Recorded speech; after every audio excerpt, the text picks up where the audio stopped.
Thank you, honourable members. Honourable members, before we proceed, I would like to remind you that the virtual plenary is deemed to be in the precincts of Parliament and constitutes a meeting of the National Assembly. In addition to the rules of virtual sittings, the rules of the National Assembly, including the rules of debate, apply. Members enjoy the same powers and privileges that apply in a sitting of the National Assembly. Members should equally note that anything said in the virtual platform is deemed to have been said to the House and may be ruled upon.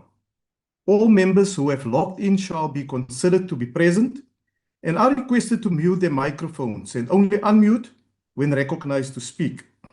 The microphones are very sensitive and will pick up noise which may disturb the attention of other members. And when recognized to speak, please unmute your microphone and where connectivity permits, connect your video.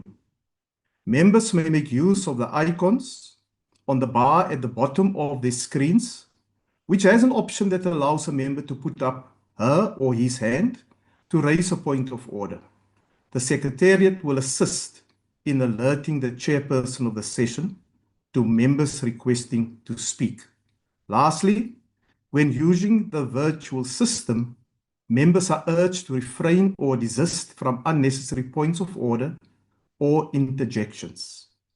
The first item on the order paper is a statement by the Honourable Minister of Science, Technology and Innovation on the significance, the outcomes and achievements of the inaugural National Science Month.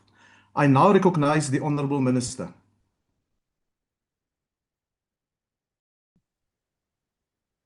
Good afternoon, Honourable Chair of the House,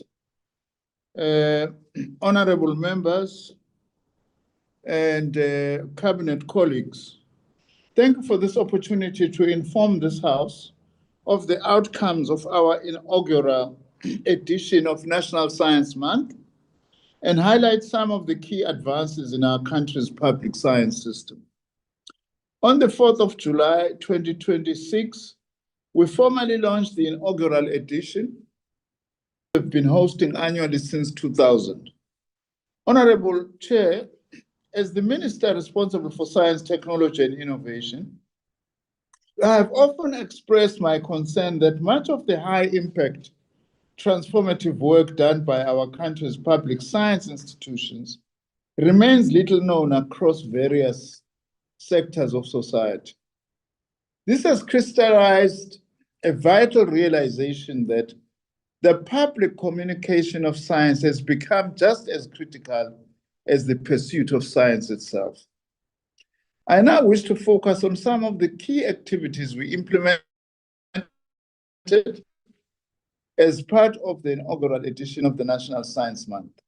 Our department implemented a comprehensive program of nationwide science engagement activities. I'm proud to state that we achieved significant coverage across the length and breadth of our country, with activities recorded in all 9 provinces and across at least 34 district municipalities. Some of our key activities during the National Science Month included the following. Several partners dedicated major activities to National Science Month. These included the South African Institute of Physics Conference in Cape Town, the National Science and Technology Forum South 32 Awards, and visits to knowledge intermediary institutions such as science centers, museums, interpretive centers, and biodiversity conservation sites. Gauteng Saibono Discovery Center also hosted us during the National Science Month. Our facility, the South African Radio Astronomy Observatory, Sarau in Cape Town, hosted the Premier of the Northern Cape, Dr. Zamani Sow, as the Premier of the province that hosts our mega science project, the Square Kilometre Array. This visit provided him and his team first-hand oversight of the advanced digital infrastructure that supports complex data processing for the SKA project.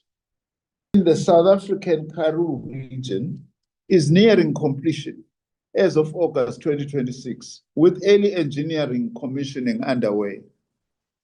The extension adds 13 new dishes to the existing 64-dish meerkat array, increasing the maximum baseline distance from 8 kilometers to 17 kilometers, and significantly improving the meerkat's scientific capabilities. Additionally, since inception, through the Square Kilometer Array project, we awarded over 1,700 academic grants and fellowships, training a diverse workforce of world-class engineers, scientists, and technicians to young people in Carnarvon and surrounding areas.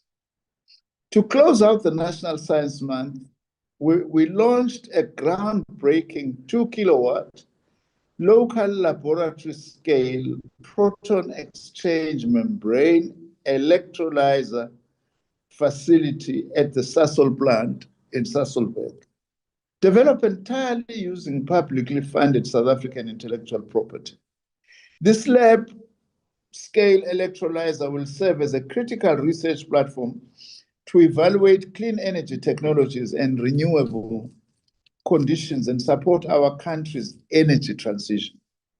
I now wish Honorable House Chair and honorable members to briefly reflect on the work we are doing to harness science, technology, and innovation for sustainable development.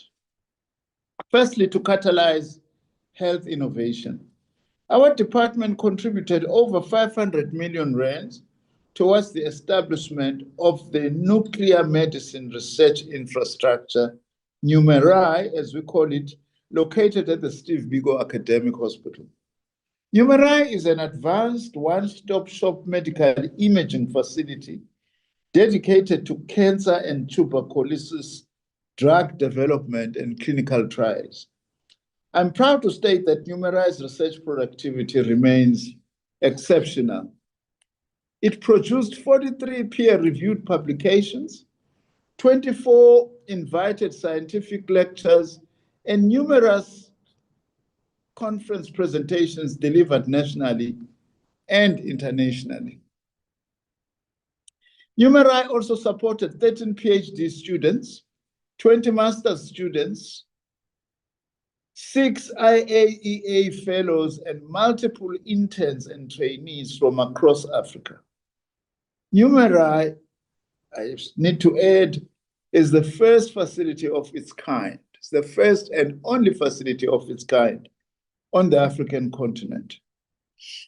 Also, work to support manufacturing and industrial innovation. Our entity, the Council for Scientific and Industrial Research, launched the hot isostatic press facility. This infrastructure will help optimize metal component manufacturing and reduce reliance on offshore processes. The next capability and activity was to support the commercial agricultural economy. We allocated 14.9 million to the biosecurity hub at the University of Pretoria to upgrade biosurveillance and strengthen the management of livestock disease risks, including those linked to foot and mouth disease. To foster municipal innovation and build a capable ethical developmental state, we have launched several key initiatives.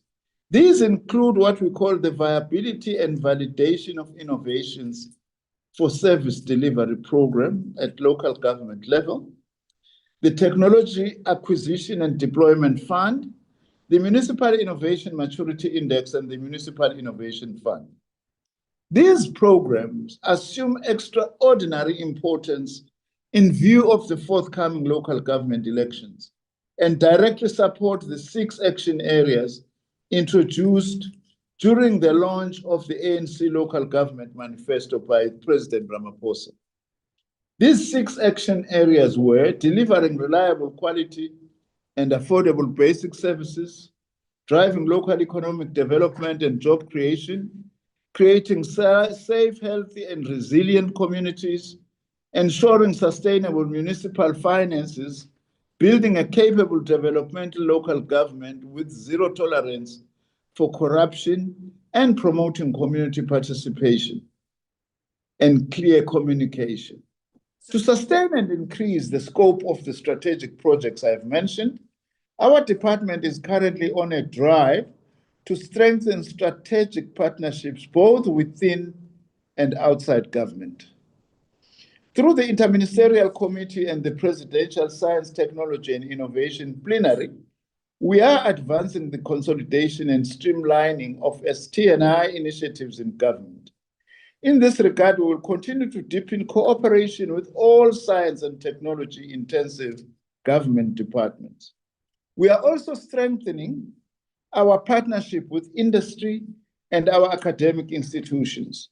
Through these proactive industrial engagements, we seek to enhance our department's contribution to innovation-led industrialization. For this reason, Honorable House Chair and honorable members, we are currently engaging various industry partners to assist us in building provincial, regional, and local innovation forums, and also actively pursuing partnerships to establish fully functional science, technology, and innovation parks across all 9 provinces, with a particular focus on our country's special economic zones. Our upcoming engagements with industry include targeted oversight visits to the Ngukha Development Corporation in September and the East London Industrial Development Zone Science and Technology Park in October. In conclusion, Honorable House Chair and honorable members, I am pleased to announce that the 2027 edition of National Science Month will be hosted by Northwest University with the support of the Northwest Provincial Government. To us, National Science Month is not merely about increasing public awareness of the outstanding work of our public science institutions and scientists. National Science Month is also about demonstrating how science, technology, and innovation are contributing to solving our country's everyday structural challenges, such as unemployment, poverty, education, healthcare, water provision, energy security, crime, violence, and migration.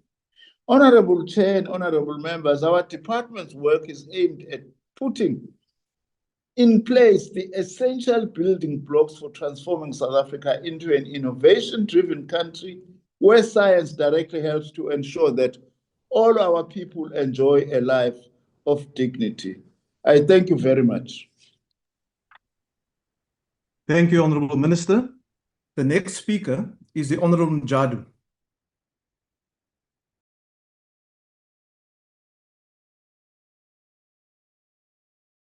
Thank you, Chairperson. I'm having a problem with my gadget. Allow me to speak. Yes, you may proceed, Honorable Member.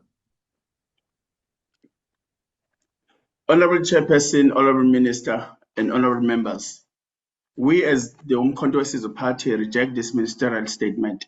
We do not reject science, technology, or innovation, but we reject the attempt to present isolated launches, conferences, and awards as evidence of a functioning national science and innovation system. South Africans do not live in laboratories, but they live in communities facing unemployment, failing municipalities, unreliable electricity, water shortage, and poverty. The minister told us that the National Science Month reached all 9 provinces and 34 district municipalities. But the real question is, what measurable difference did this make to ordinary South African? How many permanent jobs were created? How many businesses were established? How many innovations were commercialized? And what return did taxpayers receive? The minister stated that over 500 million for numeric, 14.9 million for biosecurity hub, and over 1,700 academic grant and fellowship through the SKA project. But the money spent is not same as the value created. South Africans are still struggling with cancer and tuberculosis. So the question is, how many new medicine diagnostic technologies and affordable treatment have actually reached a patient as a result of this investment?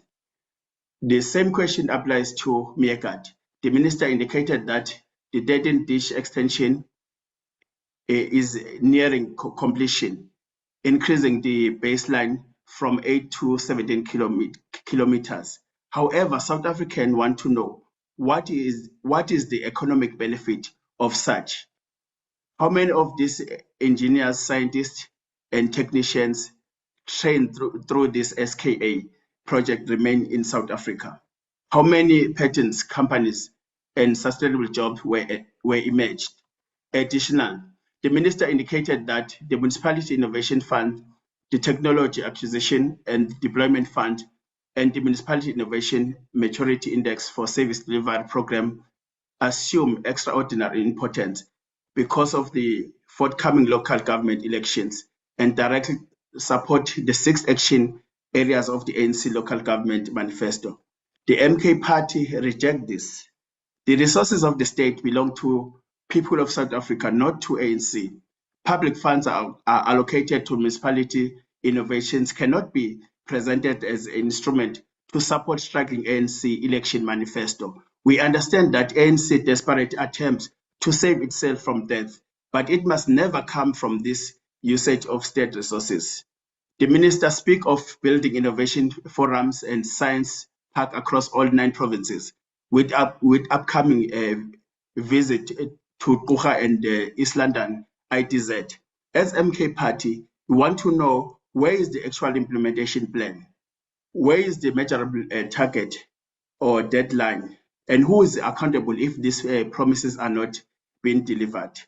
On behalf of MK party, is that our belief as MK party is that we need science that create jobs, technology that reduce the cost of electricity, innovations that improves water provision, and local manufacturing that reduce our dependence on import. The minister says science can help to address unemployment, poverty, healthcare, water, energy, crime, and immigration. Those are specifically the areas where millions of South Africans continues to experience government failure. The MK party hold ourselves to the standard of party that will one day be answerable for this very budget. We believe in science in South Africa, scientists, engineers, and innovators. As such, we refuse to accept the political grandstanding dress-up as a public communications state of measurable delivery. Chairperson, as Umkhonto weSizwe party, we reject this statement. We call on the minister to return to provide South African with a transparent and independent verifiable account of outcome expenditure, commercialization jobs, and tangible benefit to ordinary South African. I thank you, Chairperson. Thank you, Honourable Member. The next speaker is the Honourable Dr. Temba Kwayo. Thank you, Chairperson. The Minister says National Science Month demonstrates how science and innovation can address unemployment, poverty, education, healthcare, water, and energy. Yet, access to science remains deeply unequal, with opportunities determined by where people live. Access to laboratories, research opportunities, technology, and innovation funding remains unequal also. A young person in Lusikisiki, in Guyana, or Bushbuckridge does not have the same opportunities as the one in Sandton or Constantia. Activities in 9 provinces and 34 districts may show the reach of National Science Month, but they do not prove meaningful access to science. Taking science into communities is not the same as giving our people the means to participate. The statement points to the SKA, Meerkat, nuclear medicine, advanced manufacturing and local energy technology as evidence of progress. After 13 years, the ANC government has failed to translate this scientific capability into the scale of industrial and technological development our people need. South Africa possesses minerals needed for future technologies, yet we continue exporting too much of our mineral wealth without building industries that can beneficiate these resources and manufacture technologies here at home. There's nothing progressive about remaining a supplier of minerals while failing to build industries that turn them into greater value here at home. Africa cannot remain rich in resources but poor in ownership and industrial power. Science and technology are central to economic freedom. Those who control knowledge and technology control production, industries, and wealth. The minister cites 1.7 grants and fellowships through the SKA. Government cannot parade training figures while avoiding the economy these cities enter. South Africa cannot train young black scientists only to supply skilled labor elsewhere. Their knowledge must also build industries and technological capacity here at home. Knowledge produced here must find expression in what South Africa manufactures, owns, and exports. Research must benefit the people and it must improve the material conditions of our people. The new electrolyzer was developed from publicly funded South African intellectual property. That investment must help build local manufacturing, create jobs, and develop industries here at home. The EFF wants laboratories in township and rural schools, support for black scientists and women instead, and state intervention connecting research and local manufacturing. National Science Month must be judged by whether where you come from still determines your access to science, whether South African knowledge builds South African industries, whether the mineral wealth beneath our soils build industries above it, and whether science changes the material conditions of workers and the poor.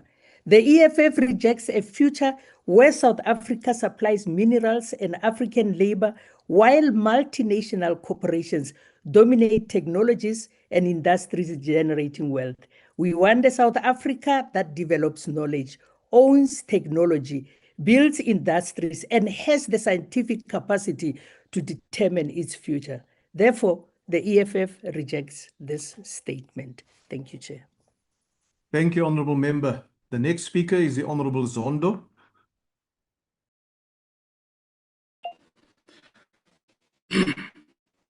Thanks, House Chairperson. IFP welcomes this transition from a single week of activities to a dedicated month of national focus under the banner of making science and technology accessible to all South Africans.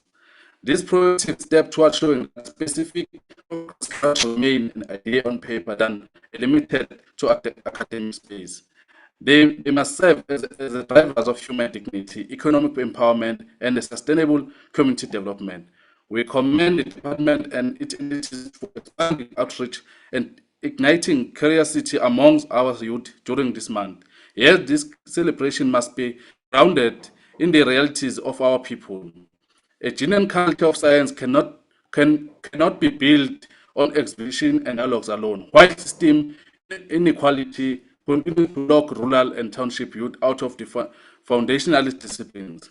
Public awareness campaigns cannot substitute for the functioning infrastructure, considering that thousands of schools still operate without labs and basic learning materials. Science can only belong to everyone when a learner in a remote village is afforded the same tools as a learner in a well-resourced urban school. Furthermore, future editions should continue to break ground barriers that persist across the science and technology landscape. We cannot build an innovative science while women and girls remain underrepresented in the STEM careers, research, leadership, and entrepreneurship. Dedicated mentorship, targeted bursaries and outreach to young women, particularly in rural communities, must be central to our mission to provide national access. Beyond expanding access, the momentum gained during the July must now crucially translate into measurable classroom outcome and tangible career pathways for our youth. Public expenditure must deliver a clean return on investment. As such, monitoring framework must show how this initiative improves performance in a core metric subject, increases tertiary enrollment, and foster youth inclusion over time. The IFP commends the success launch of National Science Month as this program becomes an established feature of our calendar. Future editions must build on the momentum by deepening rural reach and translating awareness into permanent and transformative development for all South Africans. We support, thank you, House Chairperson. Thank you, Honourable Member. The next speaker is the Honourable Hendricks.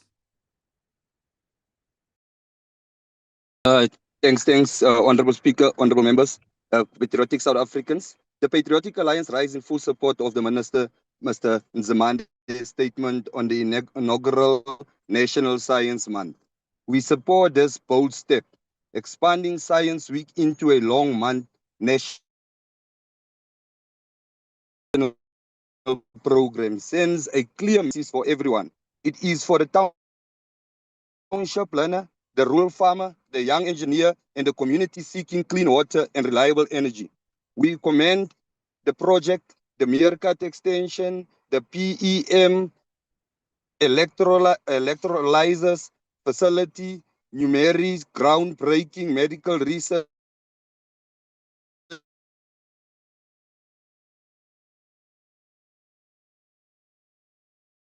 Honourable Member, you and the are not municipal audible. innovation program, critical tools delivering job skills, health. Can you hear me, Liz? Can you hear me? Yes, your connection is not very good, Honourable Member. Maybe if you switch off your video or your feed where your picture appears, then we will be able to hear you a little bit better. If it's possible, of course. If not, you may continue, but try just to get a better connection. Thank you. Can you hear me now, Chair? Yes, I can hear you. Thank you. Okay, should I start over, Chair?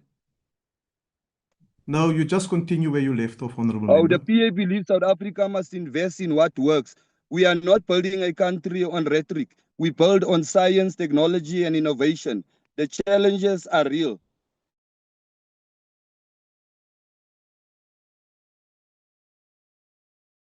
Unemployment, poverty, energy insecurity. If we have the will to fund, prioritize, and partner, to business, academia, and all levels of government, the time to cooperate is now. To young South Africans, science is your future. Seize it. The Patriotic Alliance stands with the program. We support the vision. We commit to an innovation-driven South African where every citizen enjoys a life of dignity. Let science lead. Let progress follows. I thank. Thank you, Honourable Hendricks.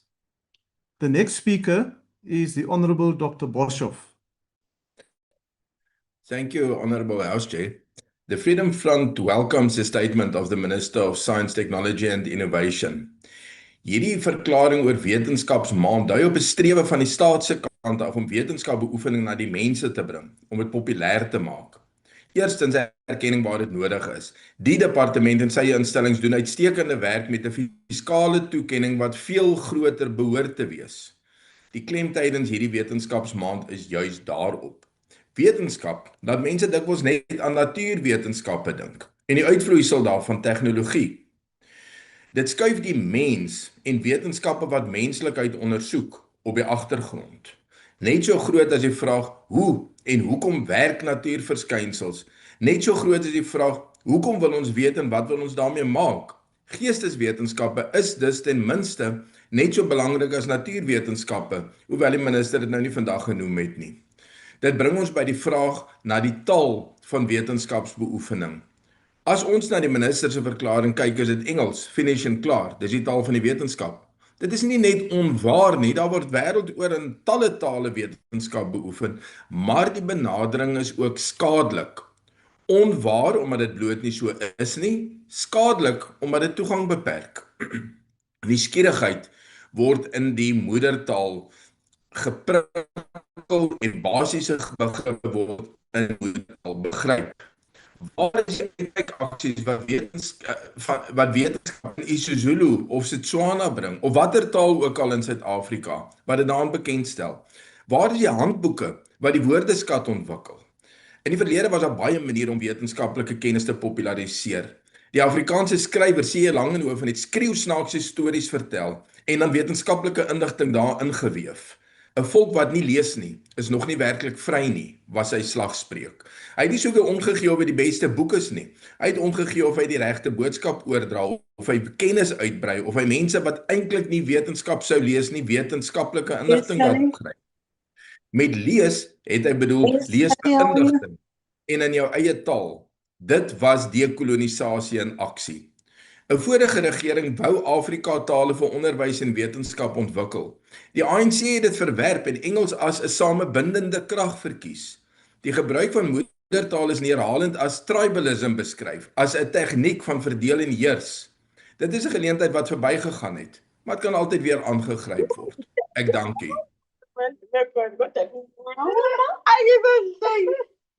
Thank you, Honorable Member. Honorable Nomvalo from MK, please switch off your microphone. Thank you. The next speaker is the Honorable Dr. Letlape. Thank you, House Chair. The inaugural National Science Month was an important opportunity for South Africa to confront the simple reality that science, technology, and innovation must serve society and not remain confined to government strategies, academic institutions, and policy documents.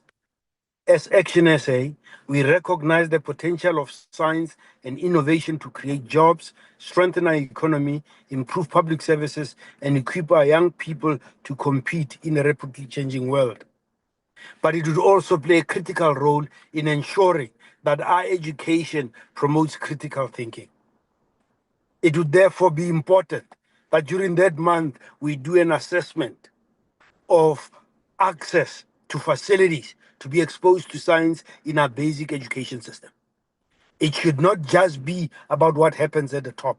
It should be about ensuring it is embedded in early childhood development, that lower primary schools, irrespective of where they are, have access to exposure to science and technology. People should not imagine a test tube all their lives and only see it when they are adults.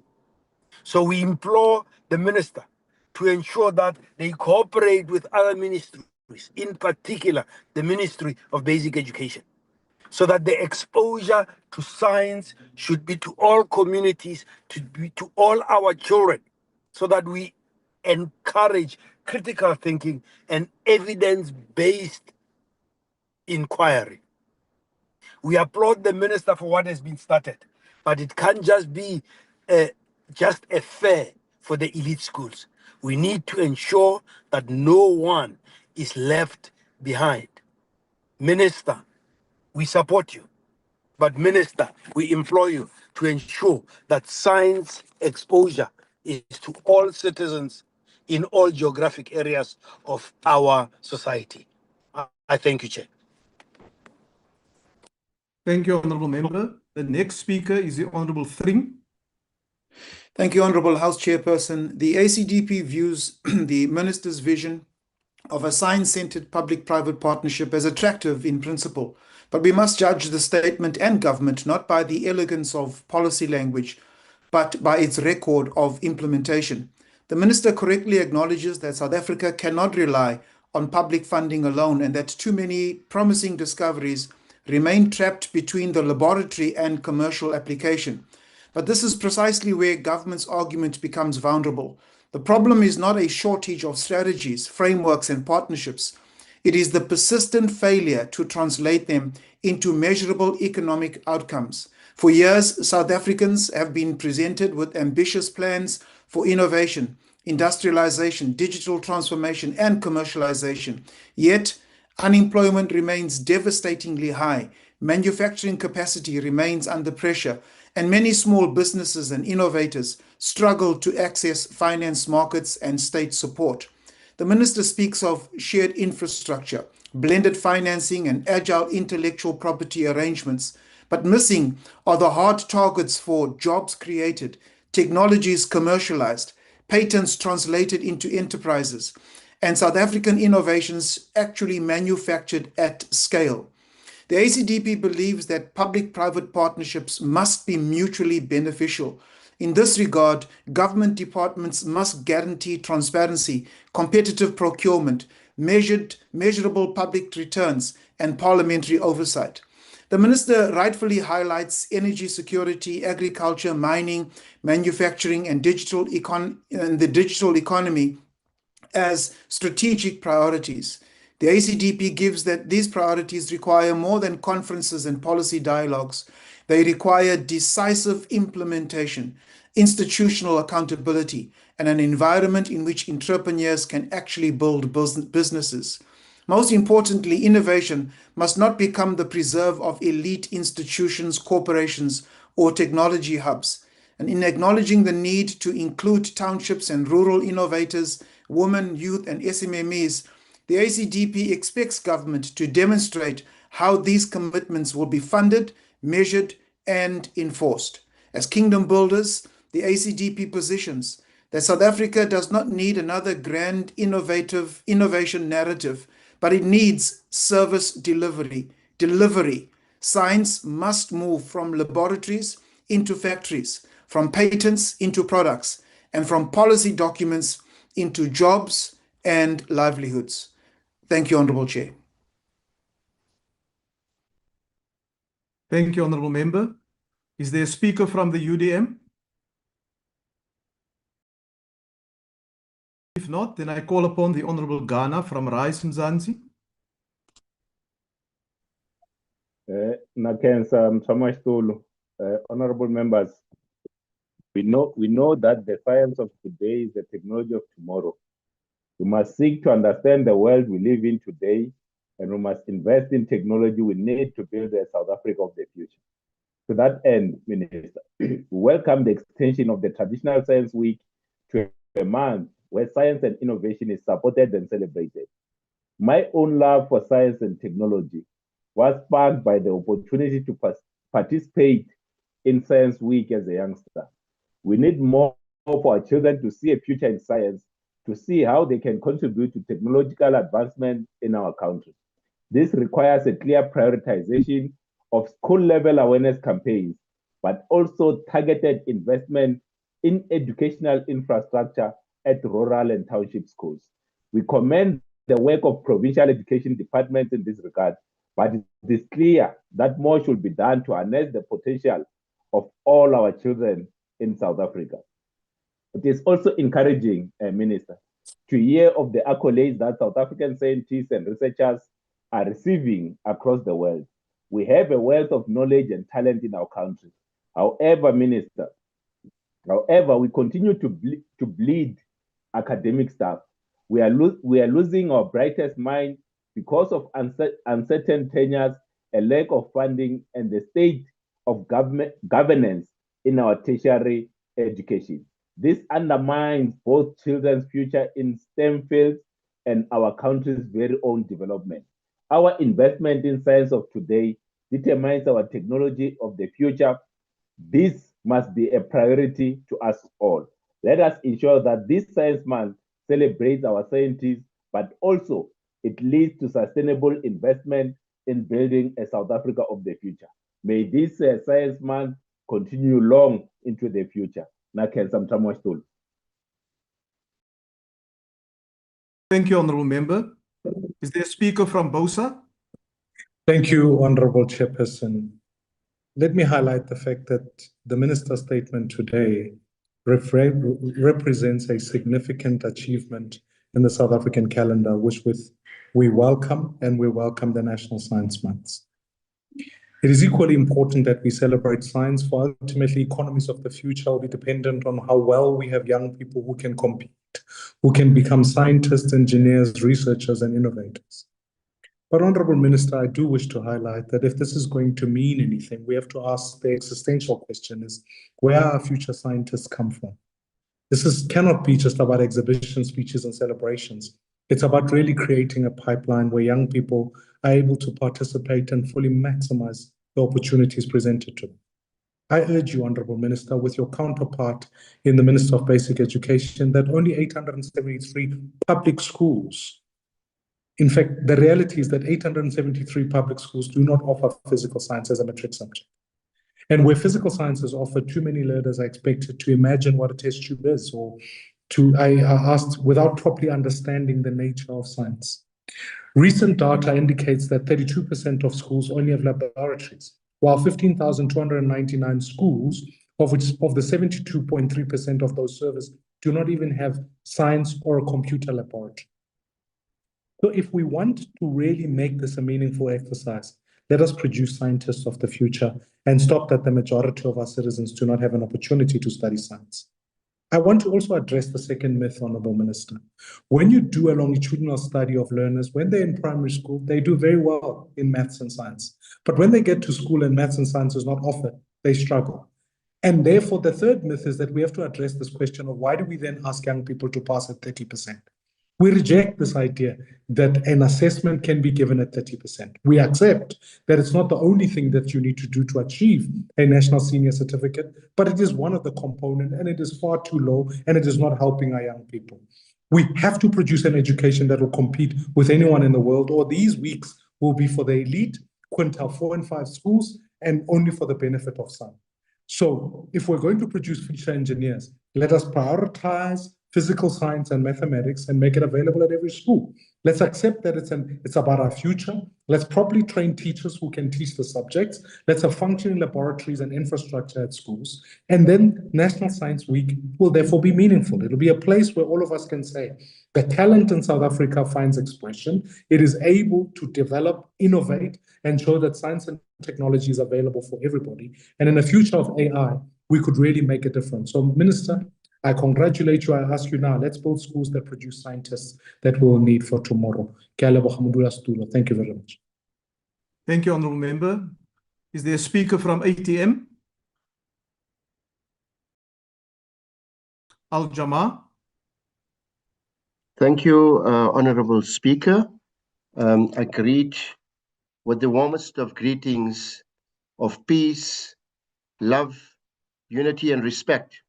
Through you, Honourable Speaker, I wish to welcome the ministerial statement on the significance, outcomes and achievements of our inaugural National Science Month. As Al-Jama, we recognize that science, technology, innovation are not luxuries reserved for the privileged few.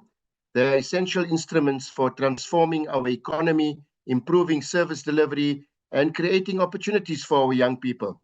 The inaugural Science Month provides us with an important platform to bring science closer to our communities, particularly learners and young people who may never ever have considered careers in science, technology, engineering, and innovation. I believe we must create lasting opportunities. We must ensure that our townships, rural and disadvantaged communities become active participants and beneficiaries. Let us find innovative ways to include, motivate, inspire, and benefit our youth. We should also strengthen partnerships between government, universities, schools, businesses, NPOs, NGOs, and innovators, particularly in supporting young entrepreneurs to turn scientific ideas into sustainable businesses and employment opportunities. Science must ultimately improve the lives of our people, whether through better healthcare, food security, water management, energy solutions, digital connectivity, or more efficient public services. Honorable Minister, we therefore commend this important initiative. Let us become a national movement for knowledge, innovation, opportunity, and empowerment. Science should be used to change our communities, transform our economy, and build a better South Africa for all. Malibongwe, I thank you, Honourable Chair. Thank you, Honourable Member. Is there a speaker from the NCC? The PAC. Honorable Chair, there's no statement from PAC, but we support the statement by Honorable Nzimande. Thank you, Chair. Thank you, Honorable Minister. The next speaker is the Honorable Dr. Mahlatsi. Thank you, Chairperson. Kgotso, Africa.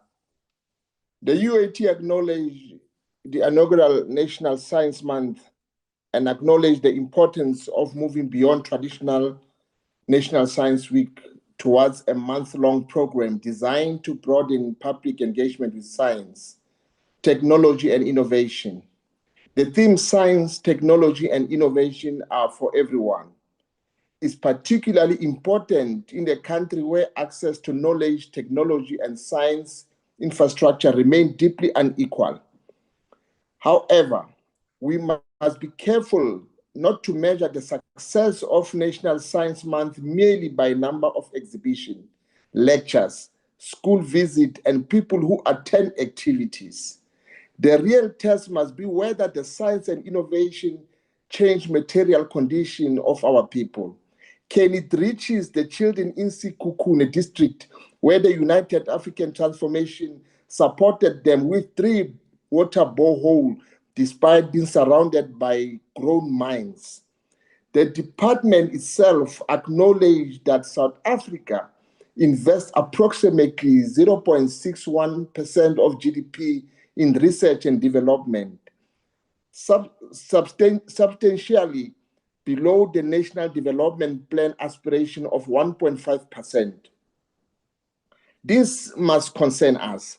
We cannot proclaim that science is for everyone while our investment in knowledge economy remain inadequate. We therefore welcome the program's emphasis on learners, rural communities, emerging technologies, health, climate change, education, human rights, and decolonization knowledge systems. The reported participation of more than 1,000 learners in STEM Career Expo in the rural Manguzi demonstrate the value of taking science to communities that are often excluded from advanced science opportunity. But Minister must tell the Parliament what happens after July. How many learners who participated will receive sustained STEM mentorship? How many will access bursaries, laboratories, research opportunity, and science career? How will the government measure whether National Science Month change public attitudes toward the science and increasing participation by youth people from poor to rural areas? Ladies and gentlemen, vote United African Transformation. Kanimambo. Thank you, Honorable Member. I see the hand of the Honorable Silepe from MK is up. Why do you want to be recognized, Honorable Member? Thank you, House Chair. House Chair, can Mr. Maron Daniel switch off his video because he is distracting the meeting? Thank you. Okay, noted, Honorable Member. The next speaker is from Good. Is there a speaker from Good? If not, I recognize the Honorable Mazoni. Thank you very much, House Chairperson. There are moments in the life of a country where we need to stop talking about everything that is wrong with us and start to remind ourselves about everything that is right with us. Science, technology, and innovation give South Africa exactly one of those moments. Because despite our challenges... Chairperson, on a point of order, Chair. Yes, Honorable Member. What is the point of order? Is it parliamentary to have someone debate from the DA who doesn't even have a matric on a subject so complicated no, Honorable Member, like science and technology? You are out of order. You are out of order. Honorable Mazoni, will you please proceed? With pleasure. Thank you, Chairperson. Despite our challenges, this remains an extraordinary country, a country of extraordinary people and a country capable of extraordinary things. And if we are serious about economic growth, jobs, energy, security, food security, better healthcare, and competing in a rapidly changing world, then science, technology, and innovation cannot sit anywhere on the periphery of the government. It must sit in the very heart of our national development. Chairperson, South Africans sometimes estimate how significant the science technology community is. But let's look at the Karoo. There, under some of the clearest skies on Earth, sits the Meerkat, one of the world's greatest radio telescopes and the precursor to the Square Kilometre Array. South Africa isn't simply participating in one of humanity's greatest scientific endeavours, we are in fact helping to build it. Scientists from around the world are coming here to peer billions of years into the universe. Let's think about that. From the Karoo, South Africa is helping humanity answer the questions of the origin of the very universe itself. And then look to Sutherland, where the Southern African telescope continues to be a proud astronomical tradition. Look to the Etemba Labs here in the Western Cape, the largest particle accelerator-based scientific facility in the whole Southern Hemisphere, conducting advanced research and producing radioscopes that are used in medicine. These are the dreams that South Africa has that one day we will all be able to participate in. At the CSIR, South African scientist Sandile Nkobo invented the world's first digital laser, changing the way laser beams can be controlled. This is phenomenal. Our scientists work in biotechnology, artificial intelligence, advanced manufacturing, agriculture, climate science, hydrogen technology, and space science. BioVac has received approval to begin clinical trials for the oral cholera vaccine, an important step in building the vaccine manufacturing capacity, not only for South Africa, but the whole continent. This is the South Africa that we don't speak about nearly enough because people are too happy to speak about hate. Chairperson, innovation isn't some luxury reserved for wealthy countries. Innovation is how countries become wealthy. Every economy that has successfully transformed itself has understood something very simple. Knowledge creates value. Research creates industries. Innovation creates jobs. And science solves problems. For a country like ours, with enormous mineral wealth, extraordinary biodiversity, and abundant renewable energy, the possibilities are limitless, especially for our young population. But potential, Chairperson, is a terrible thing to waste. And this is where we must be prepared to challenge ourselves. The space economy is happening now. The artificial intelligence revolution is happening now. And the global energy transition is happening now. South Africa has a choice. We can become consumers of technologies invented elsewhere, or we can become the creators. I choose to be a creator. I want a South Africa that doesn't merely import tomorrow. I want a South Africa where we invent tomorrow. And that requires something more than government funding. It requires universities, researchers, entrepreneurs, and the private sector to begin working together. It requires us to take brilliant South African research out of laboratories and turn it into South African companies, South African products, and South African intellectual property. This will ultimately turn into South African jobs. It requires us to make science exciting to children again. This year's decision to expand the Science Week into Science Month is therefore something well worth celebrating. Somewhere in a classroom in Soweto, Khayelitsha, Bloemfontein, Mitchells Plain, or Uppington is a child who could become South Africa's next great astronomer, engineer, mathematician, or inventor. Talent does not belong to a postcard. Opportunity shouldn't either. Our responsibility is to find that talent, nurture it, and give it somewhere to go. Our greatest scientific discovery has not yet happened, and our greatest innovation has not yet been invented. The South African who will ultimately create or invent something is sitting in a classroom somewhere, completely unaware that one day she will accomplish greatness. Our job is to make sure that she gets the chance.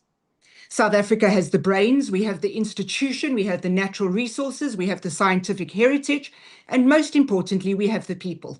We now need the confidence to back them. So let us be ambitious about South African science. Let us invest wisely, let us demand excellence, let us celebrate our scientists. And let us never accept the idea that South Africans must simply watch while a future is invented somewhere else. Chairperson, we are a country with enormous problems, but we are a country with enormous possibilities. Science gives us tools. Innovation gives us opportunity. And South Africans have repeatedly shown that when given this opportunity, we can compete with the very best in the world. And more opportunities like Science Month will ensure that we can continuously support and encourage South African excellence. Chairperson, I thank you. Thank you, Honourable Member. The next speaker is the Honourable Sapo. Thank you very much, Honourable Chair. It is with great pride that we stand here today, united in celebrating the launch and resounding success of our inaugural National Science Month, a landmark evolution from the National Science Week that has served our country since 2000. This important initiative, driven by DSTI, marks a pivotal step in placing science, technology, and innovation at the very heart of our national development agenda. South Africa has always aspired to rise as a beacon of scientific science excellence and innovation on the African continent and the world stage. Hence, Honourable Chair, we recognize that to address the deep-rooted challenges of poverty, inequality, and unemployment, cutting-edge technologies must play a transformative role. And the National Science Month, with its theme, Science, Technology, and Innovation are for everyone, does precisely that. It breaks down barriers, dispels the notion that science is a field reserved for selected few, and open doors for all our citizens to engage meaningfully with science and technology. Our commitment to championing transformative global technology is evident in the strategic focus areas embraced during this month-long celebration. These include artificial intelligence and machine learning, which hold immense promise for solving socio-economic challenges by boosting industrial automation and creating new economic opportunities. The investment in these fields will empower our industries to compete globally while addressing local issues. Honourable Chair, quantum computing, another milestone explored with growing vigor, promise a revolutionary breakthrough in computing power. Its implication in security and problem solving could redefine how we handle sensitive information, optimize resource allocation, and accelerate scientific discovery. Our presence in these domains signals South Africa's readiness to lead in the new global knowledge economy. While our biotechnological research continues to expand its footprint, supporting healthcare innovation, agricultural advancement, and environmental sustainability. Through the projects such as DSTI-funded community participatory research involving Cape Peninsula University of Technology and University of South Africa, we see science and indigenous knowledge working hand in hand to enhance livelihoods. These initiatives have empowered local communities to produce and market high-quality products, combining traditional wisdom and scientific rigor, an inspiring model of inclusive science. Honourable Chair, we recognize the critical importance of our advancing nuclear medicine and health innovation to combat diseases that affect our people. Investment in medical research infrastructure not only enhance diagnostic and treatment capabilities, but it also positioned our country as a hub for cutting-edge health science. It is that good that our focus is not limited to abstract scientific inquiry, but extend to practical applications, tackling societal challenges, including crime prevention and societal safety. Science Month has also highlighted the pivotal role of science and technology in poverty alleviation and job creation. through showcasing young innovators and entrepreneurs, particularly during the event that the minister spoke about of the valued visit of technology. Learners have witnessed firsthand on how STEM subjects translate to valuable careers and economic empowerment. An example of Bongani Maletse's inspiring testimony reminds us that with focus and perseverance, our youth can achieve their dreams and contribute meaningfully to society. The intensive reach and participation of all our provinces and relevant stakeholders demonstrate the unity and strength of our national science engagement ecosystem.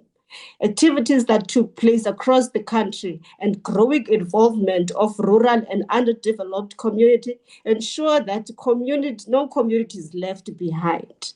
Our use of trusted mainstream media and dynamic social media platform broadens access and reflection, reinforcing science plays in everyday South Africans' life. So as the ANC, we support the minister and the department's strategic vision.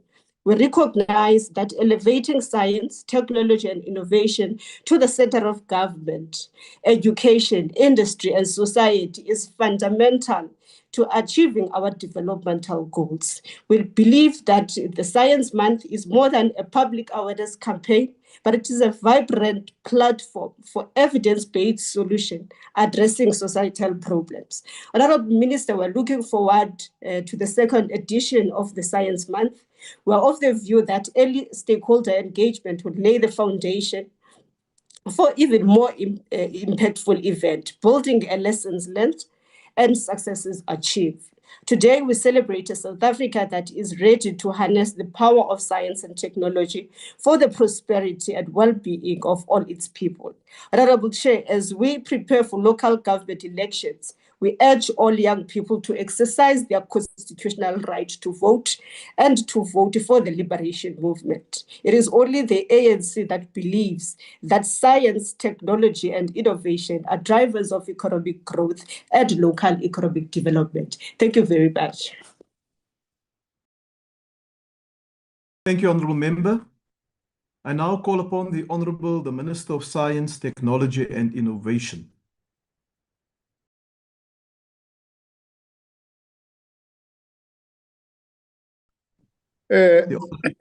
Apologies, Honourable Chair. Thank you very much. Let me start by thanking all the members who participated in discussing this important statement, and especially those who have expressed their support for our Science Month and its objectives and activities that we spoke about. Honorable Mjad,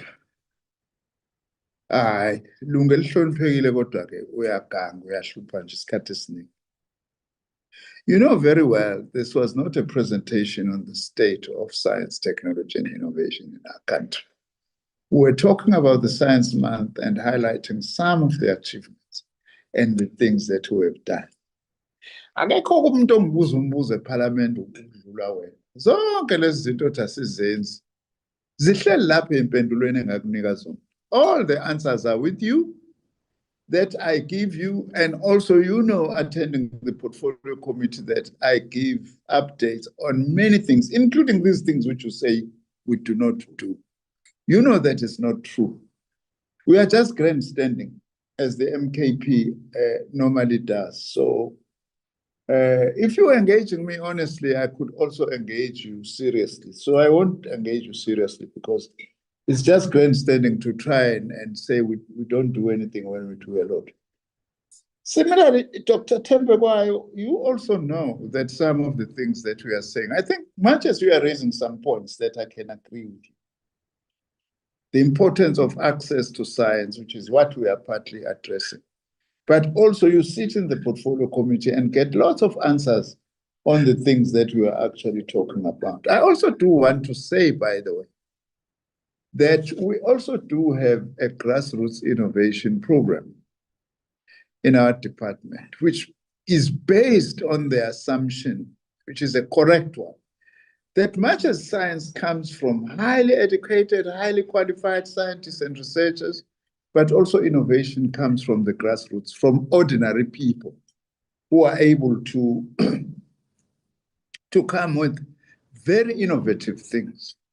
So that is part of our program. We are also mobilizing around our indigenous knowledge systems, trying to ensure that traditional things that were used and are still being used by the majority of our people, we harness them like herbalists. We study their herbs to see if there's any scientific value if we actually measure them.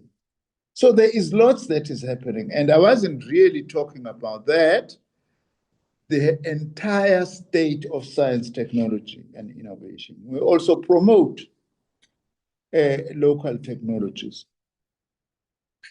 Also, Honorable Zondo, thanks for acknowledging what we are doing, but also the issue of underrepresentation of women and girls.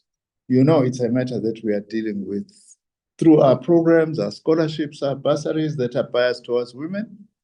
And also we've got an annual science awards for women in science in South Africa, which we've just done hardly a week ago, where we are honoring women scientists who are doing wonderful work.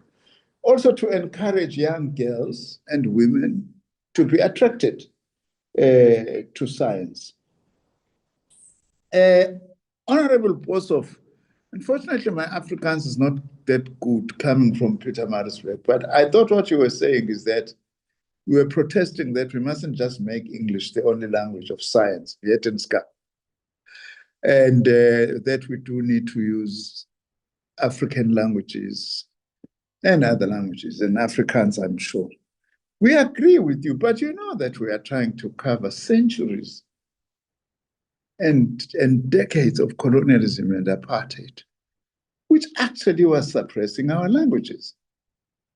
The whole mission of Bantu education was to suppress African languages. So you are the last person that I would expect to be complaining to us about this. I must say, look at yourself as to what your predecessors did to Black South Africans in particular. But I take your point. We are doing a lot now using AI to try and use African languages to promote science.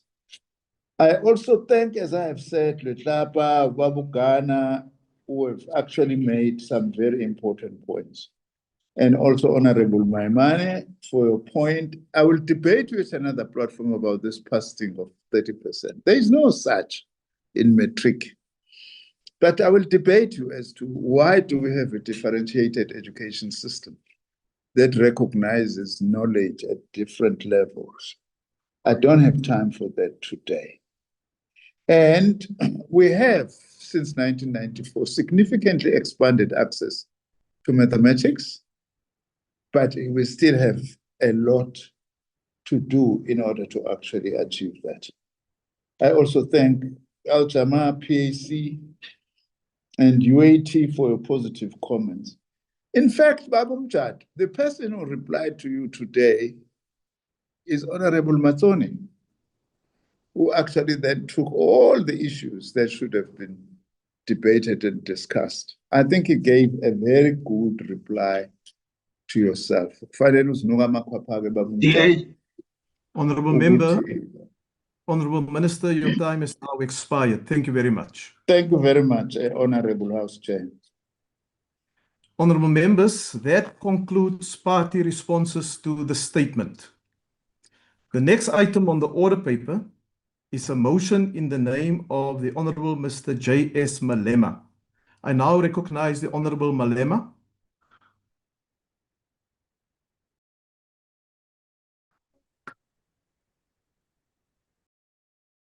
Is the Honorable Malema? Chair, can you hear me? I can hear you, Honorable Member. You may proceed. Oh, thank you very much, Chairperson, and members of the House. The Parliament of South Africa, since the dawn of democracy, has had many speakers of the National Assembly, all charged with ensuring that this arm of the state performs its mandate of crafting legislation and holding the executive accountable. To be Speaker of the National Assembly is a role that comes with a great responsibility, one that requires the ability to distinguish between serving the political organization that deployed you as a member of parliament and serving the constitution to which you take an oath once you are elected speaker by majority in this house. That oath is owed to all 400 members of this house and to the public who elected them, not merely to the party that put you here as a speaker. Unfortunately, over the last 15 years, a culture of prioritizing the party and the elected president over the constitution and oversight has come to characterize those who occupy this office. It began with Ms. Baleka Mbete, who presided over a parliament that received its first scathing rebuke from the Constitutional Court for failing to adhere to the recommendation of the public protector regarding what is now popularly known as the Nkandla scandal. Under Baleka Mbete, the then President of the Republic was shielded through a refusal to allow Parliament to conduct its oversight role through secrecy and through violence, using the deployment of security personnel against unarmed members of Parliament, including women who were violently assaulted for demanding accountability. At that time, we were not quick to act because we believe she could still be reasoned with, but this proved futile.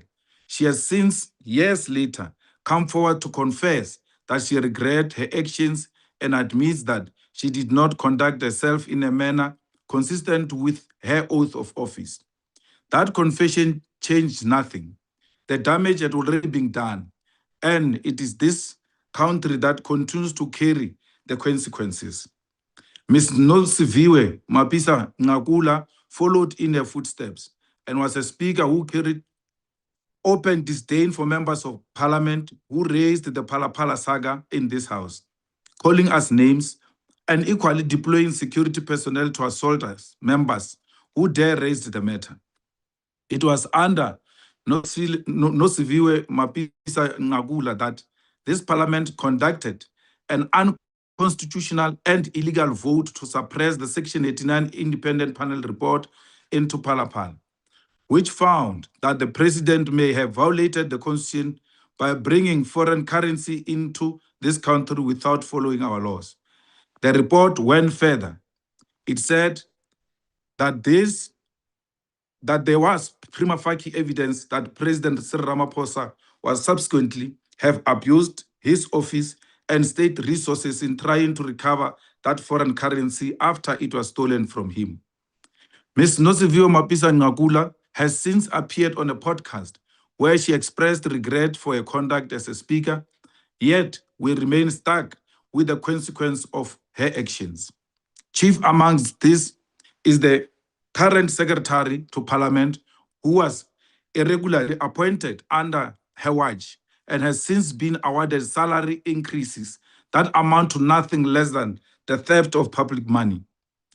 It was her recklessness in suppressing that report that has left us saddled with the very Phala conundrum to this day.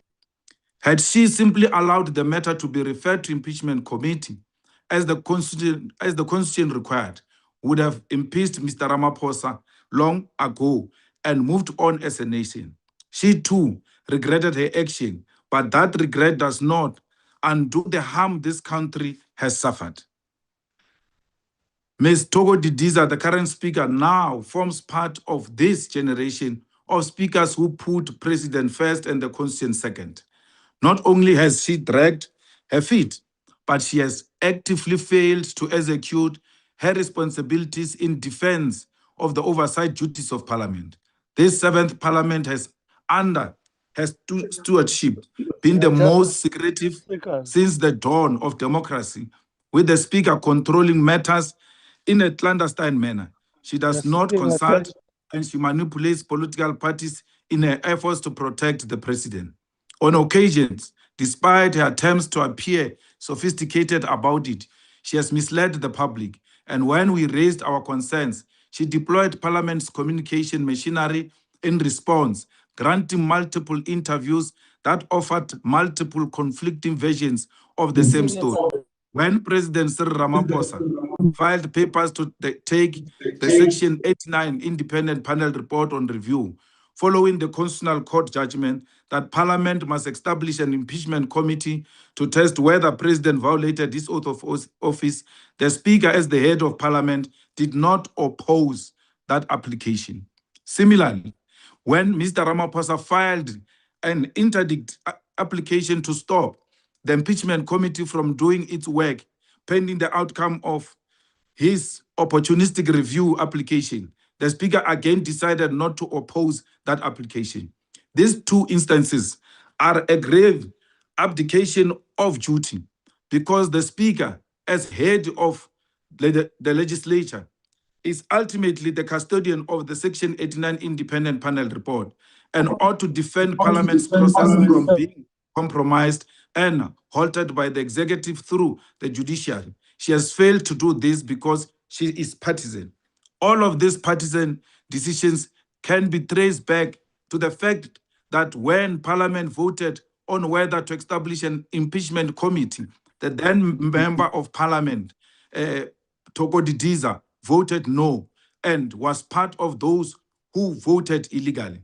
Now, as a Speaker of the National Assembly, her attitude towards this process remains no, because she does not want the president held accountable. She did not want accountability then, and she does not want accountability now. What makes matters worse is that the Speaker ignored the legal opinion given to her, which said she must oppose the president's review application and instead went on to seek a legal opinion from the law firm of a former ANC official, one that merely affirmed she will accept any outcome of the court process without filing any argument in defense of Parliament and its work.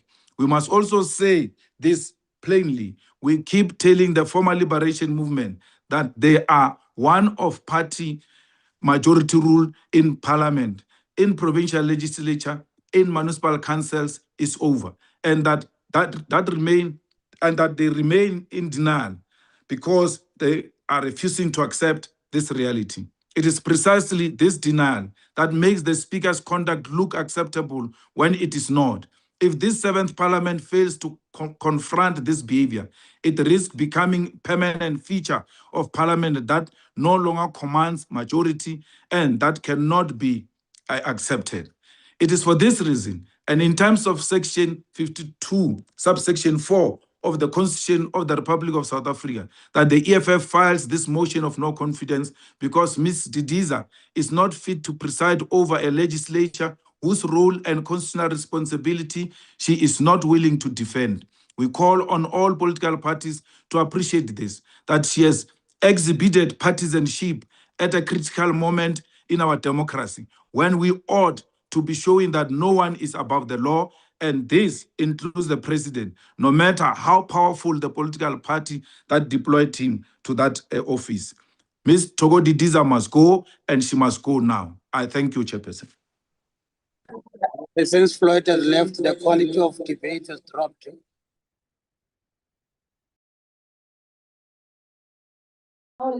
She's going nowhere.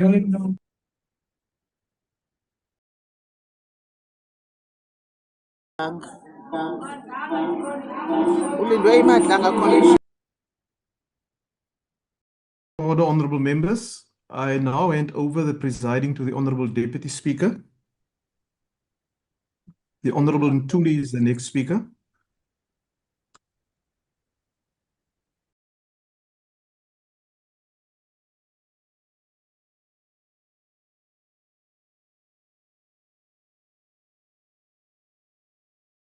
Honourable Ntuli, you are next on. Thank you very much, Honorable Deputy Speaker. Good afternoon to you and good afternoon to all honorable members. Deputy Speaker, the motion of the EFF is calling for the removal of the Speaker of the National Assembly at the very moment when the integrity of this institution is under the sharpest scrutiny it has faced in years. It is our firm view as the African National Congress that this House considers not only this motion for this debate, but its facts, the law, and indeed the implications. Let us first remind ourselves of where we stand in our constitutional history, because this motion cannot be understood outside that particular and important context. Section 89 of the Constitution grants power to the National Assembly to remove a president for a serious violation of the Constitution and the law. Serious misconduct or inability to perform the functions of office is one of the most consequential and the first of its kind in our constitutional democracy. Madam Deputy Speaker, for years it existed almost entirely on paper. The National Assembly had no rules to give practical effect to it, no committee structure to process it, no circuit practice to guide its proceedings. The Concord in Nkandla judgment found that this assembly had failed to hold the then president accountable, and that no rules existed to give effect to Section 89 of our Constitution. That judgment was the beginning of the establishment of what we now know as Section 89 rules. Perhaps, and most importantly, let us set out the facts as they are and not the caricature offered by the EFF in its campaign for the removal of the Speaker. The Speaker's own explanatory affidavit before the Western Cape High Court sets out that record in detail, and let me make specific references to it. On the 8th of May 2026, the Concord handed down its judgment on the matter between the EFF and the Speaker of the National Assembly. Accordingly, the Speaker acted without any hesitation to ensure that the National Assembly fully complies with the directive and the order of the Apex Court. On the 11th of May 2026, 3 days after the judgment was handed down, the Speaker formally transmitted the panel report to the President of the Republic in writing, informing him in the same letter that the report will also be referred to an impeachment committee as the court had ordered. On the 12th of May 2026, the report was published for the information of all members. On the 13th of May 2026, the Speaker wrote to every political party in this House requesting nominations for members of the impeachment committee with the deadline of the 22nd of May 2026. Accordingly, all political parties met that deadline. On the 25th of May 2026, the committee's 31 members, drawn from 16 parties in proportion to their representation in this House, was appointed and published. And 6 days later, on the 1st of June 2026, the committee held its first meeting and elected its own chairperson. A day later, on the 2nd of June, the Speaker referred the panel report to the committee, formally activating its mandate under Section 89 rules. That is 25 days from the judgment to a fully constituted impeachment committee. No delay tactics, no constitutional abdication or obfuscation. A Speaker moving with urgency as required under Section 237 of our Constitution, demanding all constitutional obligations to be performed diligently and without delay. It was actually the President, not the Speaker, exercising his constitutional right and enshrined in our Constitution, who legally intervened which introduced to the effect the pace, which impacted on the pace and the substance of what the committee can and cannot do. On the day the committee was constituted, the President launched a review application asking for the court to set aside the panel report itself and to invalidate any parliamentary steps taken in pursuant of it. And days later, his attorney also wrote to the Speaker asking that the committee's formal inquiry be stayed pending the review. The Speaker's response, which is on record, on the very same day she received the letter from the President, refused to grant the President's request. In her letter to the President, the Speaker emphasized that committees determine their own working arrangements in terms of Rule 167, subsection F, and that she has no powers to interfere with the work of the committee, as the Constitutional Court itself indicated that once seized with the matter, the committee performs a distinct investigative function and retains control over its own proceedings. That is the record. A speaker who complied with a binding order within days, who kept the process moving, who, when the president sought to halt the process, she refused and upheld the independence and principles governing the workings of the National Assembly. Why is the EFF and its allies in this House completely indifferent to this objective reality?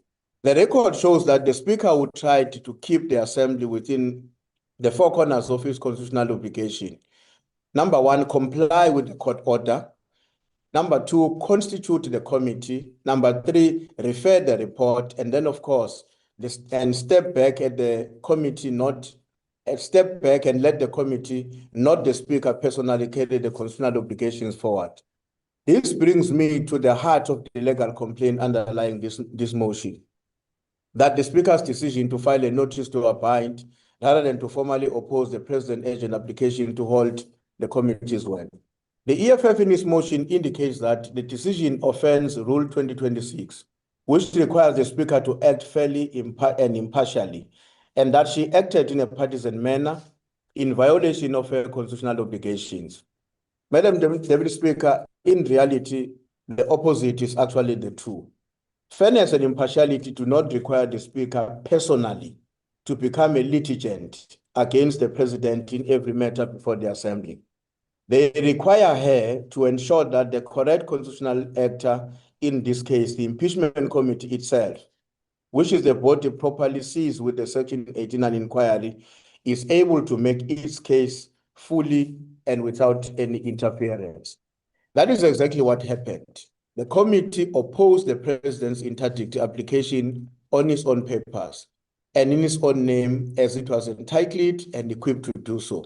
And that happened without any objection or interference by the Speaker of the National Assembly. The Speaker did not abandon that fight altogether.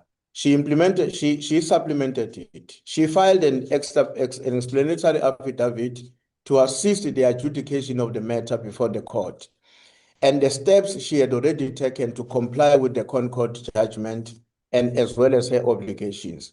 The Speaker's own affidavit is very candid about why she states plainly that given that the committee sees with the matter and will itself report back to the National Assembly on the outcome of its processes, it was necessary at that stage to allow the committee the space to deal with the matter in accordance with its own mandate.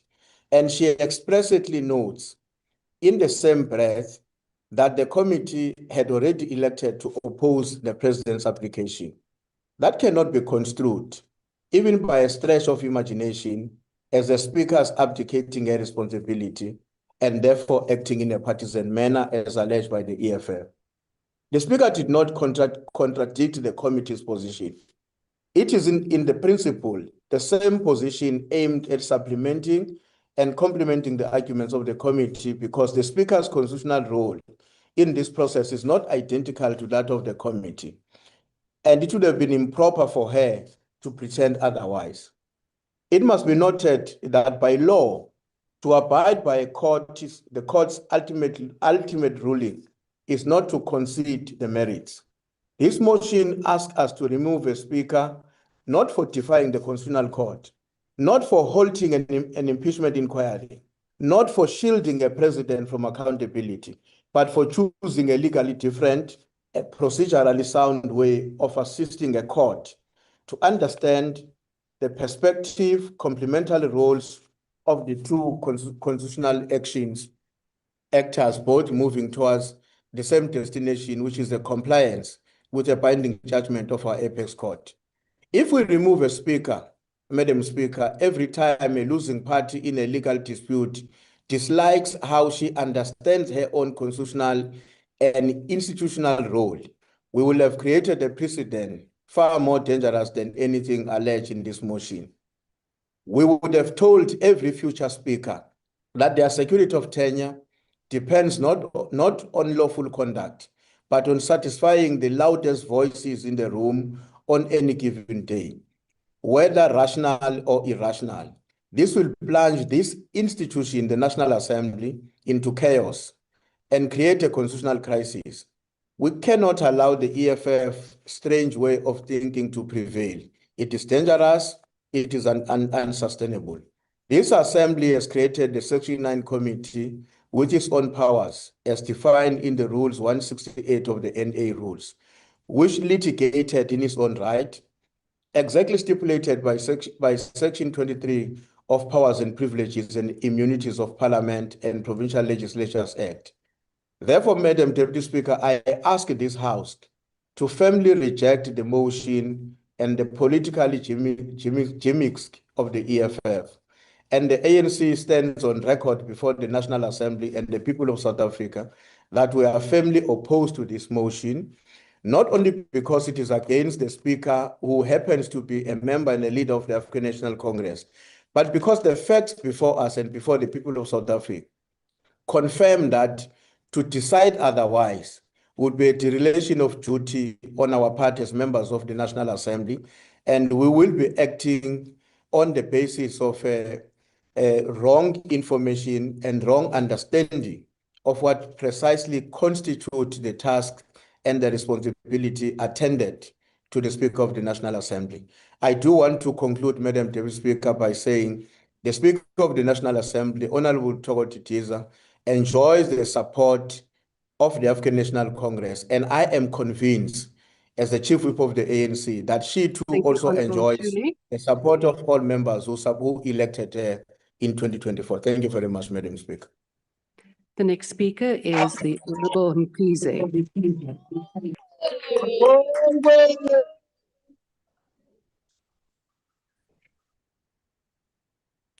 Honorable Mkhize.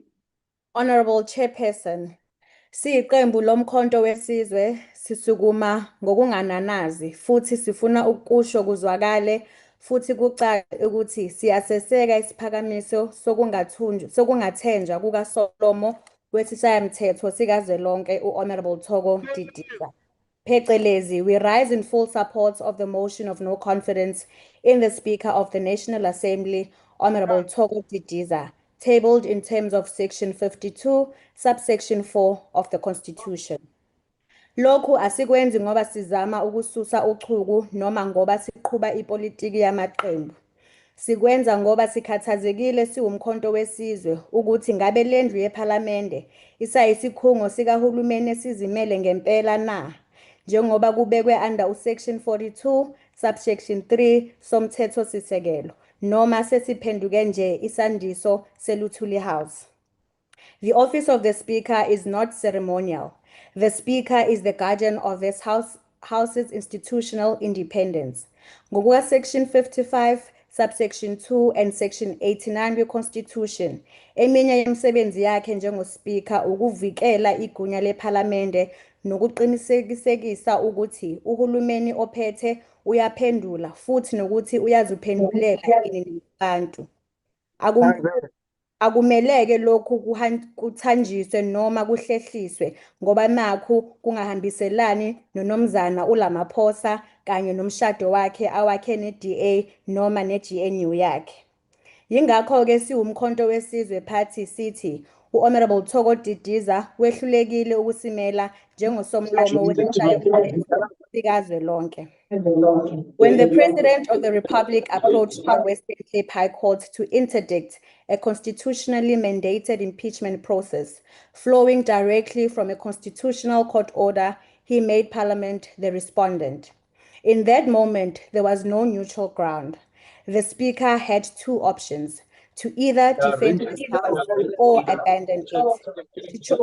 Please protect me. Please protect me from the ANC. Honorable member, just pause for a moment.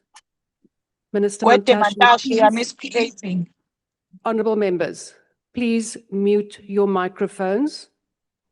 And Speaker, can I also just raise a point of order? Our member was distracted more than 3 times, Speaker, and you did not say anything.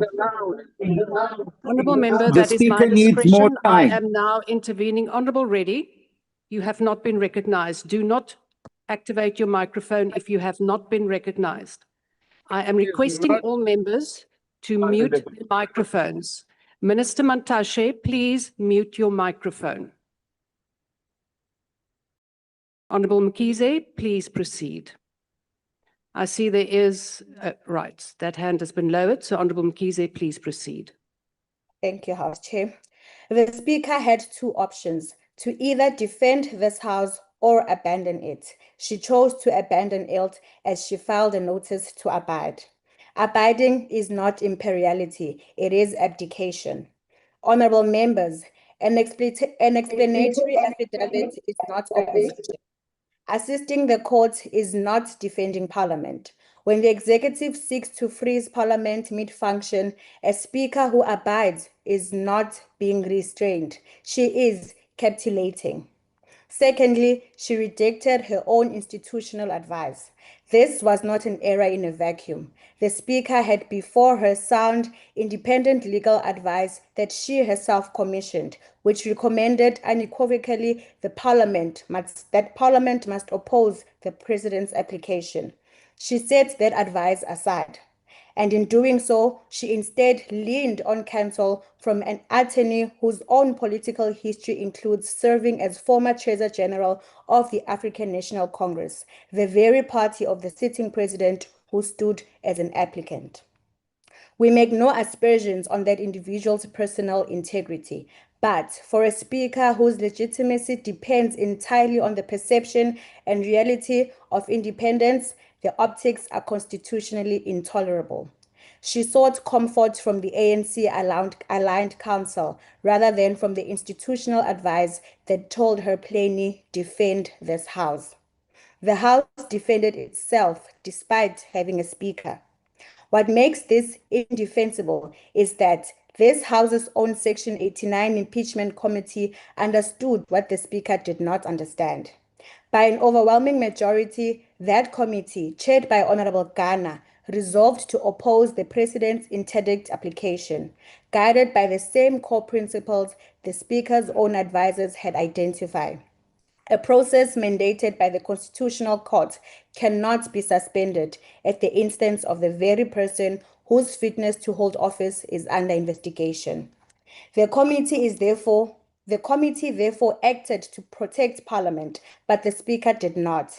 We now have the untenable position where a committee of this House must defend Parliament against the executive, while the Speaker of this House refuses to.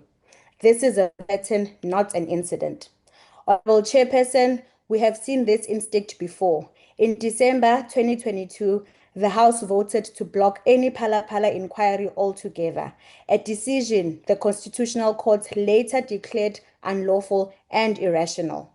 That unlawful shielding was overturned by the courts. What we are witnessing now is the same shielding instinct reasserting itself through quieter means, not an outright vote to block accountability, but a presiding officer's refusal to stand up for the institution that she leads.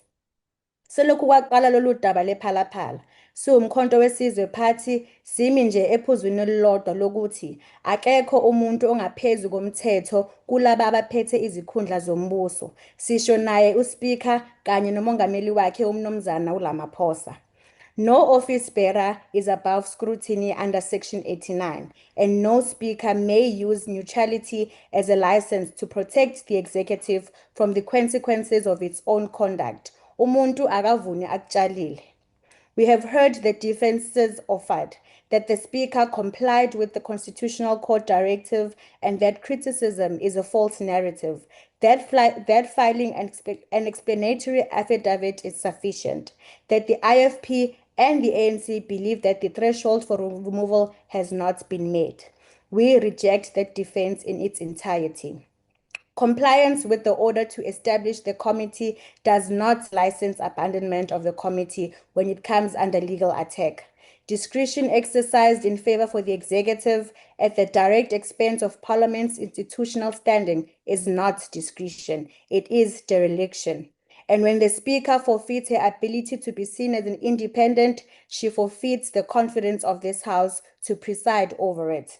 Honorable Chairperson, for these reasons, the Umkhonto weSizwe Party will vote yes in support of this motion of no confidence. We do so not out of hostility to Honorable Didiza as a person, but out of fidelity to a foundational constitutional principle. The Speaker of this House must answer to Parliament and to Parliament alone. A Speaker who will not defend Parliament against the Presidency cannot preside over Parliament. Fa Speaker a sa kgone go sireletsa seriti le boikemelo ba Parlamente kgatlhanong le kantoro ya Mopresidente, ga a tshwanela go etela Parlamente pele. Sengiqedile ngizovala ngelithi, sukuma mntomusha uzilwele ngevoti lakho. It's time for young people to occupy their space by voting for the party on the 4th of November. Gwaza and staff, I thank you. Gwaza Mkhonto. Gwaza Mkhonto, Gwaza.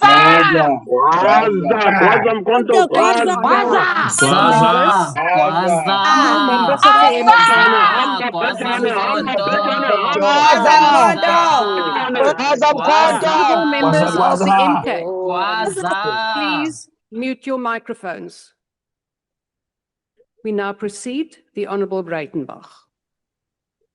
I see there is a hand raised. Before you proceed, Honourable Breitenbach, Honourable Maduna, what is your point of order?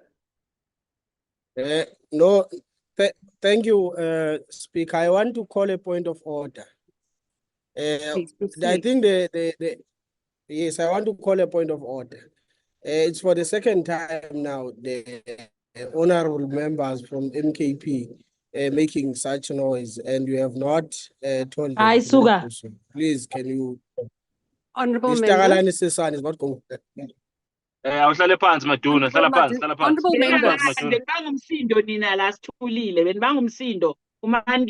Shongwe. Go to school. Mute your microphone. You have not been recognized. I didn't say anything, Chair. Honourable Shongwe, but you were unmuted. All members, please mute your microphones. If I name you 3 times, you will be removed from the platform. Honourable Reddy, what is your point of order? Honourable Deputy Speaker, that point of order is out of order because you're supposed to raise the point when the transgression apparently occurred. The member chooses to raise it after. That is out of order. Honourable Reddy, the Honourable Member could not raise the point before I recognise him to raise the point, and it was such an absolute mess and noise with the MK members all unmuting that I could not recognise him. So please, the members, control yourselves. Chief Whips, please exercise discipline. We are working on a virtual platform, and it is extremely difficult to hear everyone because I cannot see all of you. So, Honourable Shongwe, Honourable Mutaung, the matter has now been closed. I have now ruled. Do you have a new matter that I will recognise? Honourable Mutaung.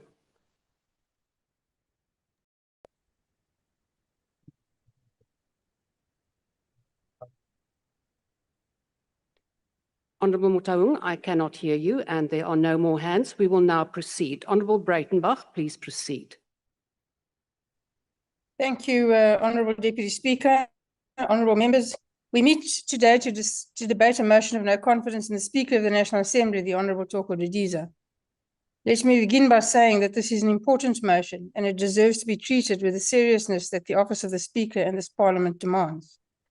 Currently, and in the past, the Democratic Alliance has not hesitated to criticise the Speaker when we believed she had fallen short of the standard expected of her office. And there have been numerous occasions when we have done so. Most notably, we have voiced serious reservations about the Speaker's conduct in relation to the litigation brought by President Ramaphosa seeking to interdict the work of the Section 89 Impeachment Committee.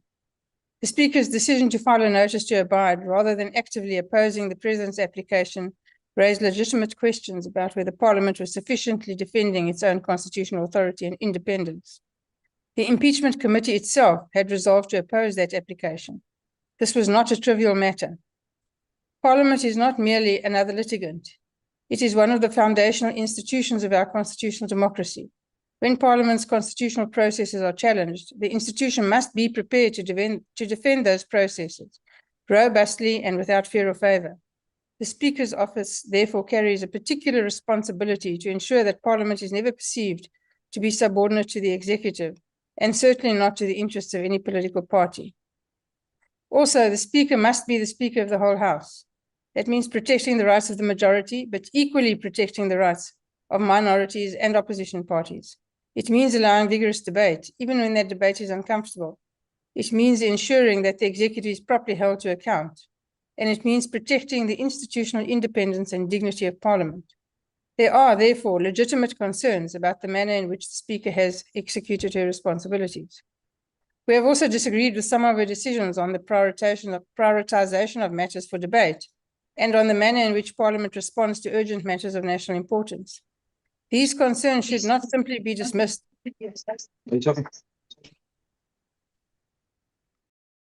Honorable Shongwe. Honorable Breitenbach, please pause. Honorable Shongwe, you have now again unmuted, and there is a noise in your background. This is now your final warning. My apologies, Honorable Breitenbach. Please proceed. Thank you, Honorable Deputy Speaker. These concerns should not simply be dismissed as political criticism. A healthy democracy requires Parliament to scrutinize its own performance, including the performance of its presiding officers. But, honourable members, a motion of no confidence is a very serious constitutional instrument. It should not become a convenient political weapon whenever a party disagrees with a ruling or decision of the Speaker. The question before us is not whether the Speaker has made mistakes. She has. The question is whether those shortcomings are of such a nature and magnitude that this House should conclude that she has fundamentally failed to discharge the responsibilities of her office and should therefore be removed. On that question, the Democratic Alliance's answer is no. We do not believe that the case has been made. The Speaker has, notwithstanding our disagreements with her, continued to facilitate the constitutional work of this House. Following the Constitutional Court's judgment concerning the Section 89 process, she established the required impeachment committee. She referred the relevant matters to it and put the necessary parliamentary processes in place. Parliament has, in fact, proceeded with the work required by that judgment. That matters. Because we must distinguish between disagreement with a particular decision and a fundamental inability or an unwillingness to perform the functions of the office. Those are not the same thing. We should also be careful not to create a dangerous precedent whereby every controversial decision by a presiding officer becomes grounds for removal. If we do that, we diminish the authority of the office itself. The Speaker must be accountable. The Speaker must also be permitted to exercise the discretion and judgment inherent in that office, without facing a threat of removal whenever one or another political party disagrees with her. That principle is particularly important in a multi-party parliament. The Democratic Alliance will continue to hold the Speaker to account. We will continue to challenge decisions that we believe are wrong. We will continue to insist that Parliament defend its constitutional powers. And we will continue to insist that the Speaker act impartially, fairly, and independently on party political interests. But accountability does not require us to support a motion simply because we have criticisms of the incumbent. Our responsibility is to make a sober judgment about whether the threshold for removal has been met. We believe it has not.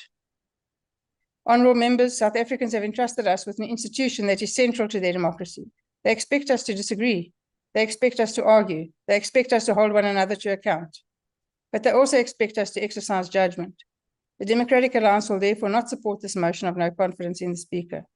The decision should not be interpreted as an endorsement of every decision she has taken. It is rather a recognition that the remedy proposed by this motion is disproportionate to the shortcomings identified.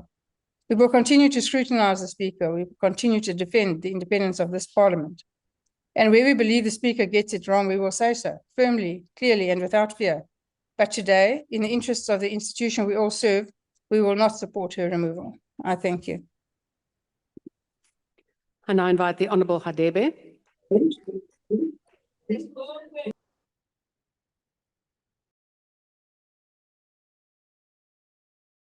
Thank you, Madam Deputy Speaker. Public office is a public trust. We recall this testament from the late Honourable Prince Mangosuthu Buthelezi.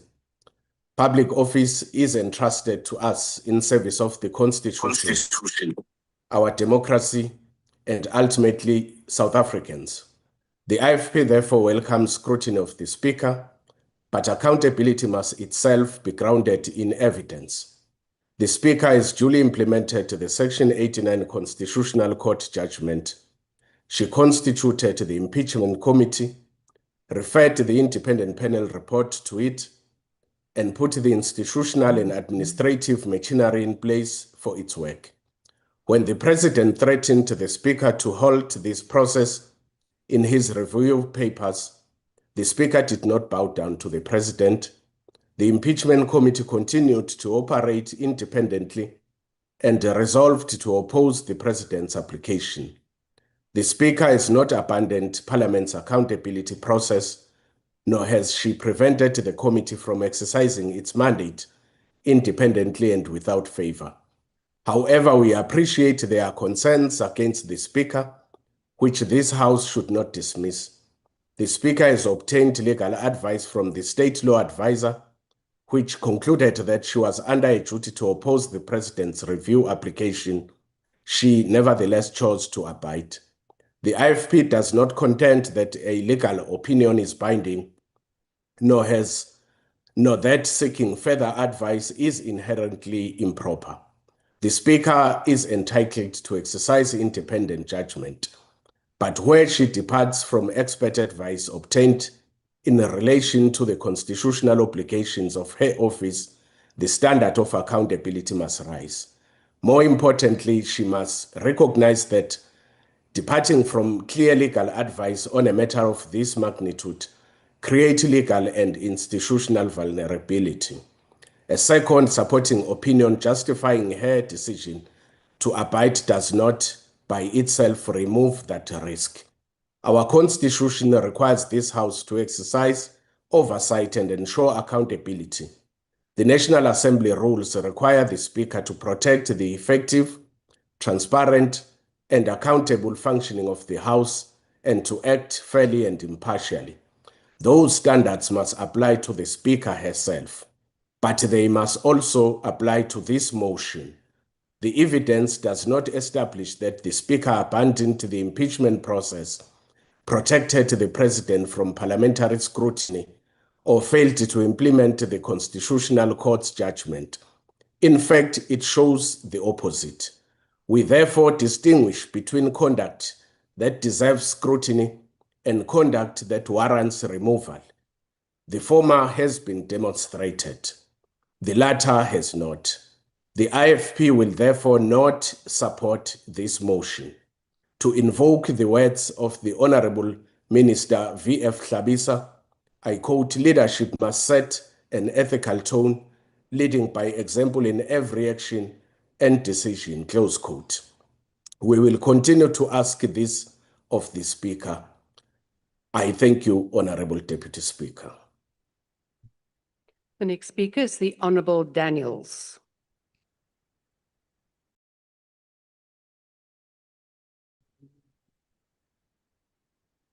Thank you very much, and good afternoon to you, Deputy Speaker and colleagues on the platform. Deputy Speaker, let me articulate why the PA is confident that this motion will not carry. This is just a whole lot of noise created by the sponsor of this motion, and we have to cut through those noise because this is not about accountability. It's purely about vendettas. It's a political theater dressed up as constitutional oversight. Deputy Speaker, the rules demand a properly substantiated charge. And the EFF is giving us nothing but hot air and manufactured outrage. You cannot remove a speaker on vibes. I've never seen that before. We've seen this movie play out before, Speaker. Weaponize motions, destabilizing institutions, manufacture crises, all while South Africa is crying out for stability, for safety, for jobs, and so forth. What does the EFF bring us? Absolutely nothing. You see, Speaker, Deputy Speaker, that the Speaker is entitled to due process. She deserves to respond to allegations and not be ambushed by political grandstanding.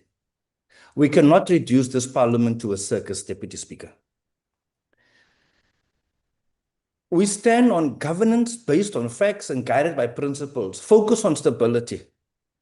And this particular motion fails on all three of these counts. So I don't understand why they come with this frivolous motion.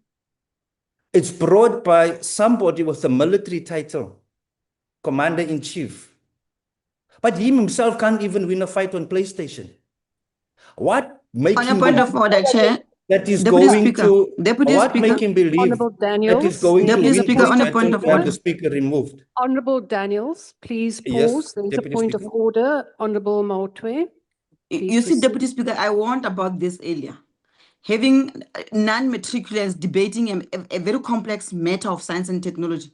Now we're having this illiterate one also speaking about things he's got no idea what he's talking about. He's not speaking about the motion. He's busy attacking the leader of the EFF and the EFF. But we're exercising our duty as members of parliament to hold the executive to account. So he's not debating what is on the table, Deputy Speaker. Remove this person from the platform, please. He's reducing us to a mockery. People are laughing at us as if these are the leaders who are leading in parliament and this is how they are debating.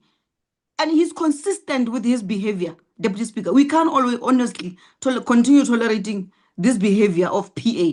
It was DA earlier on, now it's PA. These things of AAAs are a problem. Honourable Motwe. Honourable Daniels is participating in a debate on a motion. I would caution members, however, not to make personal insults. That would be in breach of our rules. So please refrain from going that direction. Please debate the matter at hand, but refrain from personal insults. Honourable Matthys, what is your point of order? Is it a new one? Because I have now ruled. No, Chair. Thank you, Chair. No, it's not a new one. He must withdraw. You didn't ask him to withdraw. You asked him to refrain. What he said, he must refrain. We are not debating the Commander-in-Chief, Julius Malema, here. We are debating something that we have a constitutional right to do so. So he must withdraw that. Thank you, Deputy Speaker. Honourable Matthys, I have not asked the Honourable Daniels because there was no specific request that a specific utterance was offending the member. So it was a general utterance, so we will now proceed. Honourable Daniels, please proceed. No, Deputy Speaker, it wasn't a general utterance. And we are asking that you intervene and you also protect us as members of Parliament as well. He must withdraw, please. Honourable Motwe did not refer to a specific utterance that was made. She made a general comment that the Honourable Member on the podium is now not talking about the motion and is being insulting. And she herself also said, the Honourable Member, it is typical, this is what you get if you don't have matric. So that in itself is also offensive. So can we please proceed? Honourable No, Daniels. Deputy Speaker, we're not going to proceed because you didn't withdraw on that, but I'm raising a different matter. I indicated that it's a different matter. I said we are asking that he must withdraw because that is not part of the debate and it is a personal attack. And if he wants to, he must bring a motion here.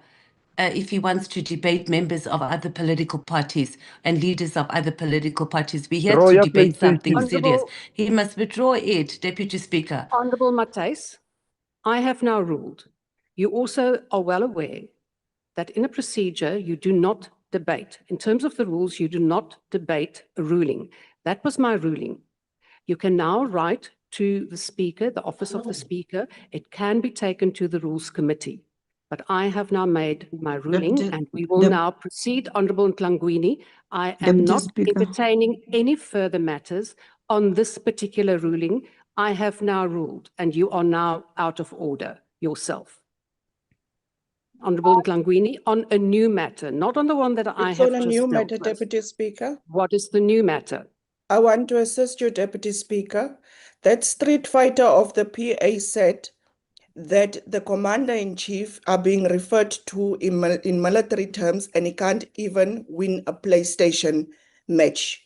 Now, our Commander-in-Chief doesn't need to play PlayStation. He's the leader of the fourth largest political party.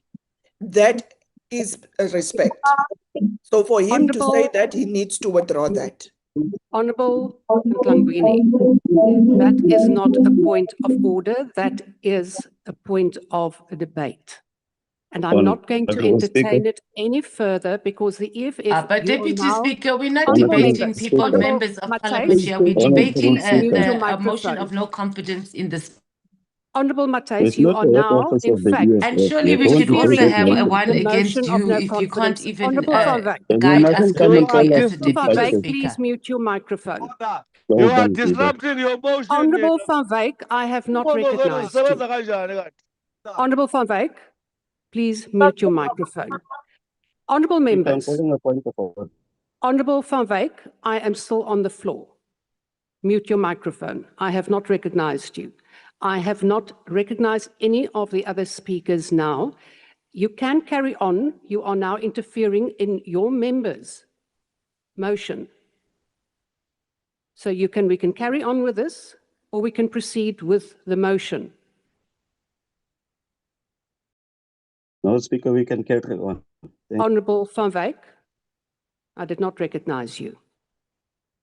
Honourable Maotwe, I have ruled Thank you, Deputy on your Speaker. point of order. I have a different point of order, Deputy Speaker. Please proceed.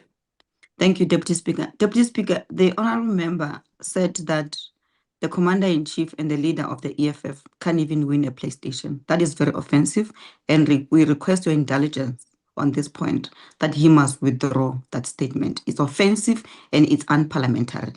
And we're requesting you, Deputy Speaker, to ask the member to withdraw that comment. I thank you, Deputy Speaker. Thank you, Honourable Maotwe. I will allow that based on the fact that you were the original person who submitted this point of order. Apparently not being able to play PlayStation is critical and it is an offence. But yes, so Honourable Daniels, will you then withdraw that the Honourable leader of the EFF cannot win a PlayStation game? His name is Honourable Julius Malema, Deputy Speaker. Thank you. We know who the leader of the EFF is. Honourable Daniels. Deputy Speaker, I never knew it was going to be a contestation or a bet. Honourable Daniels, I ask you to withdraw Honourable or Malema not. can win a PlayStation fight, but for the Honourable sake... Daniels, just withdraw. Do not debate it. Withdraw or not? I will withdraw, Deputy Speaker. Thank you. We will now proceed. Honourable Van Wyk, I'm not allowing this matter further. It has now been dealt with. The same with Honourable Mente. We will now proceed. Honourable Daniels, your time is activated again. Thank you, Deputy Speaker. Deputy Speaker, having looked at this motion and the sponsor of this motion, it gave me full confidence that this motion will not carry, because I don't see the substance in this motion. And even if I had to ask my 13-year-old daughter, she would have said, Daddy, I don't know why they're bringing this motion to National Assembly. And that is the substance of the intellect behind the sponsors of this motion. Those who genuinely care about this institution shall reject this motion in the same manner that the Patriotic Alliance vehemently and unequivocally to reject this motion with the contempt it deserves. On a point of order, Chairperson. Thank you, Deputy Speaker. Honourable Tambu. The member has equated the intelligence of a member of parliament who's the sponsor of this motion to the intelligence of his 13-year-old daughter. You must withdraw that. Honourable Tambu, that is not a point of order. But Chair, With Honourable Tambu, I am now ruling you out of He's as order. We will smart as now his proceed. child. Honourable How is that to a Tambu, we will now parliamentarian? proceed. The next speaker is the Honourable Dena. Speaker, die kern van hierdie mosie het geen behoorlike grondslag nie. Die feit dat daar 'n interdik aansoek was en dat dit toegestaan is nie op sigself 'n inbreukmaking op die skeiding van magte nie. Was dit 'n interdik aansoek deur 'n lid van die uitvoerende gesag om 'n gewone vraesessie of 'n wantroue mosie te stuit, sou dit noodsaaklik gewees het vir die spreker om te opponeer, want dit sou 'n direkte aanval op die oorsigrol van die parlement wees, maar dit is nie wat hierdie is nie. Hierdie gaan nie oor normale oorsig nie. Dit gaan oor 'n bestraffende proses ingevolge artikel 89 van die Grondwet. Die konstitusionele hof het dit duidelik gemaak dat die nasionale vergadering nie self mag besluit of die onafhanklike paneel se verslag substantief of prosedureel korrek is nie. Met ander woorde, dat indien die verslag genoegsame prima facie bewys van artikel 89 oortredings vind, lei dit outomaties daartoe dat die president in 'n staat van beskuldiging geplaas word, tensy dit deur 'n hof tersyde gestel word, en daarom was daar 'n hersieningsaansoek. Die parlement is nie die outeur van die verslag nie en mag nie bloot sy mening oor die juistheid daarvan uitspreek nie. Daarom is dit verstaanbaar en nie vergesog nie dat die speaker besluit het om by die hof se beslissing te berus sonder om die aansoek namens die nasionale vergadering te opponeer. Die hof moes beslis of daar onherstelbare skade aangerig sou word indien die verrigtinge van die komitee onverpoost voortgegaan het alvorens uitspraak oor die hersieningsaansoek gemaak word. Dit gaan dus nie oor die ontduiking van aanspreeklikheid nie. Dit gaan oor 'n regsproses wat die oorsprong en geldigheid van die komitee se werk kan raak. Desnieteenstaande, as ons wil verwys na die algemene funksionering van die parlement, moet ons eerlik wees met mekaar. Is daar probleme in die nasionale vergadering? Ja, daar is.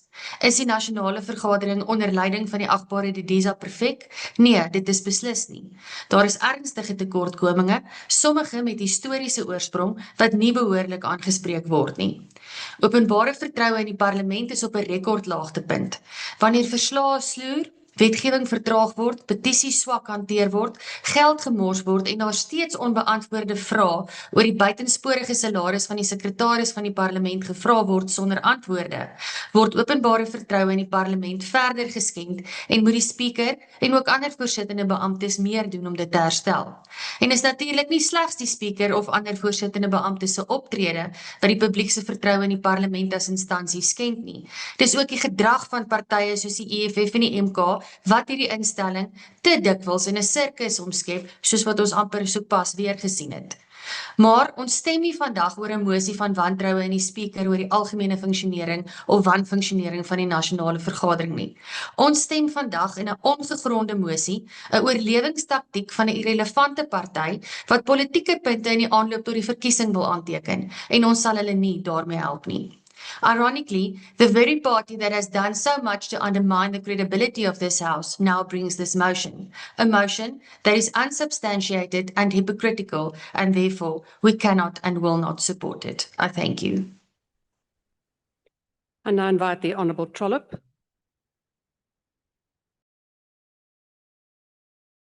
Thank you, Honourable House Chairperson. Action SA has repeatedly raised our objections at how Parliament and the Speaker have handled the current Section 89 impeachment process. We too believe that the Speaker should have opposed the President's interdict application. However, this does not mean that her choice to provide an explanatory affidavit instead is grounds for her removal through a motion of no confidence. Disagreement with the presiding officer's decision does not automatically constitute grounds for removal from office. Section 52(4) of the Constitution and Rule 28 provide for the removal of a speaker by resolution of the National Assembly and set out grounds on which removal is sought. Neither provision establishes that a speaker can be removed simply because members disagree with the decision she has taken in exercising her responsibilities. Removing an elected presiding officer is an extraordinary step, and Action SA does not believe that the Speaker's decisions in this matter meet the threshold to justify her removal, especially as the duly constituted impeachment committee had already opposed the interdict. It is not necessary to use a sledgehammer to kill a fly, and in this particular case, the opposition to the interdict was in any event overturned in the Western Cape High Court. In this regard, we would do well to recall the motion of no confidence brought by the selfsame EFF, ostensibly on the selfsame grounds against the previous Speaker in March 2023. Except then, the EFF tried in vain to use a motion of no confidence against the Speaker because she had them ejected from Parliament for their threatening and unparliamentary behaviour. Using the decision of the Speaker not to allow a secret ballot when voting on the Section 89 independent panel report on the impeachment of the President in relation to the sordid Pala saga was a fig leaf to serve their own parochial interests. We agree that the blind loyalty of the ANC and their dogged defence of their President then and now is wrong, as did the recent Constitutional Court ruling. This, however, cannot be conflated to serving the interest of one political party over the interests of this Parliament. If we expect impartiality from the Speaker, it can then never be that matters of certain parochial interests that they should then succumb to subjectivity rather than objectivity. The danger with this and the previously defeated motion of no confidence by the same mover is that if acceded to, it could set a precedent that a speaker can be removed willy-nilly whenever a political party disagrees with a ruling or an institutional decision. This is precisely why we should be wary of using motions of no confidence as a political weapon. The EFF has repeatedly sought to use motions of no confidence to turn parliament, legislatures and municipalities into theatres of instability rather than endeavouring to resolve issues through debate and due process. This motion holds a risk of distracting us from the real focus, which is to hold the President to account without any further unnecessary delay. The President must account for the undeclared dollars and exact quantum that was stolen from his farm. He needs to explain why they were stashed in a couch as opposed to being kept fully accounted for where ordinary South Africans normally keep their legitimate assets. He also needs to account for the actions related to the investigation of the theft, the arrest of the thieves, and the retrieval of the said foreign exchange outside the lawful SAPS provisions. We therefore reject the motion. Equally and emphatically, we demand that the Speaker acts impartially in facilitating the uncontroverted and fully independent parliamentary impeachment process without any further delay. Thank you. And I invite the Honourable Lekganyane. Honourable Deputy Speaker, good afternoon. Let me take this opportunity to appreciate and commend your leadership and the leadership of the Speaker of the National Assembly and many other women in the Republic of South Africa who are doing well in their leadership assignments. The motion that brought us here today, Honourable Deputy Speaker, questions the leadership of the office entrusted to the Speaker, Honourable Thoko Didiza. Like a true and a product of our glorious movement, Honourable Didiza has habituated democratic values and has undoubtedly demonstrated her intent to uphold and defend these values by courageously bringing the motion before this House for debate. It is only profound, Honourable Deputy Speaker, that we thank Honourable Didiza for her unimpeachable integrity, for if it was someone obsessed with office or power, she would have tried to suppress the motion. She would have squealed and bellowed on every platform, risking her reputation and values. As the Thoko Didiza that we know, that we admire and adore from the African National Congress, she stood by her firm moral convictions and ethical standards. We want to thank you, Honourable Thoko Didiza, the Speaker of this National Assembly, once again for exhibiting quality leadership and showing what women can do when they are given an opportunity to lead. Honourable Deputy Speaker, the paradox we face is that it is this month declared in our annual calendar as the month of women, that the debate on a motion to remove a female leader from office is happening. And the motion is brought by those with chauvinist, androcentric, patriarchal and misogynist predisposition. We debate this motion having perspicaciously understood that the emancipation of women is not an act of charity, but a fundamental necessity for the revolution. Lekganyane, please pause for a moment. Honourable Mente, you have a point of order. Please proceed. Yes, Speaker. Mr. Lekganyane here just called us misogynist and chauvinist pig. He must withdraw that. Honourable Lekganyane, Honourable Mente, I will deal with Honourable Mente, I will deal with that. Honourable Lekganyane, have you just said that? Yes, I said the motion was brought by those with a chauvinist, androcentric, patriarchal, and misogynist predisposition. Honorable Lekanyana, that is not parliamentary, although it is not directed at one person, but I do believe that you should withdraw that. I withdraw immediately, Honorable Deputy Speaker. Thank you. Please proceed. That the emancipation of women is a fundamental necessity for the revolution, the guarantee of its continuity, and a precondition for its success. Secondly, we debate this motion as a tribute to the gallant generation of the 1956 women and their remarkable accomplishments against a stubborn and inhuman regime that sought to dehumanize, exclude, and disenfranchise them. We look back with pride, Honorable Deputy Speaker, from Honorable Frene Jinwala, the first Speaker of the National Assembly, and Honorable Naledi Pandor, the first Speaker, female Speaker of the NCOP, and all those other women, to the current generation of Honorable Thoko Didiza, who is the Speaker of the National Assembly, and Honorable Tsipane Mtsweni, who is the Speaker of the Chairperson of the NCOP. We debate this motion in remembrance of Kgoshigadi Makwena Matala, the legitimate leader of the Bakoni ba Matala Thaba in Limpopo. You forgot Nosiviwe Ngagula. Who was removed Honorable from Pambu, office. I have not recognized you. No, Deputy Speaker, I thought he forgot Nosiviwe Ngagula. Honorable I was just Pambu, assisting. Honorable Pambu, you are out of order, and this is the first time I am now calling you. The third one, you will be removed from the platform. Honorable Lekanyane, please proceed. Deputy Speaker. Honorable Maotwe, is it a point of order? What exactly is he out of order for? Because he was just saying the honorable member was mentioning the speakers of parliament, and perhaps he genuinely forgot to mention Member Pisa Ngakula, and he was just reminding him. So how is it that he was out of order, Deputy Chair? I just want you to help me out.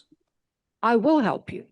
Okay. Honorable Maotwe, you know full well that when we are in a virtual sitting, well, even in the House, you first have to be recognized before you speak. And Honorable Pambu just spoke. The intention, whether you wanted to help the honorable member at the podium, does not carry any weight. What it is about is disrupting the speaker. Honorable Lekanyane, please proceed. Kgoshigadi Makwena Matala, who was removed from office in the 1950s by the belligerent, impudent, intransigent, and impenitent apartheid racist regime aided by collaborationist dissidents. Honorable Deputy Speaker, the motive and politics of this motion are an open secret unmasked by William Shakespeare centuries ago, when he wrote in Henry VI, to Act 3 Scene 1, that, open quote, hide not thy poison with sugared words, close quote. This motion is a sustained onslaught against the African National Congress by encircling voracious vultures and hounding rapacious hyenas who want to eviscerate and scavenge and have the African National Congress left feeble.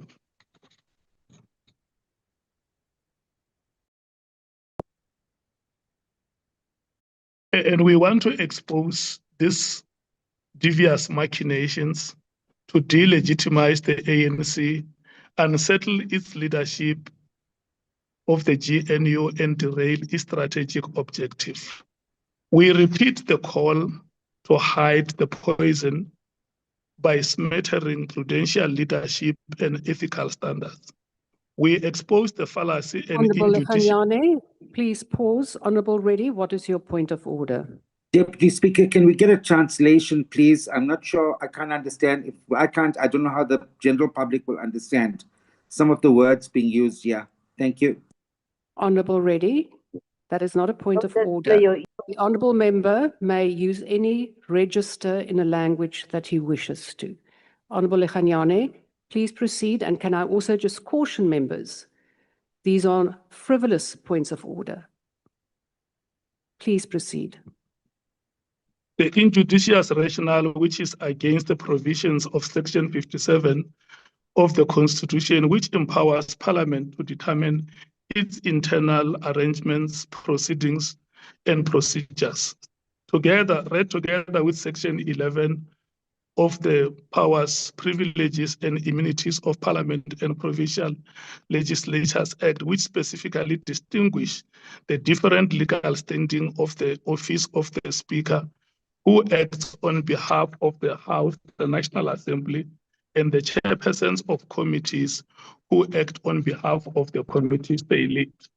Furthermore, Honorable Deputy Speaker, Section 23(2)(b) of the same Act, the Powers and the Privileges, grants committees powers and the authority to litigate on behalf of the National Assembly. All these provisions are read together with Rule 167 of the Rules of the National Assembly. So you can see that with that legislation quoted, the Speaker has not done anything wrong, unless we would have wanted her to act against the law. We put it on record, Honorable Deputy Speaker, that the Speaker unequivocally declined the request by the President to have the work of the impeachment committee restricted to preparatory work prior to the... Thank you, Honorable Lekganyane. Your time has expired. We now move on to the next speaker. Malinga, do you have a point of order before we proceed?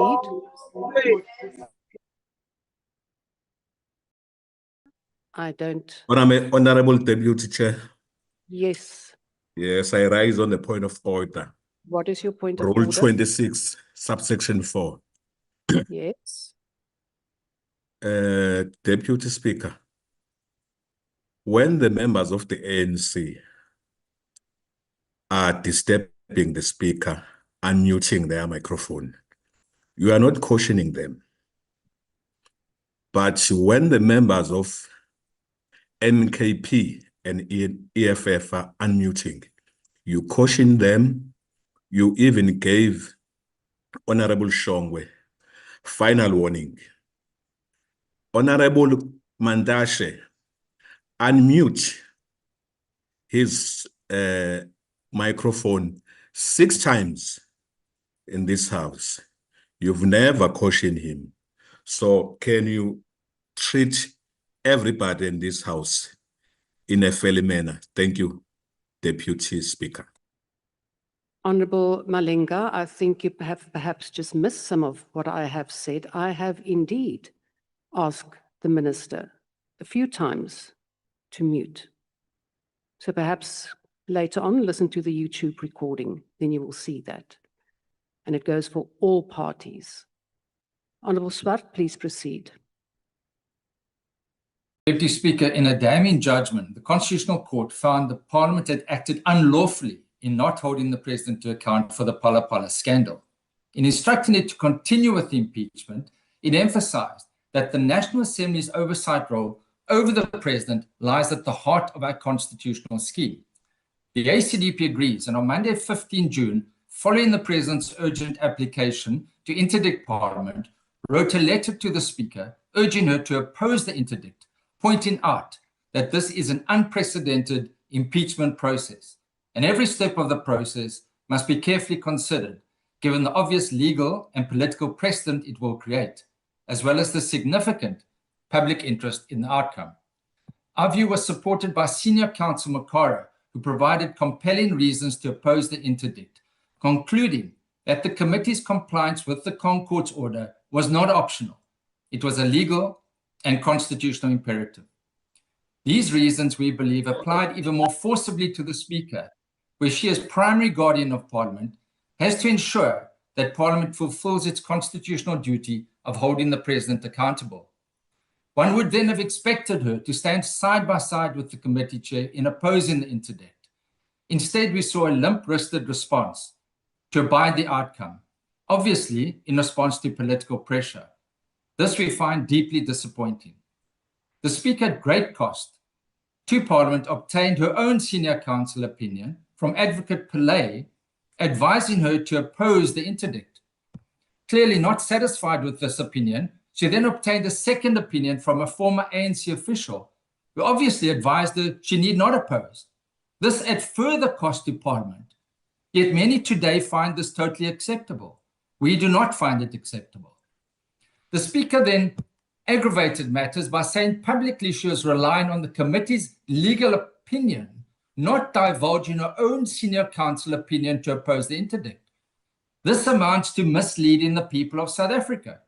Yet this too is acceptable to many today, but not acceptable to the ACDP. This conduct represents, in our view, a dereliction of the constitutional duty to protect the independence of Parliament, particularly when dealing with this unique and very serious impeachment of the President. The public are demanding answers to what happened at Phala Phala, but due to delaying legal tactics have to date been prevented from learning the truth. This, in our view, is plainly wrong. By choosing political convenience over institutional defense, we believe that the Speaker has failed the test of impartiality. For these reasons, the ACDP supports the motion of no confidence. I want to make sure, do we have a speaker from the UDM? There is no one on the speakers list. Is there a speaker from the UDM? It does not seem to be the case. Honourable Zibi. Thank you, Madam Deputy Speaker. We are being asked to remove the Speaker of this House because she did not oppose the President's High Court review application and instead chose to abide in the face of the impeachment committee choosing to oppose. The Speaker initiated the formation of the impeachment committee specifically to handle all business pertaining to impeachment. What the committee says about any development in this process must be handled entirely by the committee without the Speaker weighing in with unsolicited opinions. Direct interventions by the Speaker are, in any event, undesirable unless it is to ensure that the rules of Parliament are adhered to. In this case, the committee decided to oppose the review application. The Speaker has zero role in that decision. Inviting her to start pondering what position should be taken on this matter suffers from a fatal internal contradiction. What if in future the Speaker decides to oppose in court the committee's position? After all, litigation decisions are not supposed to be mindless, such as defending or opposing a position simply because the loudest voices say so. Therefore, inviting the Speaker to get involved in this matter when Parliament has chosen a committee of competent MPs to represent it makes no sense. It doesn't need a meddlesome Speaker whose opinion may one day differ with that of the committee and create a bigger constitutional crisis. This and future Speakers must let the committee handle its business and limit their roles to providing the tools and resources for the committee to do the work it has been mandated to do, including opposing review applications. Honourable Didiza has dutifully met this obligation. It is also notable that in his initial input, not once did Honourable Malema attribute any of the failures to hold the President accountable to Honourable Didiza. He referred to previous Speakers of the House. A motion such as this is a judgment call on an individual, and it makes no sense to ask this House to pass judgment on one individual based on the failures of another. That is frankly devoid of logic. It is worth noting that no one complained when the Speaker dutifully passed on every correspondence from the President to the committee for its response, and its response alone prior to this application. The very decision to not accommodate the President's initial request was the committee's, and this decision alone. None of the parties who are complaining today and want us to remove the Speaker had a problem with it then, because they knew, as they know now, that her opinions were not needed. Rise Mzansi supports the work and authority of the committee to drive the impeachment process and rejects this motion. The Speaker must stay put. We reject this motion. Honourable Mkapani, please mute your microphone. Could I just again ask the UDM, Honourable Nontenja, you are on the platform, but you were muted. Do you wish to speak? Honourable Deputy Speaker, the UDM doesn't have a speaker on this one. Thank you. Thank you very much. We can then move on. And we go to Bosa. I see the Honourable Schlager Webster is ready. Thank you very much, Madam Deputy Speaker. It is our job as MPs and as lawmakers to continue to strengthen Parliament as South Africa's foremost institution of democratic accountability. And as Build One South Africa, we're of the view that pursuing a motion such as this one, which is unlikely to succeed, doesn't, on balance, advance parliamentary oversight. The office of the Speaker is bigger than any single ruling and than any single decision. And so a motion of no confidence should be reserved for instances where there has been a broader failure to fulfill the constitutional responsibilities of the office. And in this case, this particular motion appears to be largely political in nature, and we can't have a situation where we have frivolous motions like this that waste the House's time. We note that Speaker Didiza has complied with the Constitutional Court's judgment by establishing the parliamentary processes to begin with, as it relates to impeachment of the president. And while Bosa has not agreed with every decision that the Speaker has taken, we don't believe the threshold for a motion of no confidence has been met at this point. Parliament is currently engaged in significant accountability processes, which involve the president, and this isn't the time now to then remove the Speaker.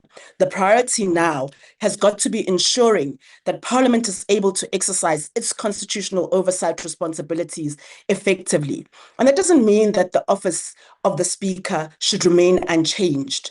We have consistently, as Build One South Africa, argued that any member that's elected as Speaker should resign from all senior political leadership positions within the political party upon assuming office, because the Speaker must be seen to be an impartial guardian of Parliament, and it's difficult to fulfill that responsibility while simultaneously serving as a senior political actor within a party hierarchy. We have to note that there's a growing perception that Parliament has become too weak, too politically constrained, and too willing to defer to the executive, especially with the introduction of a new dynamic by the GNU of around 70% of members of Parliament belonging to parties that are participating in the executive, while almost 1 in every 5 MPs is actually a minister.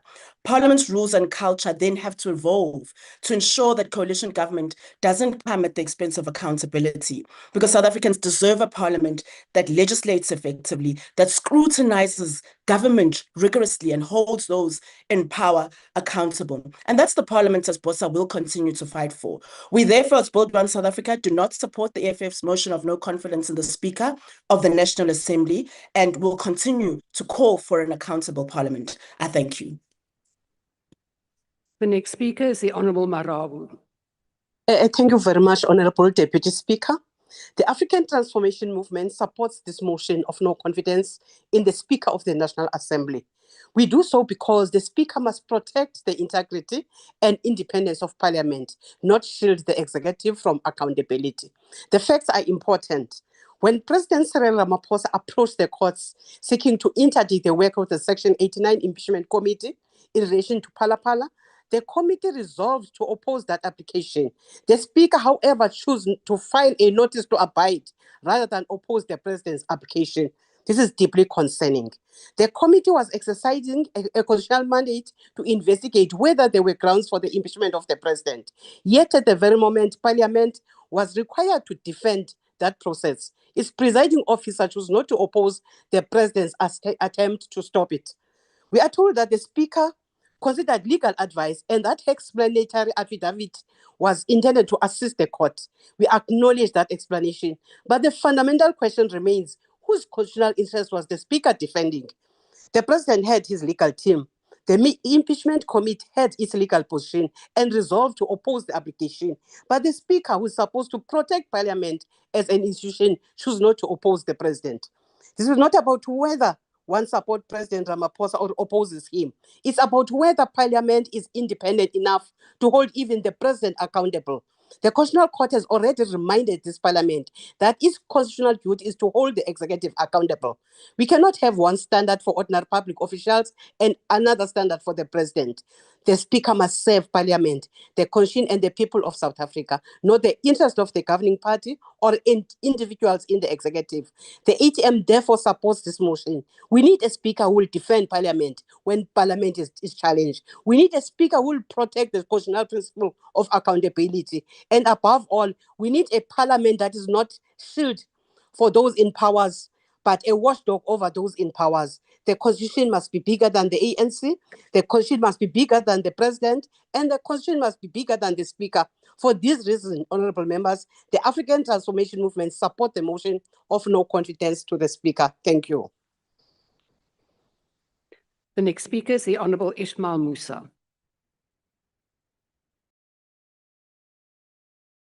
Thank you, Honourable Speaker.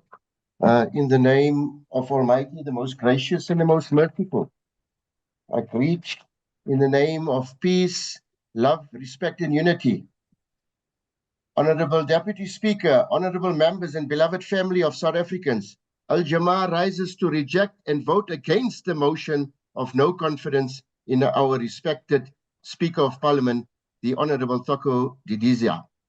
Since her appointment, Al-Jamaa is of the view that the Speaker has demonstrated fairness, objectivity and respect for the parliamentary process. Her role requires impartiality. Honourable Ismail Musa, please pause for a moment. Honourable Dugmore, you raised your hand. Is it a point of order? It was a mistake. It was a mistake. It was a mistake. I was just wanting to enthusiastically support the Speaker, and I put up my hand by mistake. Yes, that's another icon. Thank you very much. Honourable Ismail Musa, please proceed. Thank you so much, Speaker. Al-Jamaa firmly calls for stability, functionality, and constructive oversight in Parliament. We recognize the Speaker's work together with the Department of Public Works in facilitating the continued functioning of Parliament and ensuring that parliamentary sittings remain accessible and effective for all members. We further acknowledge the efforts to secure the dome for plenary sittings while the rebuilding of Parliament continues. Ensuring that Parliament remains operational during this period is essential to our constitutional democracy. We also commend the Speaker for setting aside time to commemorate the adoption of our Constitution and for representing South Africa on the international stage. These responsibilities contribute to strengthening the dignity and standing of Parliament.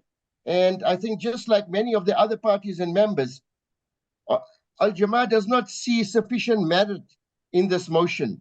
The allegations presented against the Speaker, in our view, are unsubstantiated and appear to arise in part from a misunderstanding of the Speaker's procedural duties and constitutional responsibilities. The Speaker must remain impartial. We cannot support a motion that, in our assessment, does not constitute a genuine and sufficiently substantiated accountability measure. We further believe that the Speaker was correct to abide by the decision of the Cape High Court and to respect the authority of the judiciary. Parliamentary accountability is fundamental to our democracy, but so too are fairness, due process, institutional stability, and respect for the separation of powers.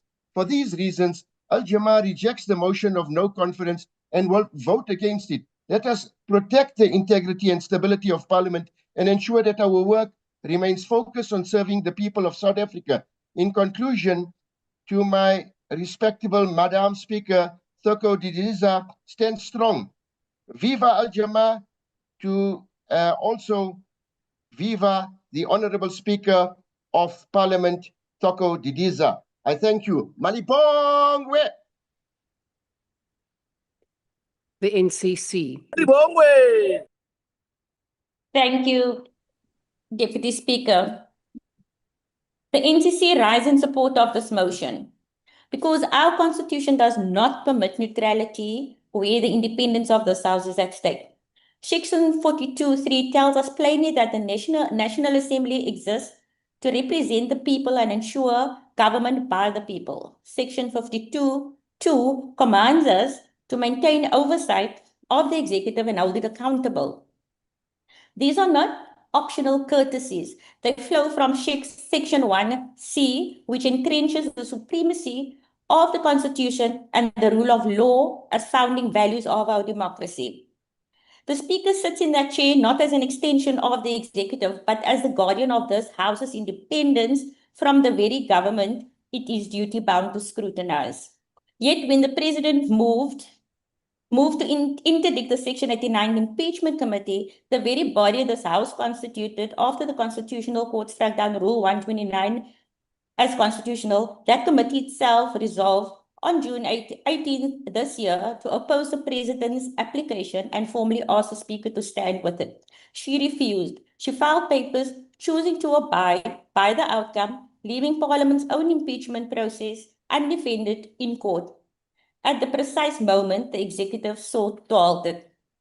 Honourable Speaker, that is not impartiality. Impartiality would have meant letting the committee fight without obstruction. What we witnessed instead was silence dressed up as neutrality, while the very process meant to hold the President accountable was left to stand alone. A Speaker will not defend this House's authority under Section 89, cannot be trusted to defend it under any other. Section 52(4) exists precisely for this moment, to let this Assembly remove a Speaker who no longer commands its confidence. Thank you. The next speaker is the Honourable Mashlatsi.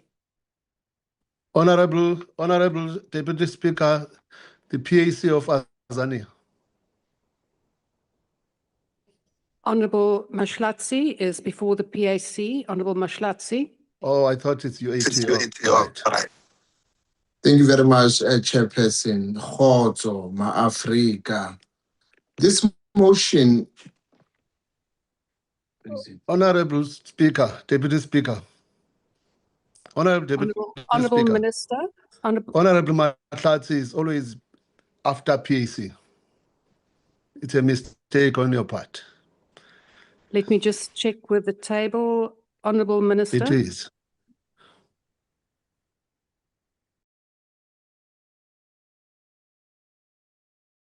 We will just check that, but Honourable Minister, it is, I think you are correct, as I recall, that it is first the PAC, but please proceed, Honourable Minister.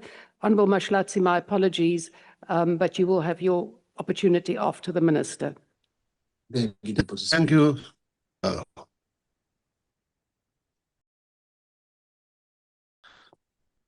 Thank you, Honourable Deputy Speaker. The Pan-Africanist Congress of Azania opposes the motion to remove Ms. Thoko Didiza as Speaker of the National Assembly. The Speaker's decision not to actively oppose President Ramaphosa's interdict application and instead to file an explanatory affidavit assisting the court was an indisputable exercise of institutional neutrality, not a betrayal of it. A Speaker who positions the National Assembly as an active litigant against the head of state rather than allowing the properly constituted impeachment committee to deal with the matter risks dragging the presiding office itself into partisan battle. Indeed, this is the very outcome the motion claims to guard against. The Speaker publicly confirmed that her position is consistent with the impeachment committee's own stance following the Constitutional Court judgment. This is not the conduct of a captured Speaker, but it is an attempt to preserve the National Assembly's institutional standing, especially since the Speaker has positively taken steps to allow the process, including the litigation that impeachment committee instituted. The fact that she decided to abide by the decision of the court does not suggest any partiality on her part. Removing a Speaker through a hastily convened virtual sitting on the strength of a legal disagreement over strategy rather than any proven act of bad faith or corruption sets a dangerous precedent. It would turn the position of the Speaker into a revolving door, hostage to the whims of which party commands the numbers on a given afternoon. That is not the accountability, but is the erosion of the very parliamentary independence that the motion claims to be defending. Our approach to politics, guided by the ideals and values of Robert Mangaliso Sobukwe, demands that we build durable and principled institutions and not weaponize procedural motions for factional advantage. The Pan-Africanist Congress of Azania therefore calls on all parties to reject this motion to allow the impeachment committee to complete its constitutional work without undue, frivolous, time-consuming distraction. This House should reserve removal proceedings for genuine and demonstrable breaches of office, not disagreements over legal strategy. The PAC opposes this motion. Thank you, Honorable Deputy Speaker. Thank you, Honourable Minister. Honourable Mashlatsi, it is now over to you. Thank you, Deputy Speaker. Also, Ma-Africa, unity, Ma-Africa. This motion is not about personalities. It is about constitutional integrity and the institutional independence of Parliament. Parliament's own material makes it clear that although the Speaker is a member of a political party, she is required to act impartially and protect the rights of all political parties. The National Assembly is constitutionally required under Section 55, subsection 2, to hold an executive accountable and maintain oversight over the exercise of national executive authority. Our concern as UAT rises from the Speaker's conduct in a Pala-Pala litigation where Parliament's institutional interest were placed in circumstances that created the appearance that the Speaker was defending or aligning the legislature with the executive. The UAT find this to be constitutionally dangerous. The legislature is not an extension of executive. The Speaker's responsibility is to therefore not to protect the political interest of governing party or the president, but to protect the institutional independence, authority, and constitutional powers of the National Assembly. The main question here is whether the Speaker has sufficiently protected the Parliament as an independent constitutional institution. The answer is no. When the presiding officer is perceived to speak or act for the executive rather than for the House, the doctrine of separation of powers is weakened. Parliamentary oversight is compromised, and the public confidence in democratic accountability is damaged. The UAT call upon the House to restore the authority and the independence of National Assembly by supporting this motion of no confidence against the Speaker. On the 4th of November 2026, vote for the United African Transformation. Kanimambo. There isn't a speaker for good. We then move on to, my apologies, to the Honourable Michalakis. Thank you, Madam Deputy Speaker. Madam Deputy Speaker, Speaker William Lenthal from Westminster in 1642 famously said, "I have neither eyes to see nor tongue to speak in this place, but as the House is pleased to direct me, whose servant I am here." This was the first time that a Speaker declared loyalty to the authority and liberty of Parliament rather than to the head of state. For the past 384 years, speakers in democratic countries across the world have followed this noble tradition, standing in defense of Parliament as the representative of the people. It is a noble and dignified role, but it is also a vital role to ensure that Parliament functions effectively, to ensure that the executive never acts unchecked against the interest of the people. I have been very critical of the Speaker's stance in not opposing the President's interdict application. The question was asked, what should the Speaker have done as an alternative? The answer is, she should have opposed the application on behalf of Parliament. Yes, the Speaker should be impartial, scrupulously so, in all matters before the House, which means that she should not show any party political affiliation in any matter before the House. However, when it comes to being impartial in any matter where Parliament as an institution is affected, she can never, ever be impartial, which is to say, she must always choose the side of Parliament. She litigates on behalf of Parliament. She is its primary spokesperson, and she's the first and the last defender of our traditions, processes, and institutional integrity. She can only, to paraphrase Speaker Lenthal, act in a manner as the House is pleased to direct her, since her only loyalty is towards this House and serving it objectively. So yes, in my view, the Speaker did err, and I have openly criticized her for it. But as my colleague, Honourable Breitenbach, set out, grounds for a motion of no confidence is a bridge too far. We cannot use such motions as a political tool to destabilise the institution at every failure of the Speaker to do what we expect her to do. Deputy Speaker, the whole matter does, however, raise the question, 30 years after our Constitution was signed into law, is it not perhaps time for us as Parliament to have a discussion around our institution, the appointment of certain office bearers, and, in my view, the impartiality of the Speaker? Perhaps it's time for us to put measures in place to ensure that no Speaker can ever serve on their party's executive structures or openly campaign on behalf of their party. The office of Speaker, along with that of the President and Chief Justice, are the three highest offices of state. The Speaker should be a lifelong ambassador for this institution, free of political allegiance or loyalty. Loyalty to this institution is the job. Deputy Speaker, I also think that it's time that we decisively strengthen this institution. I have had recent constructive engagements with the Speaker on this matter, and we are in broad agreement. In my view, she does want to see Parliament become a stronger institution. Some of the matters that we agree on include strengthening the Joint Committee on Financial Management of Parliament, strengthening the Financial Management of Parliament Act, putting a clear recruitment policy in place for the appointment of the Secretary to Parliament and all senior managers in future, and having an executive authority that meets regularly where other presiding officers are included in these meetings. Along with a multi-party review of the institution, this will go a long way in ensuring that we get Parliament back on track. Madam Deputy Speaker, motions of no confidence are not frivolous political tools. They should be reserved for serious breaches of the constitutional mandate and of an office bearer. I'm not convinced that the Speaker, despite errors of judgment that she might have made in certain issues, including the one concerning the motion, has warranted such a serious step.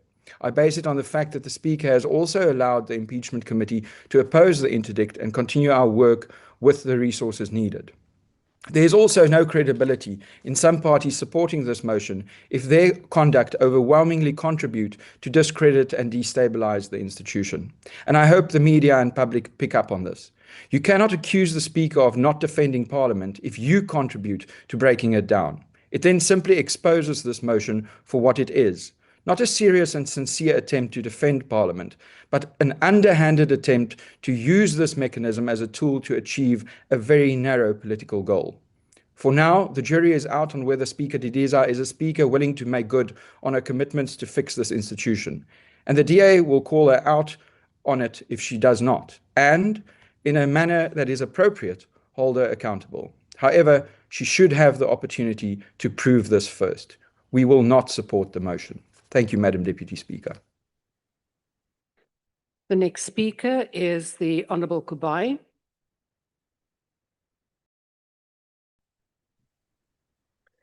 Thank you very much, Deputy Speaker. I must say up front that the African National Congress does not support this motion. Today's debate will go down in history as one of the most unnecessary debates we ever undertook as the National Assembly. Looking at it more carefully, it is easy to see that the EFF's latest ploy to remove the Speaker has nothing to do with frivolous matters they alleged against the Speaker to support this misguided motion. It is rather an attempt to achieve through political gimmicks what they could not achieve through the ballot. It is ironic that a group of political delinquents who are led by men who has been convicted of a crime by a court of law are using the good name Minister, of the please Speaker pause to for a portray moment. themselves as constitutionalists Honourable and champions Minister, of please accountability. pause for a moment. Deputy Speaker, on a point of order, Deputy Speaker. Honourable Maotwe, I first want to deal with the Honourable Matthys.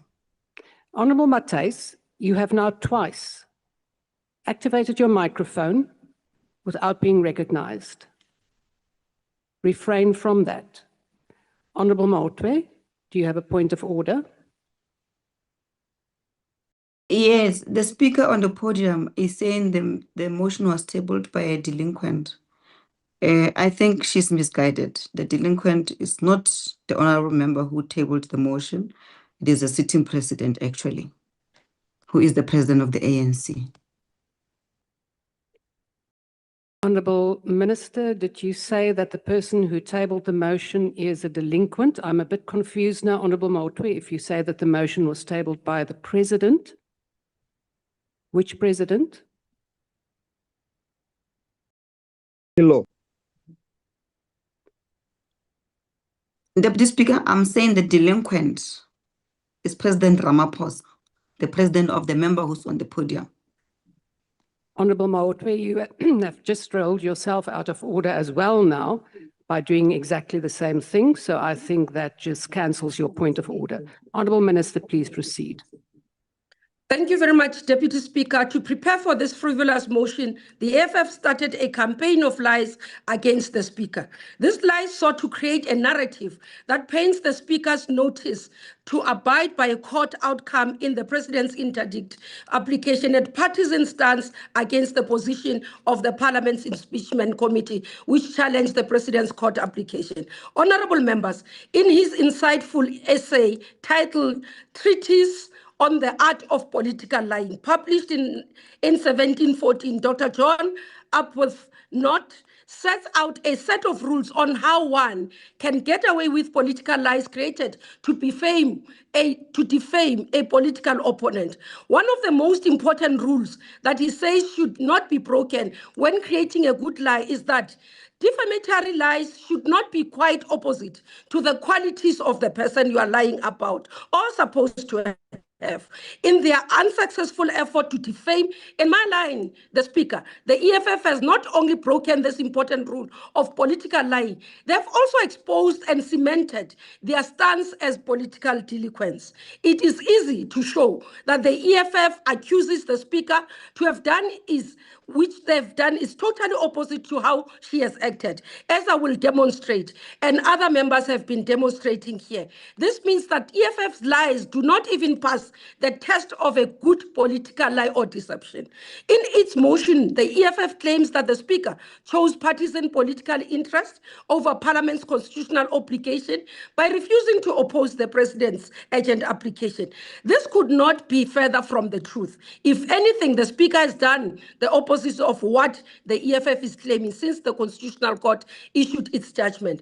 In its judgment, the Constitutional Court directed implementation of Section 89 as reported by the Chief Whip of the ANC. Not only did the Speaker establish the impeachment committee, but followed the Constitutional Court's directive. But he has also strengthened the committee by allowing 16 of the 18 parties in Parliament to be represented on the committee, thereby allowing for a wider participation in this process. This step led to the creation of the committee and one of the largest committees constituted since the advent of democracy. And this committee has 31 members. The Speaker could have chosen to follow the rules, could have chosen to restrain the committee, but she did not. Now, how do you allege all these things that you are saying to her? The Speaker went even further and dismissed the proposal that only fit and proper members of Parliament be allowed to serve on the committee. Those who are convicted in a court of law and have been sentenced would not be sitting in this committee because they are not fit and proper, thus defending the rights of all duly elected members of Parliament to serve in the committee. But they have the nerve to throw stones while they are sitting in class doors. Deputy Speaker, on a point of order, Deputy Speaker. Not only did the Speaker respect the separation of powers. Honourable Maotwe, your point of order. The Minister is misleading the public. It is not the Speaker who determined who must sit in the committee. It's not her. So this member must stop misleading the public and saying it's the Speaker who said the issue of fit and proper must be out. It's not the Speaker. She doesn't have the money. She doesn't have the powers to do that. Honourable And this is supposed to be the Minister of Justice. What are we dealing with, Khadi here? It is not a point of order. You are now interrupting the Speaker. Honourable Minister, please proceed. Thank you very much, Deputy Speaker. To show that their members only even believe that this motion is not important. Honourable Minister, please pause. Honourable Mkhalipi, can the Speaker on the podium stop shouting? Just debate with kindness so we can understand. We don't even follow. You are shouting as if you are shouting to your kids. Please. It is not a point of order. Deputy Minister, do not unmute your mic if you're not recognized. Honourable Minister, please proceed. Thank you very much, Deputy Speaker. You see, The fact that the same members are disrupting their own motion is because they believe that this motion is frivolous themselves. Because no party, when it puts a motion, they will disrupt it. It tells you the character of the motion, the character of the party. Now, when we look at the speaker, it's in terms of the rules, but also we must understand her powers. And also what she has been able to ensure that not only did the speaker respect the separation of powers between the parliament and the judiciary by implementing judgment, she also protected the independence and integrity of parliament by taking steps that would ensure that the president of a party she belongs to is held accountable before parliament. In all her actions, the speaker has not stood in the way of accountability. Instead, she had ensured that the National Assembly exercises its Section 89 power, which is a core function of accountability that the Constitution vests in a legislature. Honorable members, are these actions of a speaker who has chosen partisan political interest over parliament's constitutional obligation? No. Or is this poor attempt at the art of political lying? Clearly, it is the latter. It is definitely the poor attempt of art of political lying. It is an attempt that should be kicked out, must be not supported, but this motion actually will go down the history, being a waste of parliament's time at the most critical time where we should be dealing with more important issues and that affects the South African public. That the speaker is the presiding officer of the National Assembly, bears the constitutional duty to protect, defend and uphold the institutional authority, independence and integrity of parliament. She has been able to do that. She has been able to affirm her position as the custodian of these responsibilities. The impeachment committee is a committee of parliament established by the speaker through working with parties, and she didn't stop in the way. They are saying the rules are saying that it's the parties. The speaker has the power as the executive authority. She could have stopped some of the processes. She did not interfere. She has not interfered with the committee. She allowed the committee to function. She allowed the committee to even submit application. She made resources available for the committee as the committee has requested. Now, honorable members, are these actions of a speaker that is not acting in line with the Constitution? No, actually it's the contrary.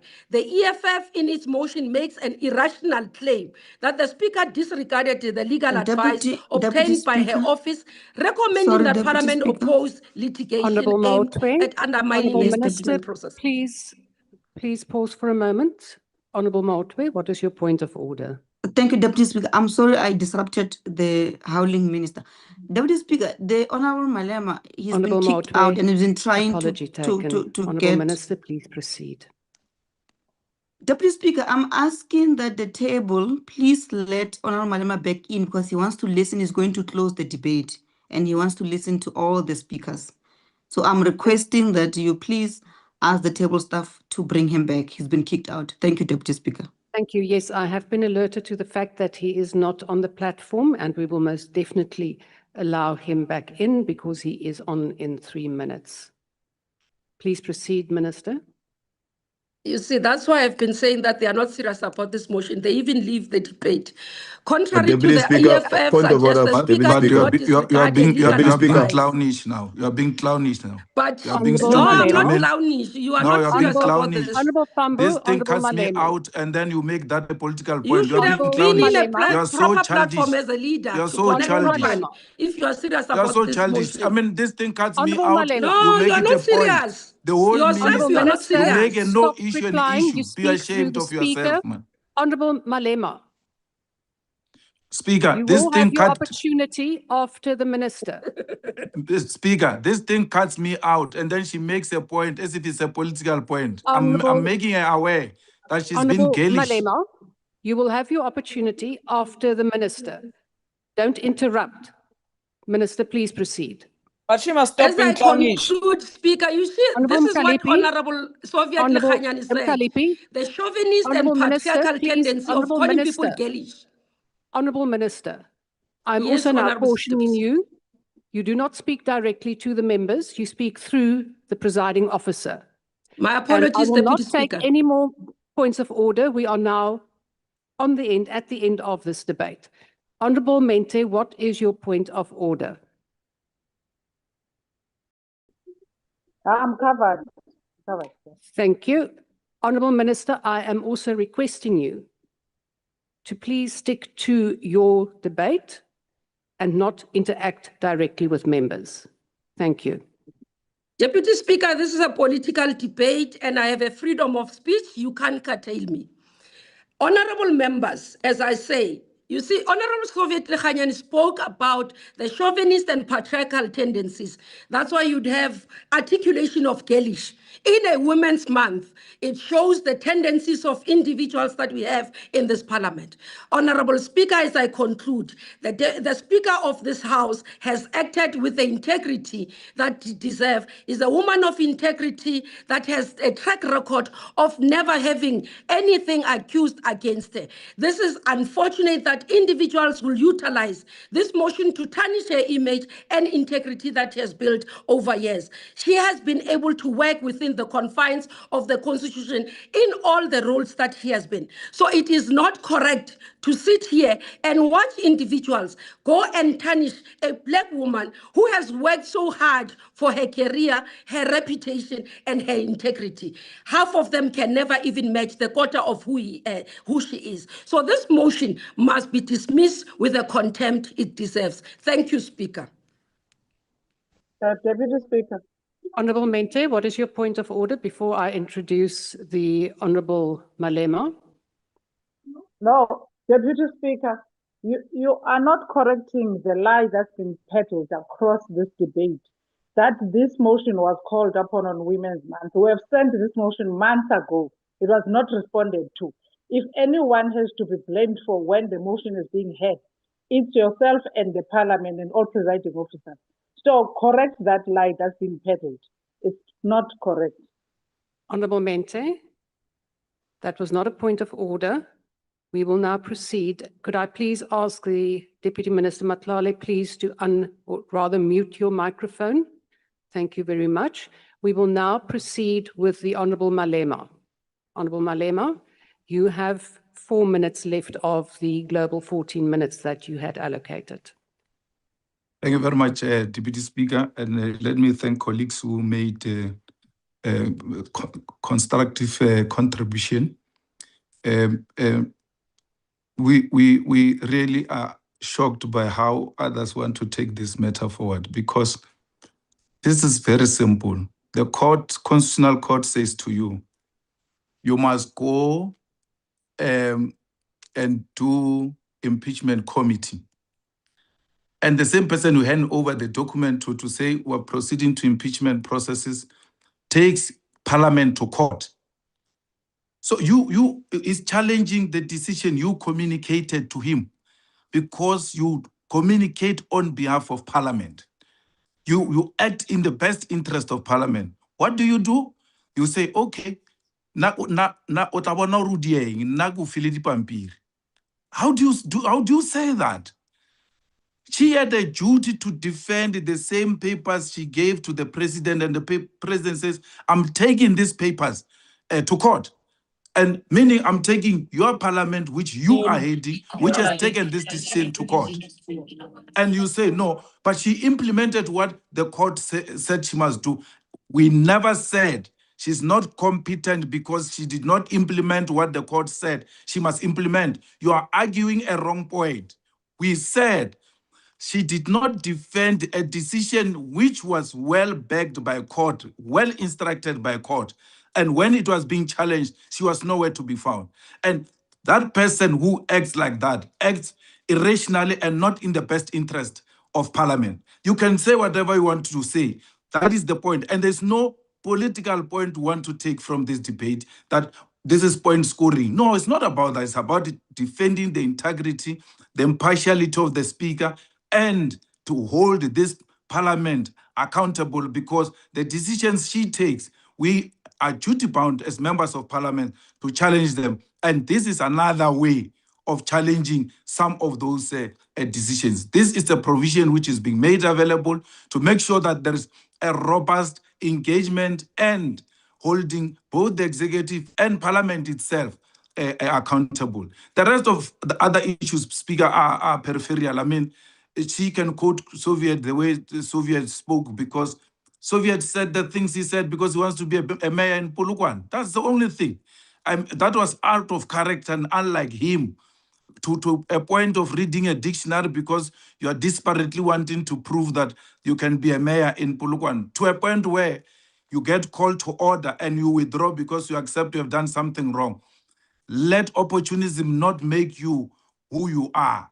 Someone said here that a daughter thinks better than me, she's stating and all of that. I'm very happy with a very brilliant girl who thinks better. I'm just scared she might be a daughter of a person who may not protect her from taking drugs.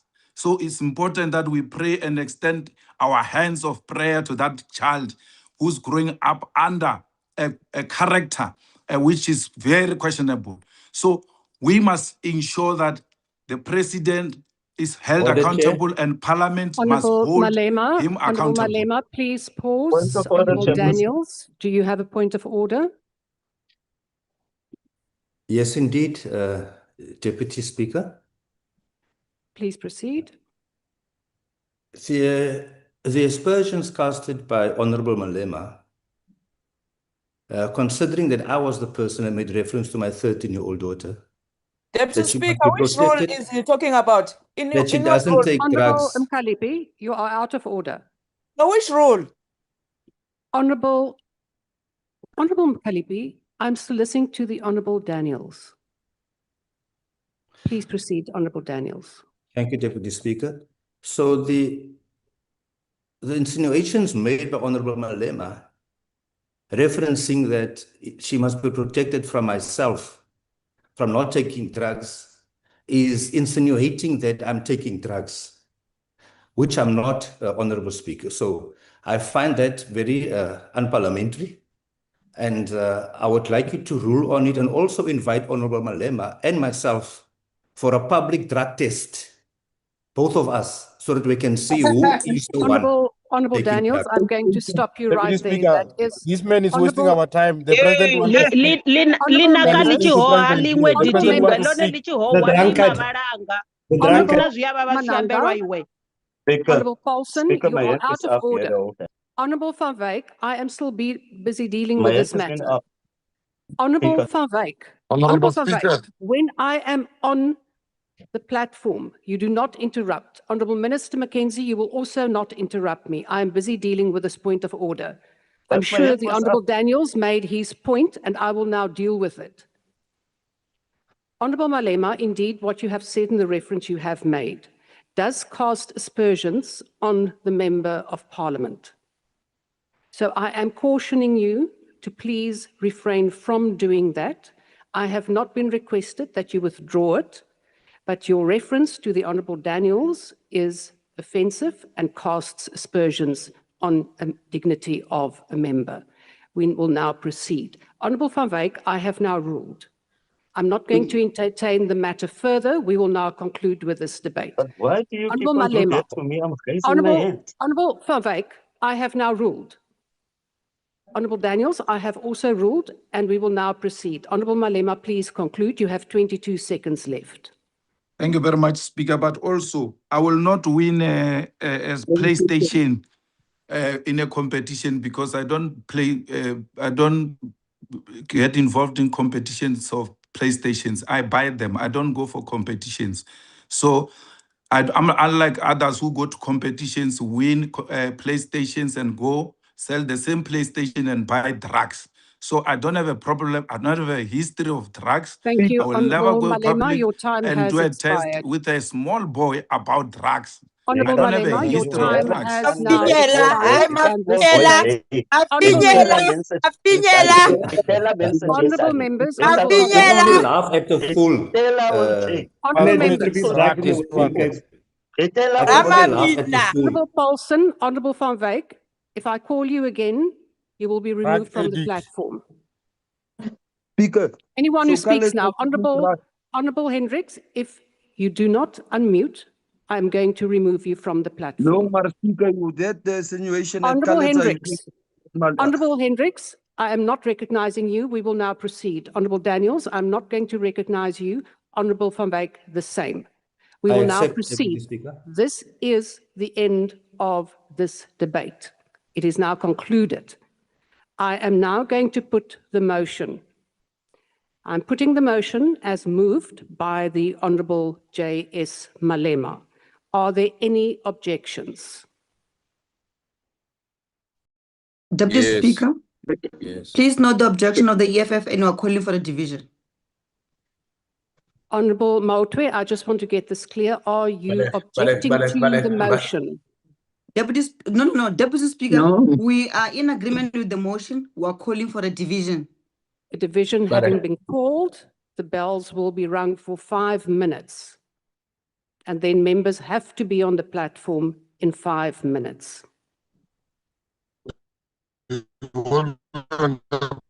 Platform speaker to be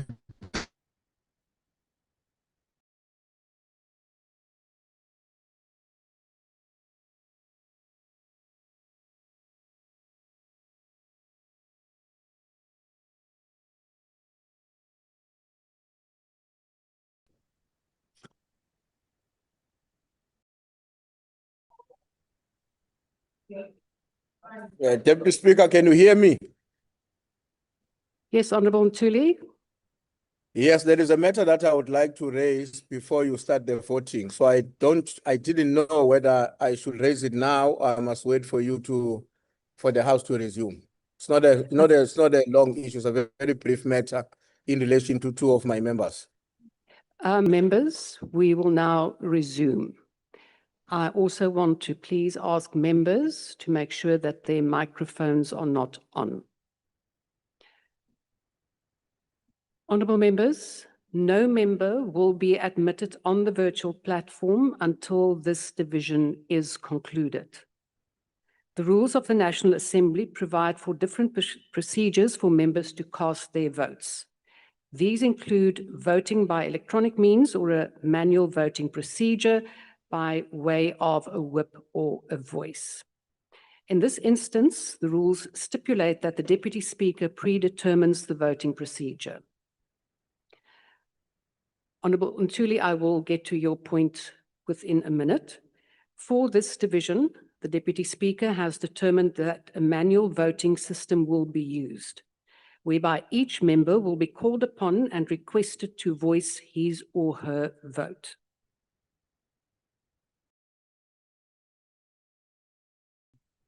When a member is called to indicate their vote, they must unmute their microphone and enable their video for authentication purposes.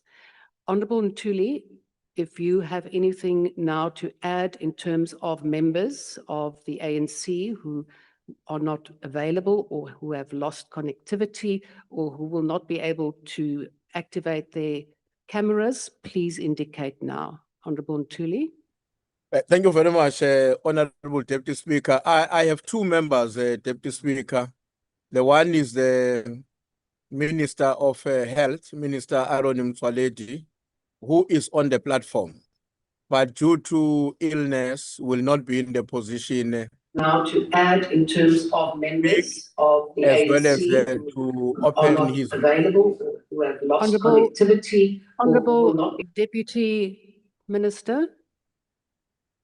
Yes. Deputy President, please make sure that you are muted. Honourable Ntuli, please proceed.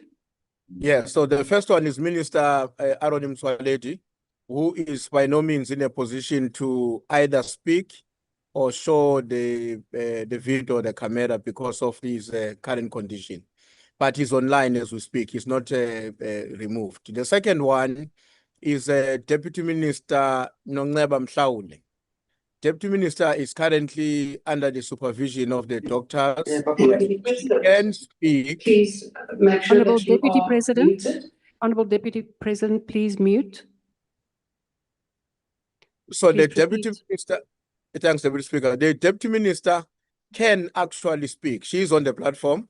She can speak, but from where she is, she will not be in the position to open a video for all of you to see her. So those are the two issues I wanted to raise with you. Otherwise, all other members would be in the position to comply with the procedure you have outlined. Thank you very much.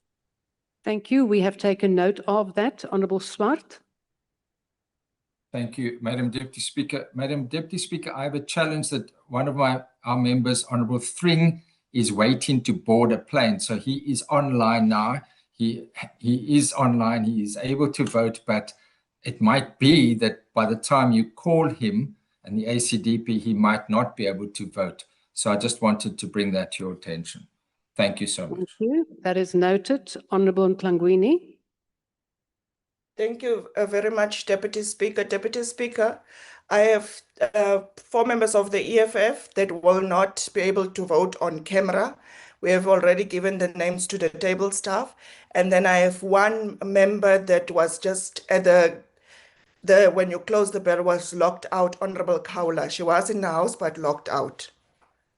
So if they pay attention to that one, please. We will make sure about that. And then I have the Honourable Mkhize. Thank you, House Chair. I have 1 member who is on the platform but won't be able to vote due to unstable network, the Honourable Sibonelo Nomvalo. Thank you, Chair. Thank you. Honourable Skosana.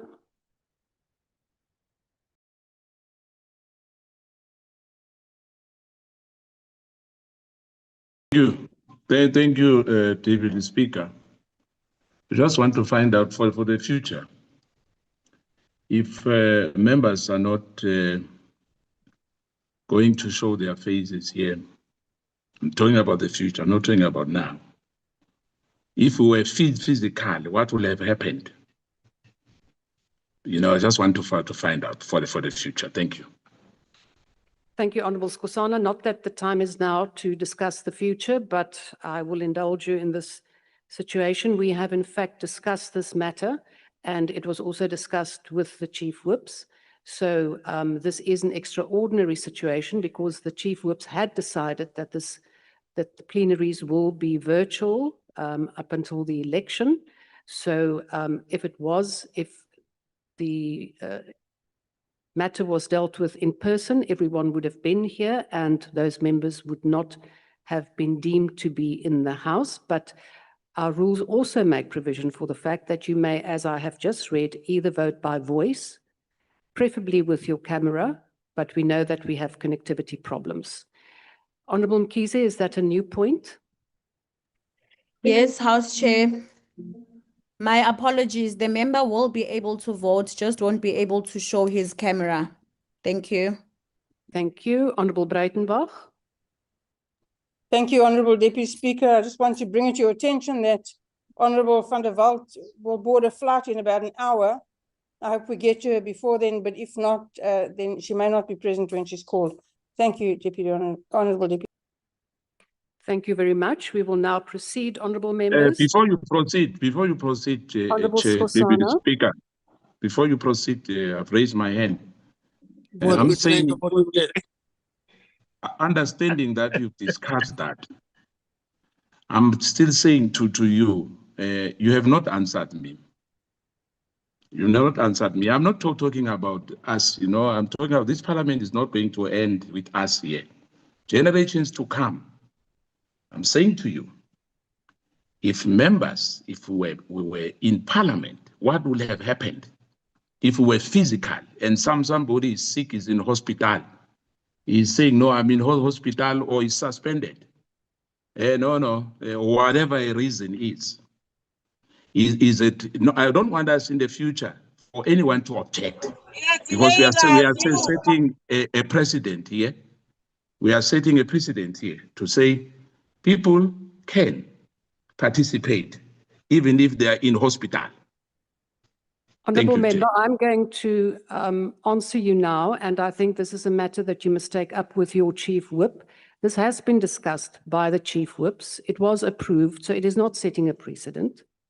So we will now proceed, and you are quite correct that this is, you're asking something about the future. We are now busy with this voting session, not the future. So I do propose that you take it up with the Chief Whip's forum through your Chief Whip, where it can be dealt with for future instances. Honourable thank you. Thank you. Honourable It's noted. Thank you. It's noted. We will now proceed. I'm saying to you, It's noted. You don't have to. You don't have to be emotional about that. And be don't be condescending to me, because the way we are putting it is like I'm insane. This thing is going to come back one day. I'm telling you now. Thank you. Thank you, Honourable Skosana. We take note of your concerns. Honourable Nolochungu. Thank you, Deputy Speaker. Please note that Honourable Matthias was online, but he's been kicked out during the break, so you can confirm that with the table staff. He's been in all the time, but now he's been kicked out. We will confirm that. Then Honourable Ntuli. Deputy Speaker, my apology.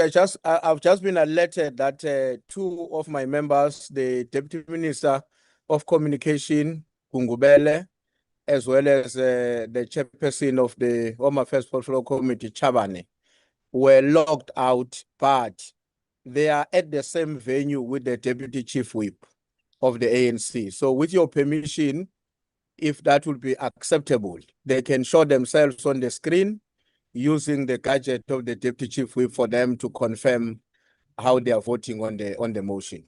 But both of them are physically in the same space with the Deputy Chief Whip. Thanks. Thank you.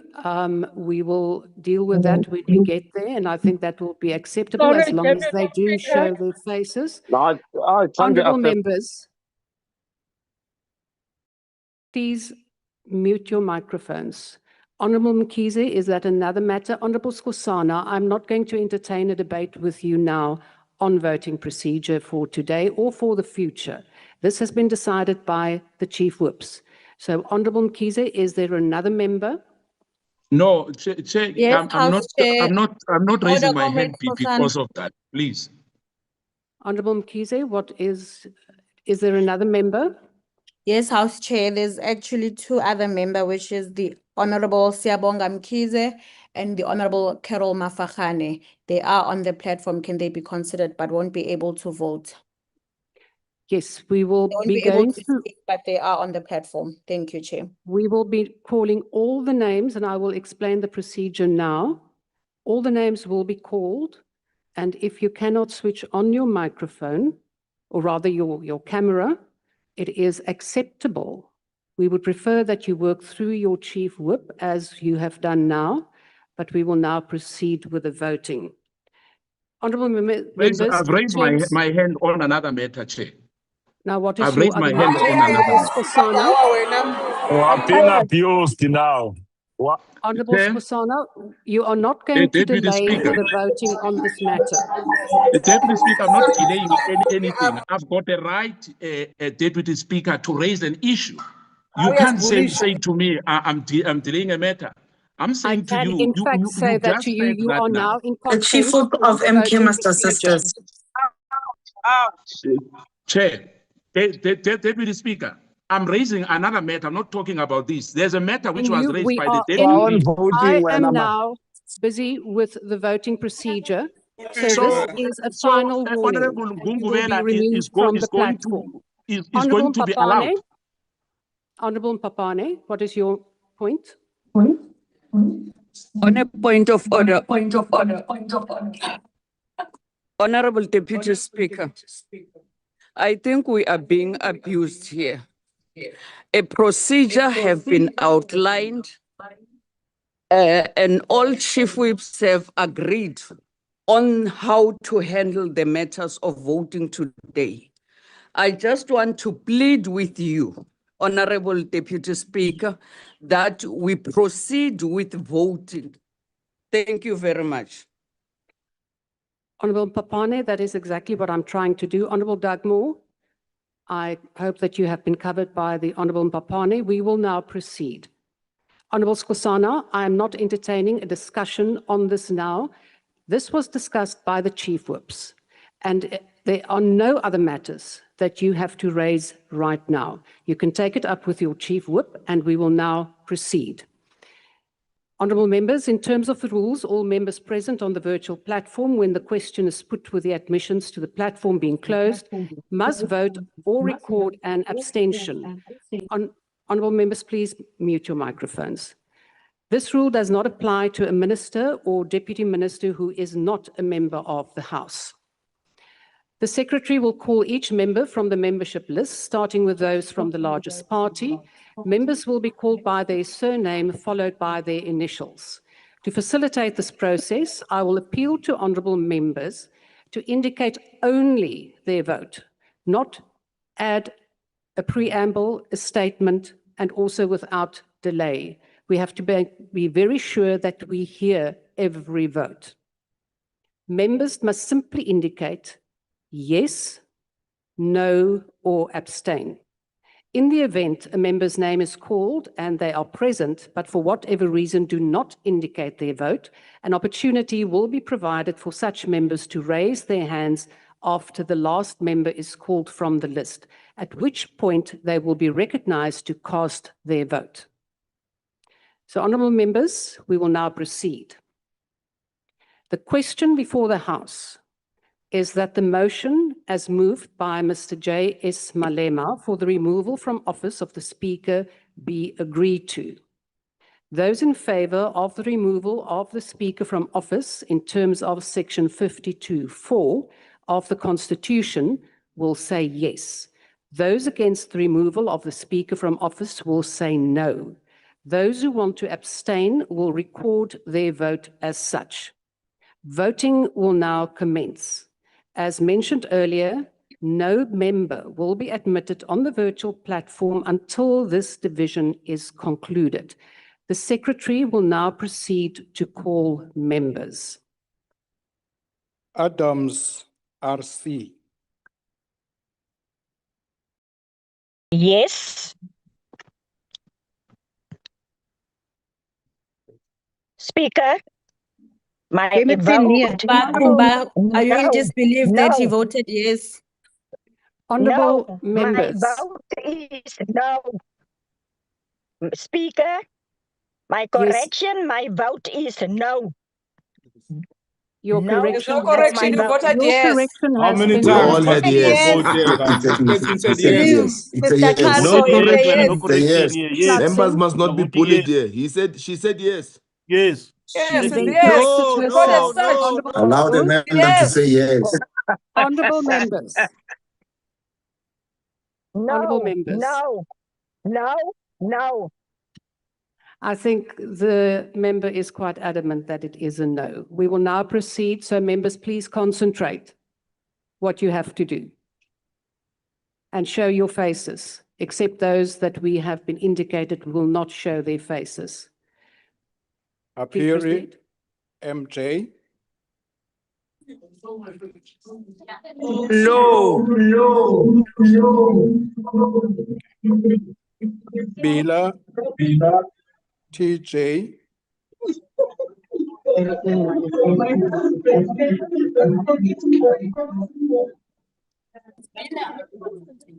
I vote no. No. Speaker, no.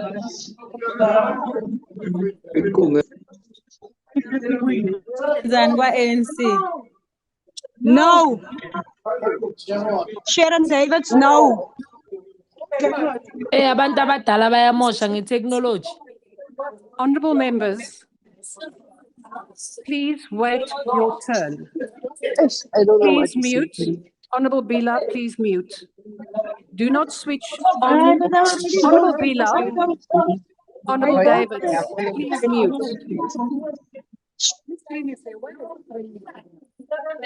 Honourable Bila, please mute.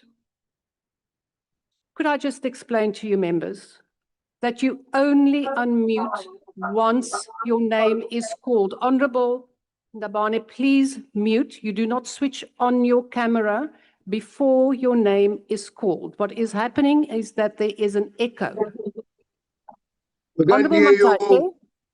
Honourable Matashe, please mute. Could I please have the assistance of the Chief Whips? That you only unmute and show your camera. Honourable Matashe. Honourable Matashe. Honourable members. Honourable Loze, I am also going to remove members from the platform if you do not But you don't say that Listen, when Gwede is Honourable- speaking. You don't say you're going to remove him. You don't say that to Gwede. Honourable Lonzi, I'm saying it to everyone. And do not unmute yourself without being recognized. So no one please unmute except when your name is called. Honourable Reddy, what is is it a point of order or do you want to have some words of wisdom? No, certainly not. Deputy Speaker, give us some credentials. By now, the table should inform you what are the numbers, because the entry is locked now. So if you could give us credentials from each party, maybe the party whips can just indicate, and we can confirm that. So we would know who is on the platform, and that we will avoid a situation where people are just snuck in. That could happen as well. Thank you.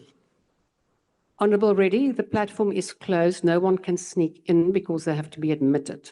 Secondly, party chief whips can in fact see on the virtual platform whether their members are present or not. It's a very simple exercise. You just look on your Zoom and you type in MK and all the MK members will appear. So that is what chief whips can also do. We are indeed correct. So we will now proceed with the next one. Honourable Malinga, what is your point of order? Thank you, Chair. Chair, I'm rising on the point of privilege. Please be consistent, because you are going to disrupt this meeting.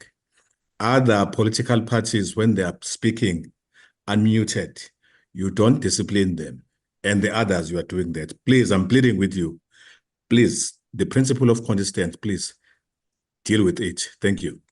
Honourable Malinga, I know that this is apparently very important for you, and I agree with you. So I am requesting members to not unmute, whether it be a minister, a deputy president, as I have said.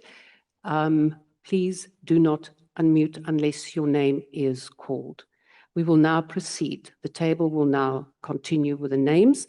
At this point, we stopped with the Honourable Bila. The next one, please.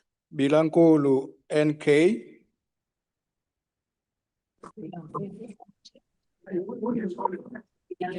No.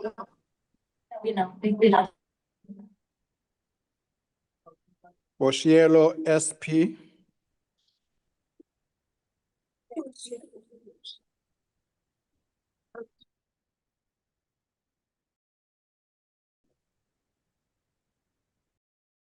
Oshielo SP.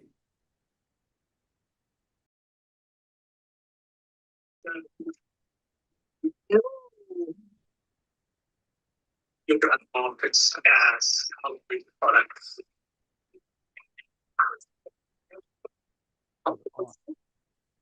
Deputy Minister, please repeat your vote.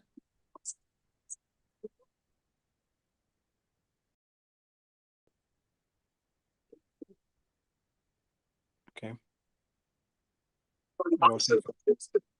Deputy Speaker, Honourable Reddy keeps his screen on. He's disrupting. I would prefer that you do not switch on your cameras before you are actually going to vote, because it's all a matter of bandwidth. Please assist us. Honourable Thank you. Thank you for that. I said my vote is no. Okay. Thank you. Voters A.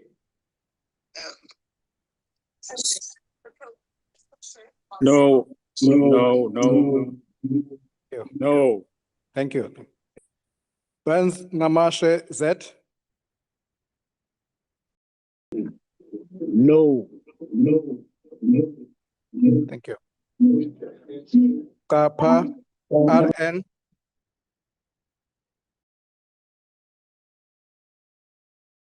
Kapa RN.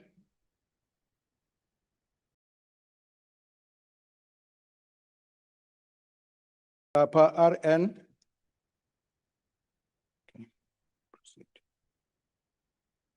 Chabane MS.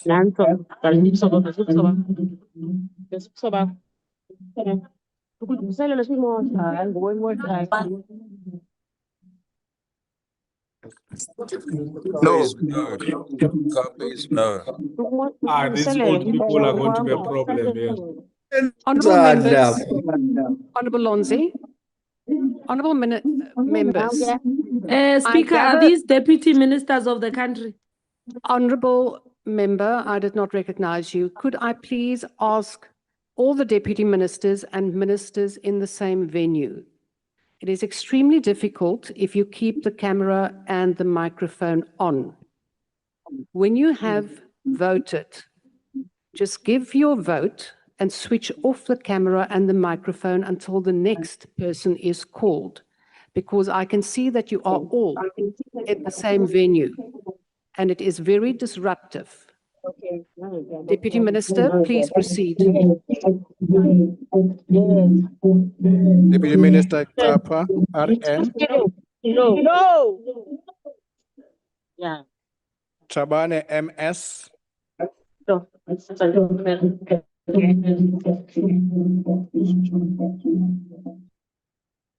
Chabane, MS. Trying to help her, not mine, it's hers. No. No. Chauke Adonis, TM.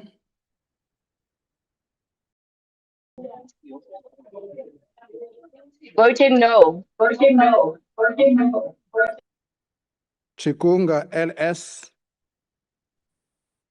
Voting no. Klute, Point of EN. order, Deputy Speaker. Honourable Mente, what is your point of order? We are busy with the voting procedure. Yes, Deputy Speaker, the people that are in the same house, can they just lower their volumes, all of them? Only one gadget must be on. Let's teach them technology. One gadget must be on, and then the rest can just speak and hear from one gadget. They are hurting our eardrums. Please. Thank you, Honourable Mente. You are quite correct. So could I ask all the ministers and deputy ministers in the same venue only have one device on, the microphone, microphone's volume on. Deputy Please Speaker. switch off the rest. Honourable Motwe, what is your point of order? Can we get confirmation that these members of parliament of the ANC are not in the same venue quarantined? Because with this level of echo, Deputy Speaker, it suggests that these people are all in the same venue. And this is not the first time it will be happening. It happened even the last time when we were voting. And it's wrong, Deputy Speaker. It's very wrong for people to be quarantined.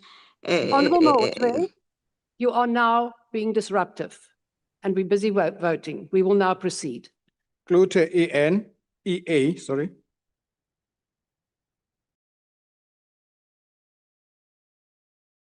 Klute, EA.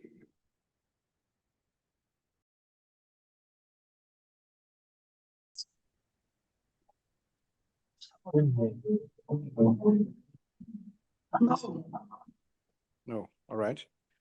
Chrissy BD. Chrissy BD. No. Thank you. David SW.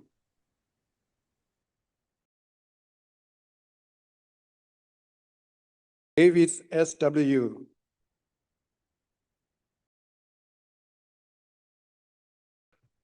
We proceed. Didiza AT. Speak. Hello, Sharon David. I'm voting no. There's something wrong with this thing, you see. Look, it's recording, but it's not taking through. But the Deputy Speaker, AEN Tribula is technology. subjected. It's tough, it's tough. We've been subjected. David SW.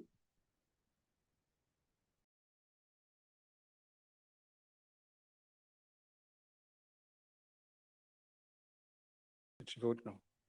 All right. Tikhale MC.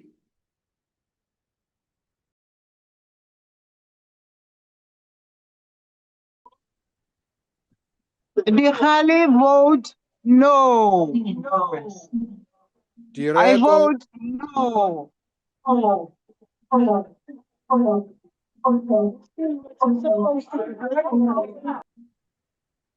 Direko DR. Direko votes no. Thank you. Ditebe SL. I vote no. Dlelanga M. I vote no. Dagmo CM. I vote no. No. Hello? Dundwa ML. Dundwa ML. No. Thank you. Frolic CT. I vote no. Gancho N. I vote no. Galeka Mazibuko NA. I vote no. Gigaba KMN. No. Gina N.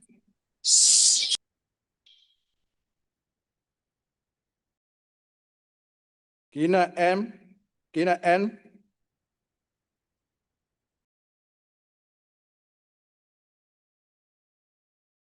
We proceed. Kodlimpi Z.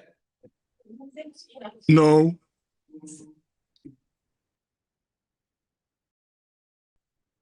Kodongwana E. No. No. Governor Y.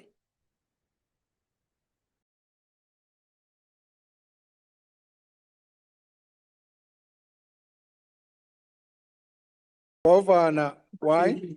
If you could please unmute. No, no, No. no. Kungubele M.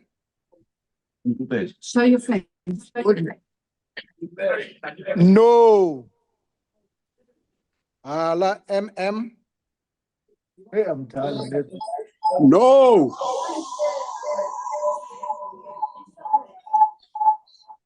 Hassan F.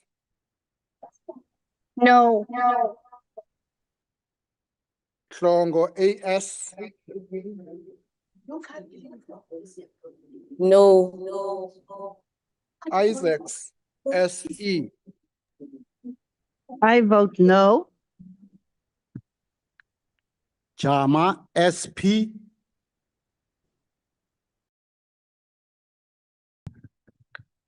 Jama SP.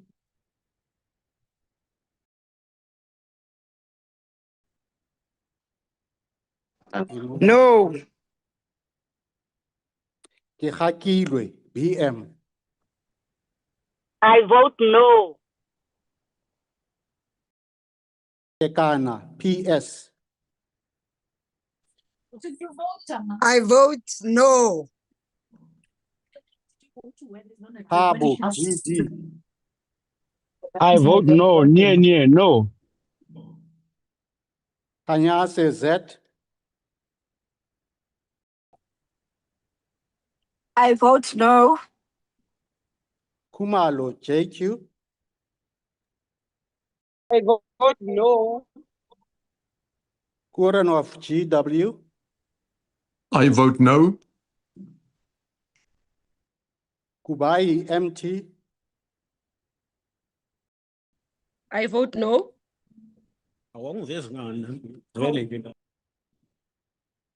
Kumbata AN. I vote no. Lamola RO. I vote no. Likwete MD. No. Akidumeli. Likhanyani MS. No. No, Litsiye Jarana. Litsiye WT. I vote no. Litsike MSE. I vote no. Ligaraba LE.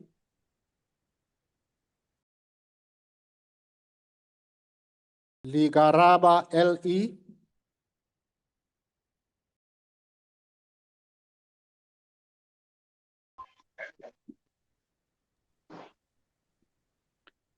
Moving on. Low STD. I vote no, Nyakahana, no. Mabi BP. I vote no. Maduna N. I vote no. Maecho SM. I vote no. Magagula TE. I vote no. Mahambisala T. I vote no. Mahlangu S.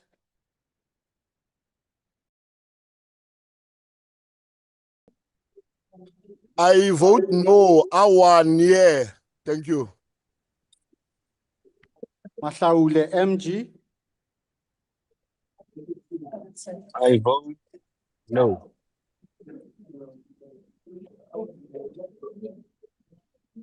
Mahlaule MG. I said I vote no. Mahlobo MD. My vote is a no.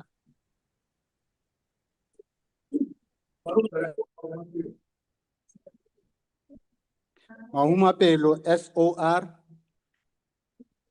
No. Maimela KJ. I vote no. Majodina PCP. I vote no. Thank you very much. Makasi N. I vote no. Mahatu MP. No. No. Makubela Could we just, I just want to, my apologies to interrupt. Honorable Shlazu Webster, you have your hand raised. Is this a very urgent point of order? It is urgent, Deputy Speaker. I'm concerned that I was skipped because my surname is H and my name wasn't called. We do it in terms of parties. So we start with the ANC. You can join ANC any day. You can join Honorable ANC. Dagmore, you were not recognized. We are busy with a voting procedure, honorable members. Please proceed. Makubela LS.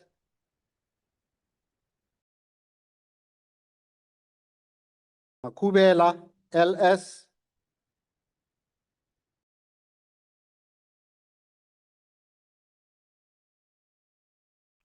Malimacha CN. I vote no.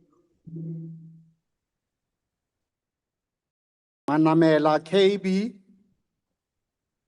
I vote no.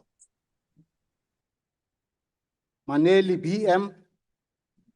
No. Mantashe GS. SG. No. No. Masemula ND. I vote no.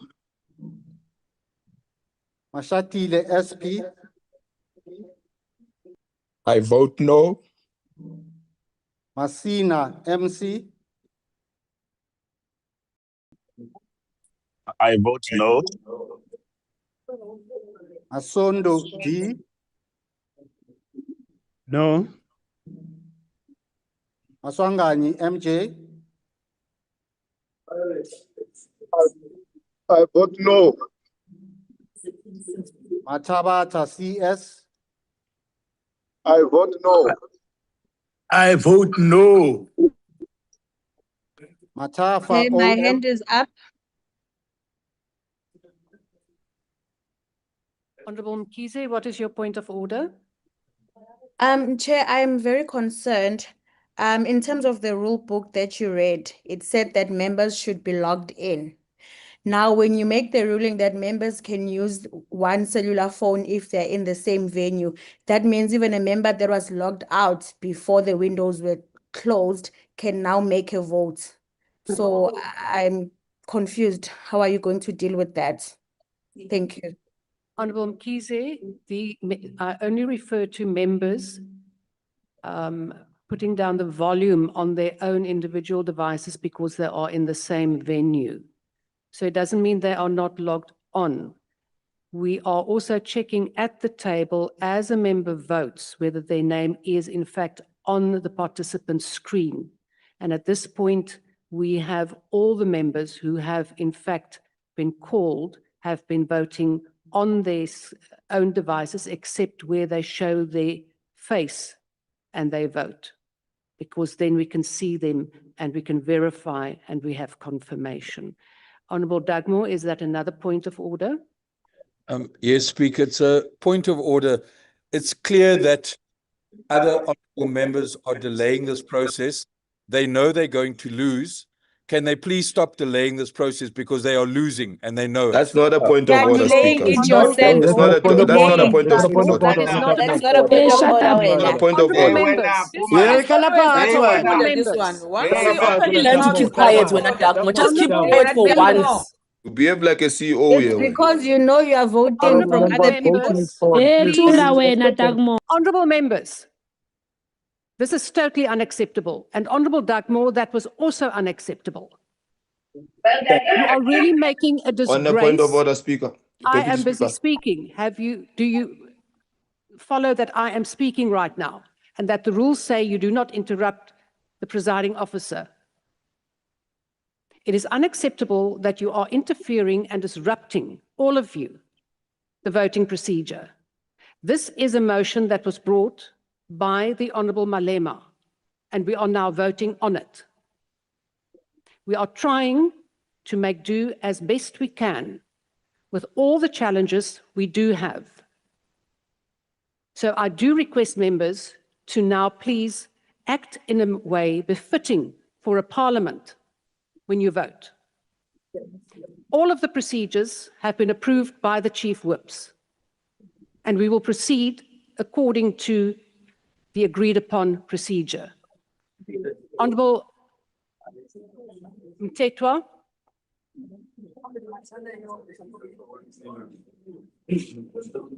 Yes. I am now Thank you, proceeding with Deputy the Chair. matter. But Deputy Speaker, I asked for a point of order. Speaker, Honorable Pambu, what is your point of order? I'm Speaker, the House is I'm being on the floor. disrupted by voting kettles. These people have been put in one kraal, right? And that's why we have this disruption. We don't know who's voting. They've been squashed in one kraal like voting kettles. That's why we can't tell who's voting. That's why we can't tell whether these people logged in on time or not. Honorable Pambu, we are busy checking at the table who has been logged on. We are managing the system so we know exactly who is voting. We can see next to their names. If you are logged on Zoom, you can do the same and check. So we will now proceed. We will not have any more points of order. We are now wasting time and we are showing absolute disrespect to the House. So we will now proceed with the voting. Deputy Speaker, you recognized me, Deputy Speaker. Honorable Mtetwa, I recognized you and then you didn't speak. So what is I your opened, but somebody else was speaking whilst I was speaking. Deputy Speaker, I want to say that it defeats the purpose that the bells would be rung for 5 minutes, and when the window closes, those that are locked outside, they sneak in through other people's gadgets. I can tell you that Honorable Gumubele voted through a gadget of somebody else. How do you then tell whether this person was locked out from his gadget and now speaking in through another person's gadget? Honorable Mtetwa, that is exactly what I now also explained to the Honorable Mkhize, that we are checking each and every vote. The chief whips have indicated to us where they... The chief whips have indicated to me right at the start who will be in the same venue and who will not. Now, honourable members, I am going to proceed with the process now. Honourable Maotwe, I'm not going to allow any further disruptions of this voting procedure. We will now proceed with the division that you have called for. You have called for this division. What is it, Honourable Maotwe? Calm down, Deputy Speaker. We're fine. Deputy Speaker, you know, we are making a mockery of Parliament. Indeed, We as the EFF, we've been, and even on this very motion, requesting that we all convene at the Dome and so that we can deal with this matter. It is the ANC that rejected our proposal. Now the ANC has taken their caucus. They've put them at Woodstock Garden Court, all of them in the same venue. And that's why we've got this disruption. Why did the ANC refuse for us to meet at the Dome and they decide to convene everyone at Garden Court there in Woodstock? Why?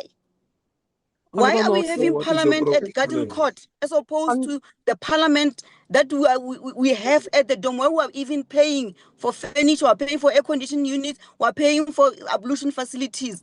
The ANC rejected that. Now they are at Garden Court. And now we assist with this. Honourable Maotwe, that matter has been dealt with in the Chief Whip's forum. Your Chief Whip was present and it was discussed and dealt with. There was no instruction to parties how they should deal with the matter, except that members have to log on with their own devices. We did not prescribe where they should be. We will now proceed. Matafa, OM. I vote no. Matale, CC. No. Mbio, IM. I vote no. Nkunu, ES.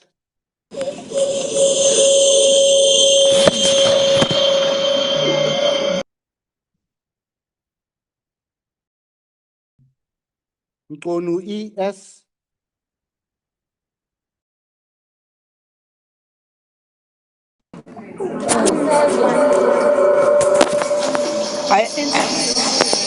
I vote no.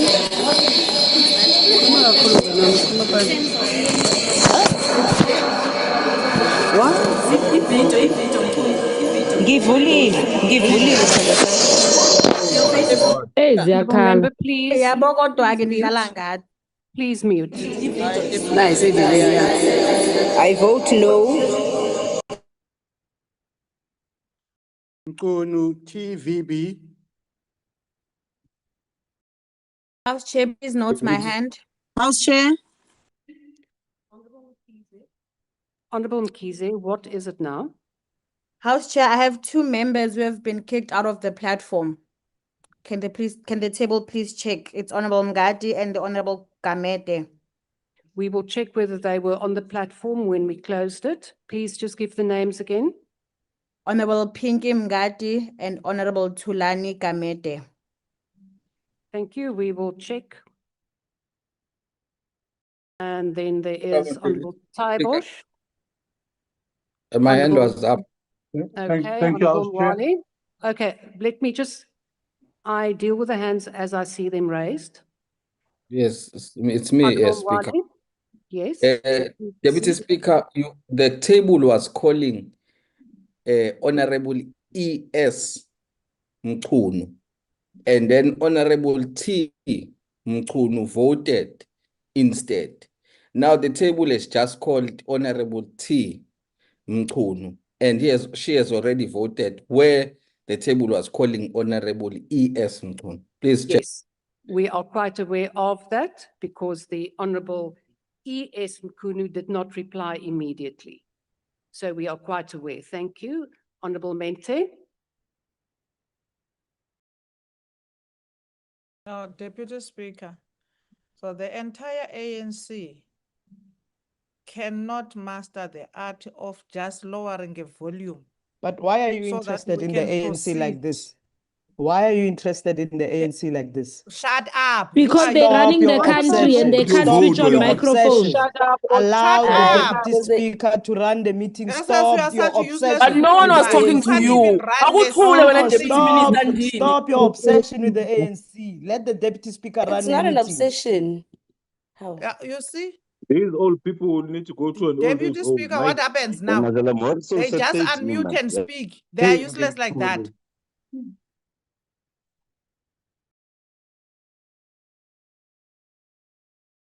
We can't hear you, Deputy Speaker.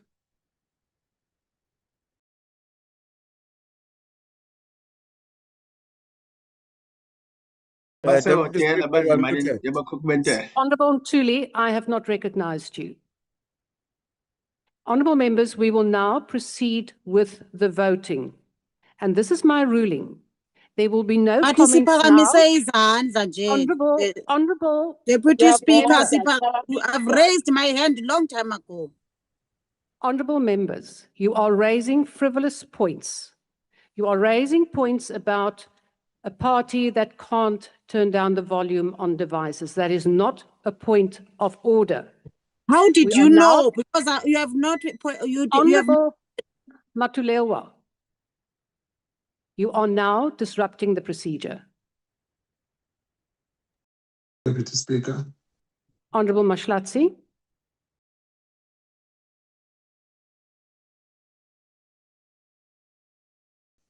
Thank you very much, Deputy Speaker. Deputy Speaker, you must seriously consider this problem of the party that is in the same venue.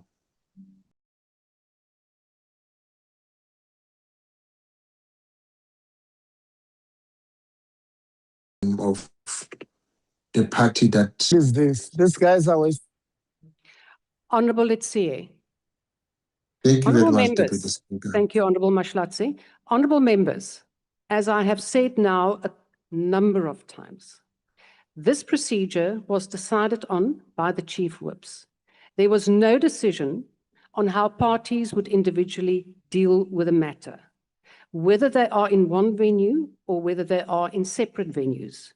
That is a matter for the party, and I propose that the Chief Whips take this further with the Chief Whips Forum to decide on this. I'm not going to rule on that. We will now proceed. Honourable Reddy, Honourable Sorry, the Matulewa, Deputy Speaker, please allow me, please. Really. You are now Deputy Speaker, you've made two rulings.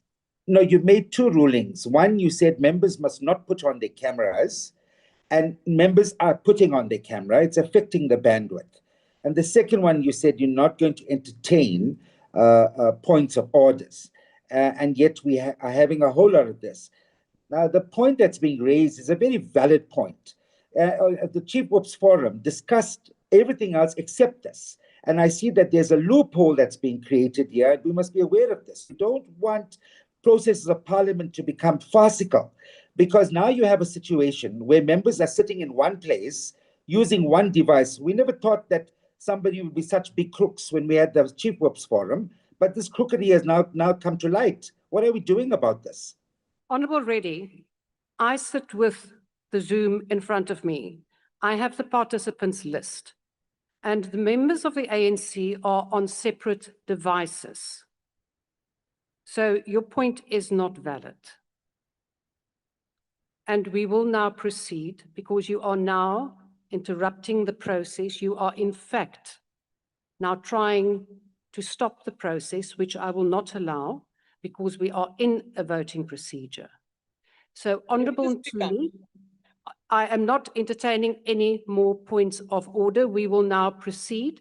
It's not a point of order, Chair. It's members who have been kicked out over and over from the platform. We will take that up. The table is quite aware of that. And we have, in fact, for your confirmation. Then we can't carry on if the table is away, Chair. This is unfair. That's right. Speaker, we can't carry on if people are being kicked out. You can't expect us to carry on and vote when our members are being kicked out by your system. No, Chair, Honourable no. Mkhize, we are quite aware when a member was Fix on. it. Let's take a break, then you fix it. Honourable Mkhize, you are now in contempt. And I will warn you now, No. This is So your final sorry, warning. Honorable sorry, Reddy, Deputy Speaker. No, it's Honorable not Reddy, I contempt. am on the platform. To principal of Master High School. But you can't say that's contempt. That The is Chief Whip of contempt to speak MK whilst is I am explaining speaking. something that makes Honorable perfect Reddy. sense. Honorable Reddy. And you're not responding to that. Honorable It's not Reddy, fair. I am busy, but the Honorable Mkhize is not giving me the opportunity to explain. That is disrespectful. That is in contempt of the chair. So I have now explained how it works. We sit with all the members online. There are 404 people online, including the staff. So we know exactly who is on. We have taken photos of when the platform closed. We know exactly who was online and who was not. This is also being recorded, so we know exactly who the participants are. Please don't make inferences that aren't true just because you want to disrupt the whole process. Honourable members, we will now proceed with the voting. Any objections can be raised after the voting, then the vote can be challenged, but not whilst we are busy with the procedure. We will now proceed. Math and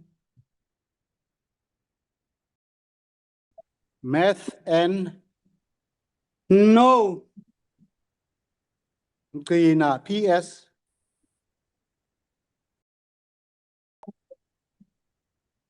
Mqina, PS.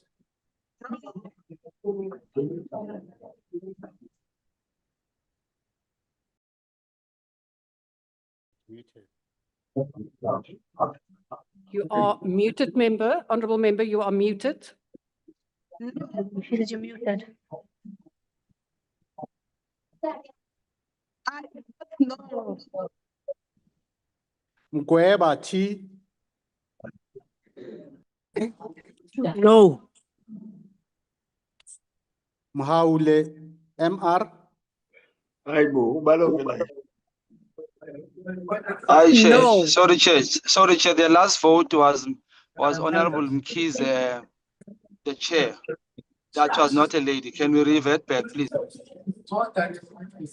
We are still coming to the Honourable Mkhize. No, Chair. I don't mean Mkhize of MK Party. It was Mkhize, the chairperson of this committee, and the voice was a lady. So please revert back. 2 votes back. Mkweba, T. No. Mhaule, MR. No. Mhlauli, NB. My vote is no. Mkhize, ZL. I vote no. Mkutu, L. No. Molotsani, ML. My vote is no. Mudise Mcha, M. I vote no. Mwela, MS. No. No. Mufokeng, ML. No. Muhai, SJ. It's a no. Mkwena, JL. I vote no. Moraka, AT. I vote no. Murulong, IK. No. Musika, CS. No. Mutaung, NE. No. No. Mutsecha, MA. No, Chair. Mutwaledi, PA.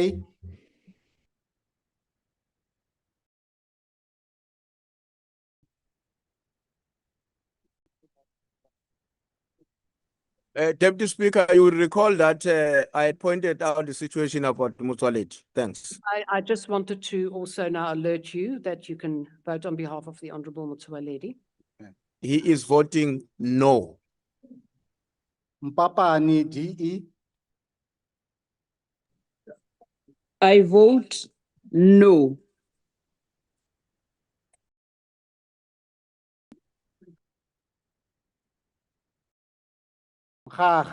M. No. Ntolo NE. I vote no. Munyai TB. I vote no. Thank you. Mutambi AF. I vote no. Thank you. Mvana NQ. No. Nalumango RS. I vote no. Ndaben Abrams ST.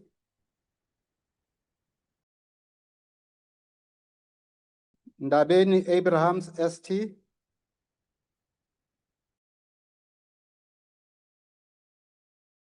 Ndalani NA. No. I vote no. Ndamase P. No. Nilmay HE. No. Nell AC. I vote no. Nemazinga Shabalala J. I vote no. Nkabani NP.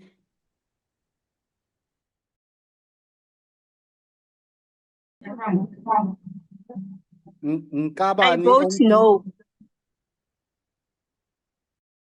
Nkopani NS. Video is on. It is on.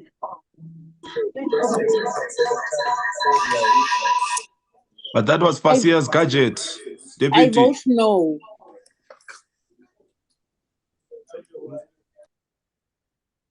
Nkosi NE.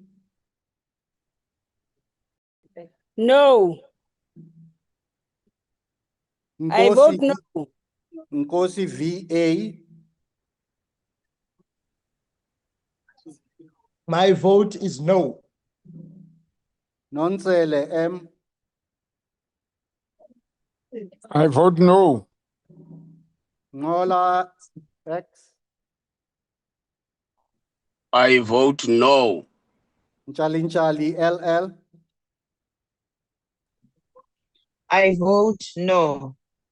Nshaveni KPS. I vote no. Ntuli DR.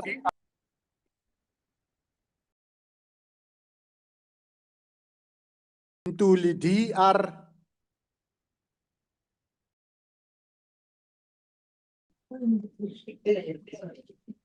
Dipuntuli, I'm voting no. No.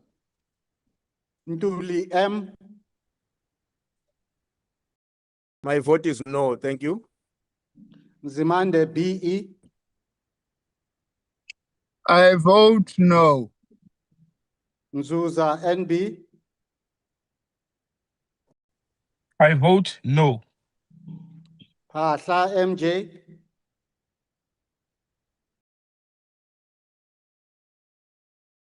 Phahla MJ. Phiri CM. No, Mchuchus. I vote no. Polwani MB.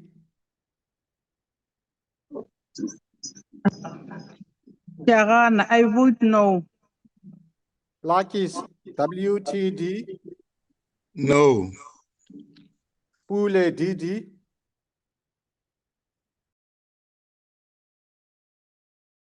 Pule DD. Ramaila KS. Could we just go back on Minister Pule? You are muted. Pule My vote is no, Deputy Speaker. Thank you. Ramaila KS. I vote no. Thank you. Ramokopa ML.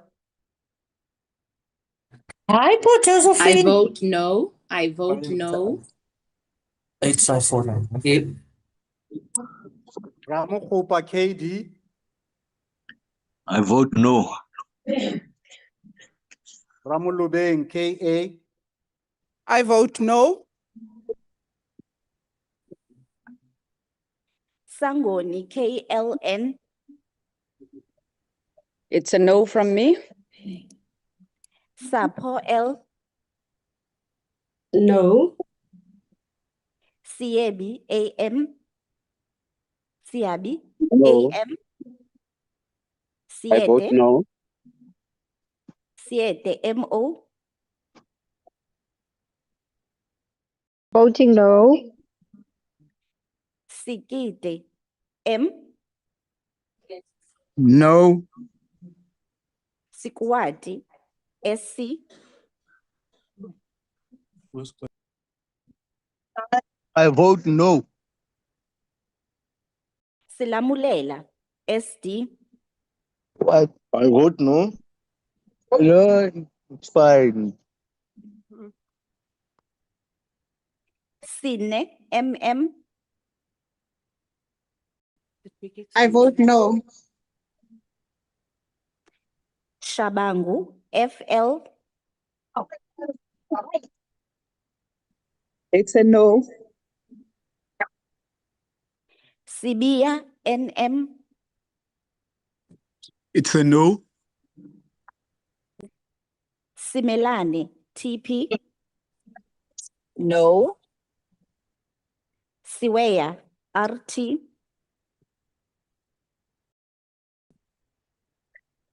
It's a no for me.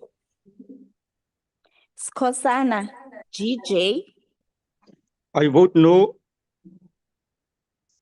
Sokanyile T. I vote no. Sokopo MM.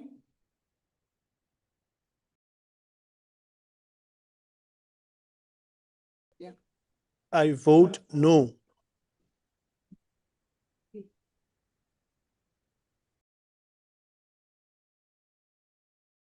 Sompa Masiu NS. I vote no. Sokyu MM. I vote no. Subrati SI. I vote no. Swats B. I vote no. Tau MPF. I vote no. Tikana Kotiwe W.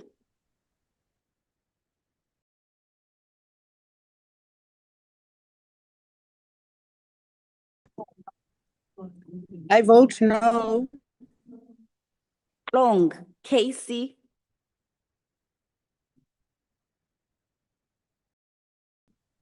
I vote no. I vote no. Olashe NG.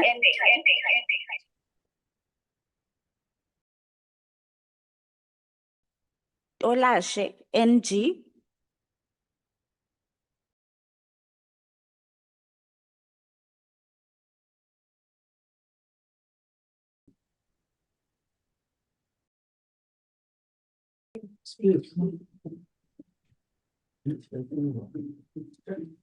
I vote no. Yes. Oteti NT. I vote no. Tabanchaba PP.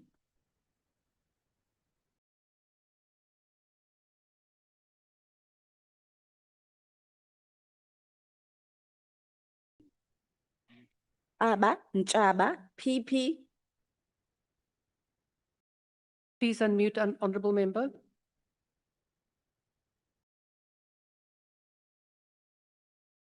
Please unmute. I vote no.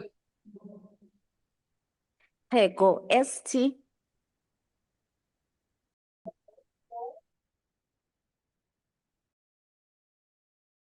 Thoko, ST. I vote no. Zikalala, S. I vote no. Abrahams, ALA. I'm voting no. Alexander, WR.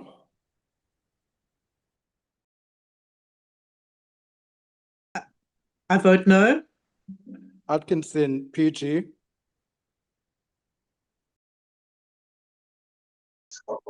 I vote no. Ocamp, WAS. I vote no. Bahrain, Honourable Plaatjes, could you please mute your microphone? Honourable Plaatjes. Bahrain M. No. Baptier EV.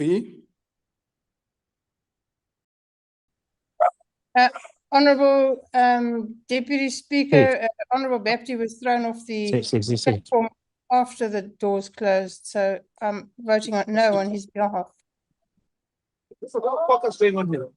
Thank you. Honourable Chetty, please mute.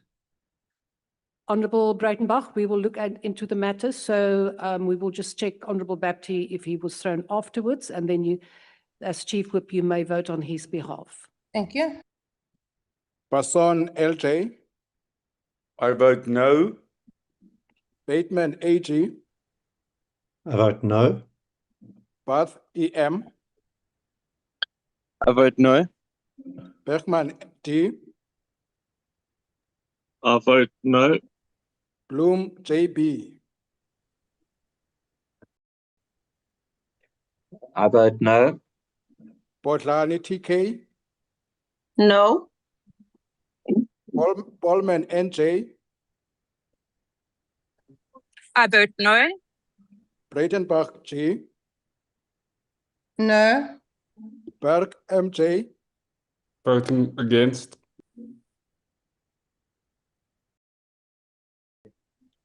So no. Cameroon. I. No. Kasim Y. Honourable Speaker, the same applies to Honourable Kasim. He was thrown off after the doors closed. So he votes no. Thank you. Chance RWT. No. Chair TM. I vote no. Christians DC. I vote no. Christy KA. No. Clark MO.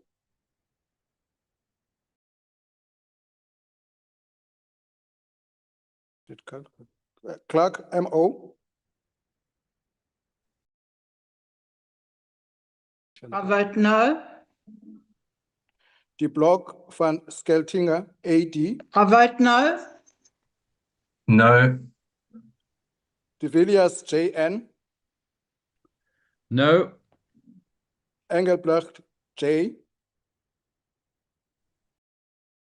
No. Isaac F.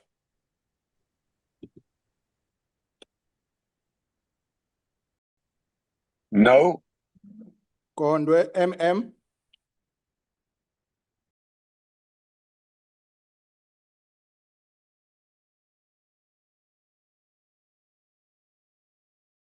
She's not there. Graham Murray SJ. I vote no. Kwahube S. Honourable Deputy Speaker, again, Honourable Kwarube was chucked off after the doors closed, so she votes no. Hatting C. No. Horn W. No. Hansinger CHH.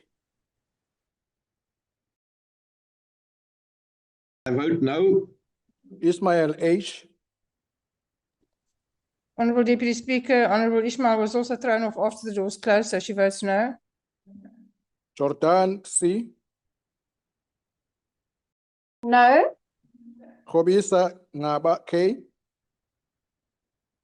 I vote no. Khao KL. I vote against. Thank you. Kanyile TA. I vote no. Clopper DD. I vote no. Kola D. I vote no. Kriya HCC.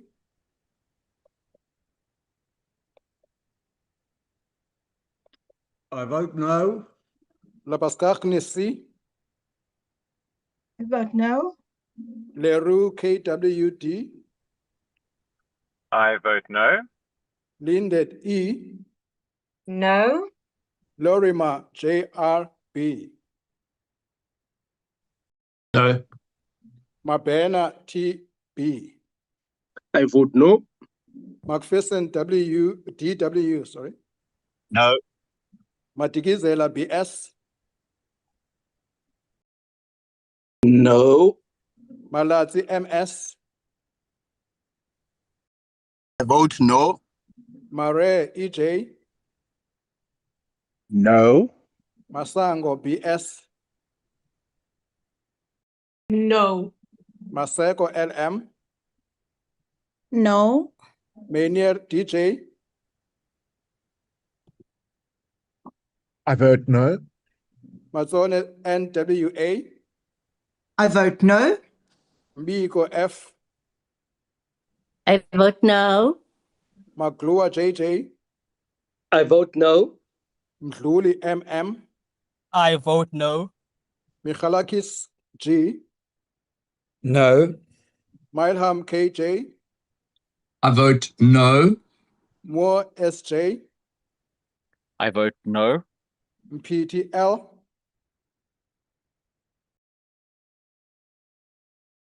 PTL. The platform. Mayberg NG. No. Nana ME. I vote no. No data BB.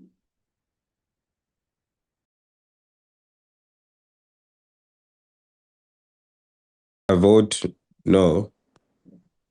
Peach WD. I vote no. Puli CJ. No. Potgieter LR. No. Powell EL. No. Ramongalo TR. No. Ross AC. No. Sarupen AN. I vote no. Schikkeling L. I vote no. Schreiber LA.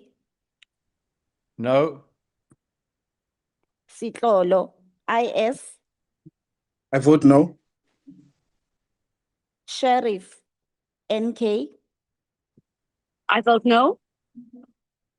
Shelembe ML.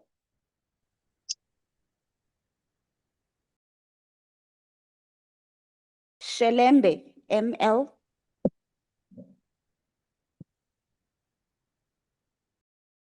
Okay. Singh S. Honourable Deputy Speaker, Honourable Singh was also thrown off the platform after the doors closed, so she votes no. Sitole RJ. I vote against. Sweet CFB. I vote against. No. Smith R. No.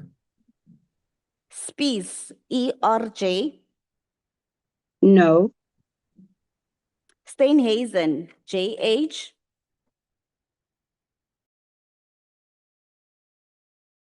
I vote no. Van der Waard D. No. Van Zyl AM. Honourable Deputy Speaker, Honourable Van Zyl was also thrown off the platform after the doors closed. She votes no. Vilakazi SG. Point of order, Deputy Speaker. What is your point of order, Honourable Lonzi? I want to check if after you have checked with the table, whether you will report back to the House on these members. I mean, this is the 8th member now that we're being told is thrown out of the platform. That's an anomaly, even on technical terms. And someone losing network because they are on a flight doesn't count as Parliament throwing them out of the platform. They've left the meeting. So I'm counting. I just hope that after you have checked, you will come back to us.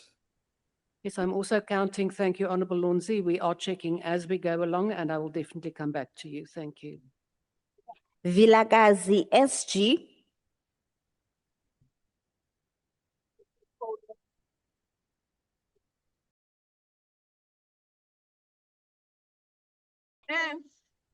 Wakeling KH.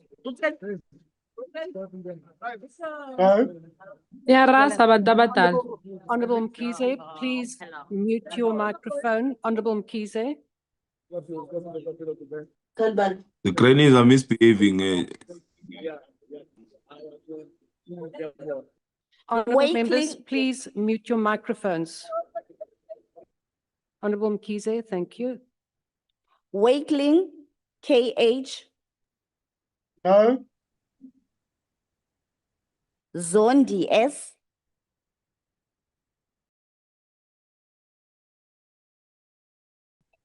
I vote no. Abada ZS. I vote yes. Utelezi N. I vote yes. Cele ZKA.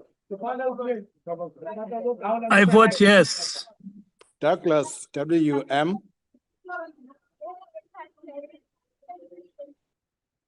I vote yes. Thank you.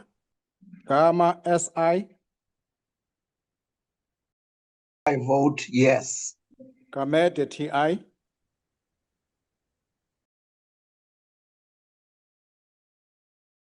Chair, this is Correct. the member that I said was kicked out of the platform. Okay. Thank you. And are you voting on his behalf? We will check whether he was on or not. Yes, Chair, he votes yes. Thank you. Gasa MM.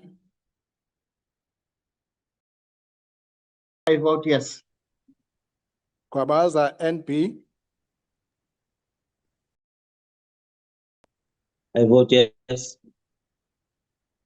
Hlophe MJ. He was also kicked out of the platform, Chair. He votes yes. Kubeka TTS. I vote yes. Kubukeli P. I vote yes. Litchfield Chabalala K. Yebo, yes. That's my vote. Madlala EK. Ivoti lami liwuyebo. Madlala KB. I vote yes. Mafahane MC. Chair, I had mentioned before we started that I'll be voting on behalf of Comrade Mafahane. She votes yes. Malinga JS.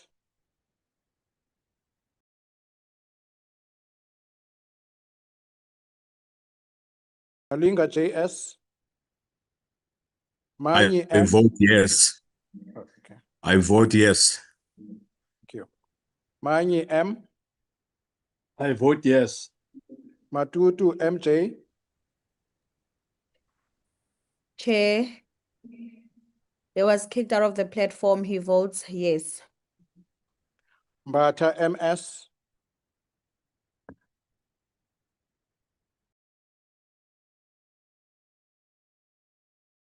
Mbata MS.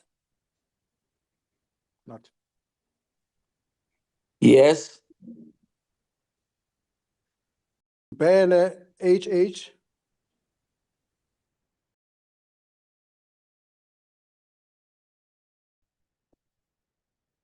Bele HH.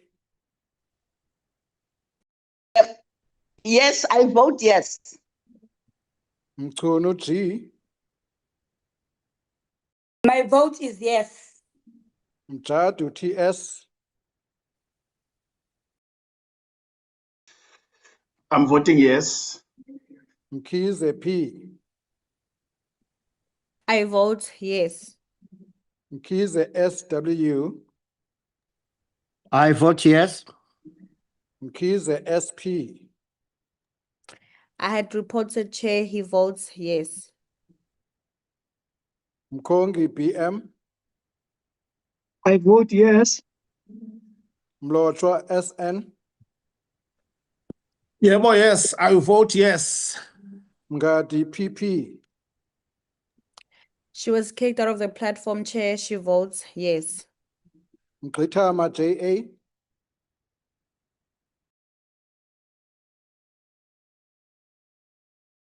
Mgqithama JA.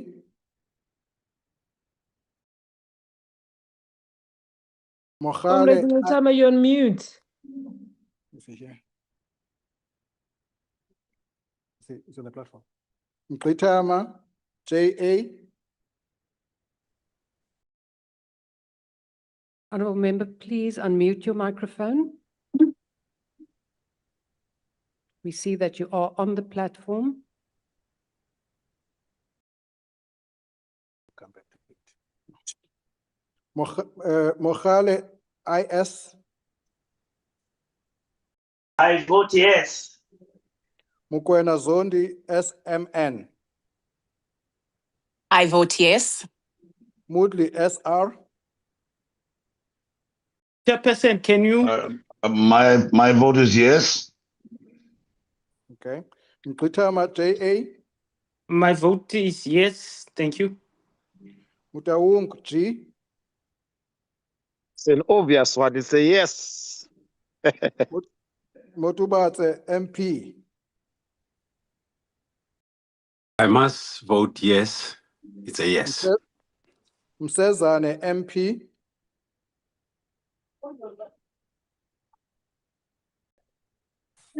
The vote is yes, Mhlanga Mthethwa ZE. It's yes. Mtolo JB. Yes, thank you.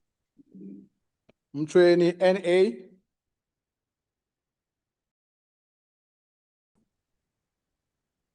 Yes. Muhammad MBB. I'm struggling to get my camera on, but it's a yes. Mwali SG. I vote in favor of the motion. Nchabeleng A. The vote is yes, Chairperson. Ngobese WQ. My vote is yes, Chairperson. Ngubane JS. It's a yes, Chairperson. Nkosi SI. I vote yes. Nomvalo S. He votes yes, Chairperson. I had reported to the table. Nchaba D.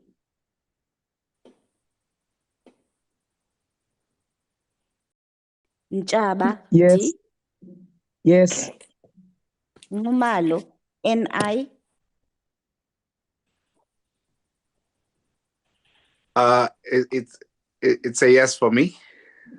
Chair, it's a yes. Thank you. Radebe, HM. I vote yes. Ready, VG. I'm sorry, Speaker, but you shouldn't have tried to protect this delinquent president. I vote.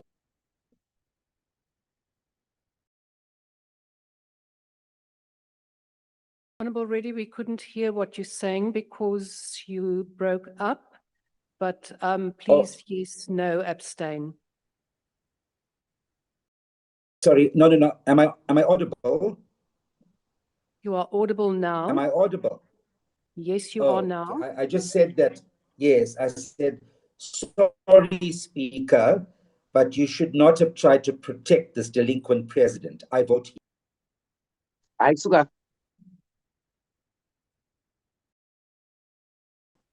Silepe, LD. Is the yes, yebo. Shangase, LG. I vote yes. Shongwe, CV.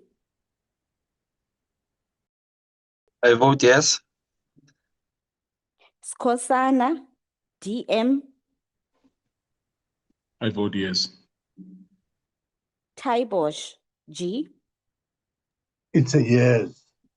Yes. Temba, 80. I vote yes. Van Rooyen, DDD. I vote yes. Zuma, BES. I vote yes. Aris, LH. I vote yes. Lose, MP.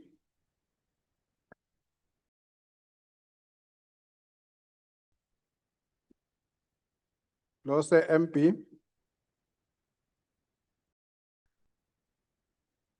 Members online currently. Please unmute Honorable Blose.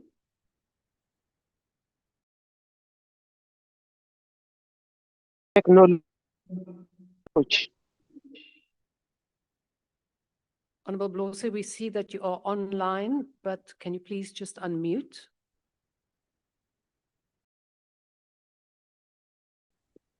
The vote is yes, Deputy Speaker. Chirwa Bungose, NN. I vote yes, Speaker. Diale, BK.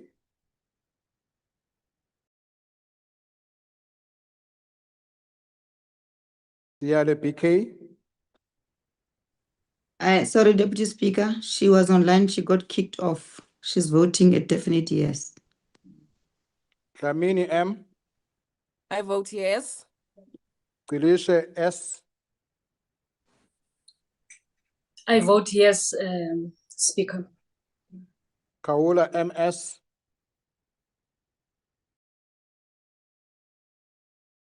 She voted yes. She was kicked out by the system. Koza, M. Thank you. I vote yes. Komane, LM.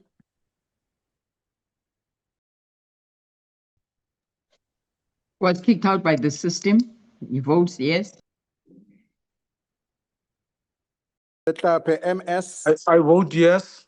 Komane. Thank you. Komane. I vote yes. Okay. Lonzi, S. Yes.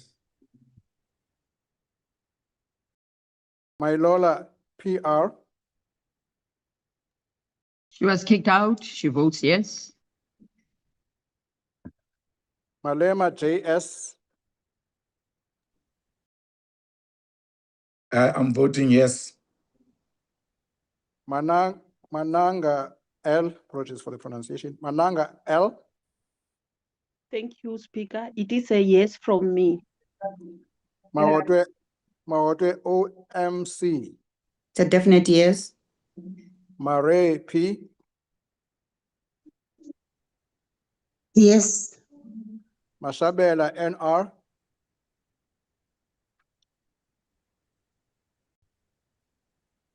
Yes, Speaker. Matulelwa B. I vote yes, Deputy Speaker. Matthias L. I vote yes, Chair. Matthias NS. He was kicked out. He votes yes. Matiwane C. Ewe makambi ngalo mzuzu.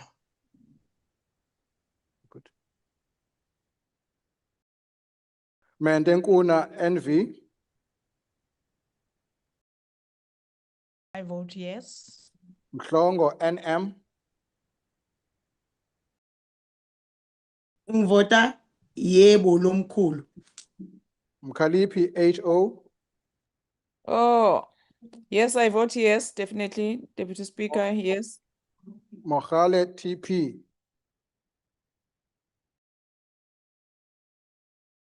I vote yes. Mohlala MR. Yes.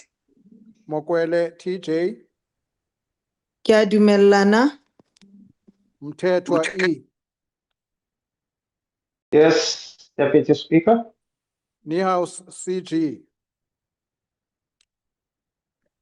Thank you, Deputy Speaker. I vote yes. Ya, yebo. Noluchungu NJ. I vote yes. Tlangwini EN. I vote yes. Pambo V. I vote yes. Paulson MN. Extemia. Shikwambana M. I vote yes. Tafeni N. I vote yes. Tambo S. I vote yes. Tembekwayo SS. I vote yes. Tito LF.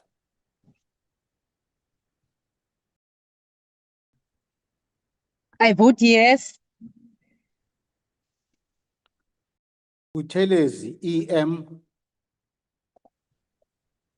I'm voting against.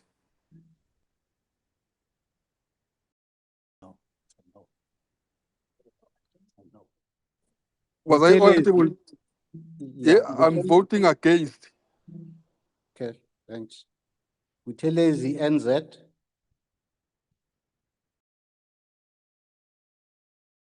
Buthelezi NZ. Tabekulu RN.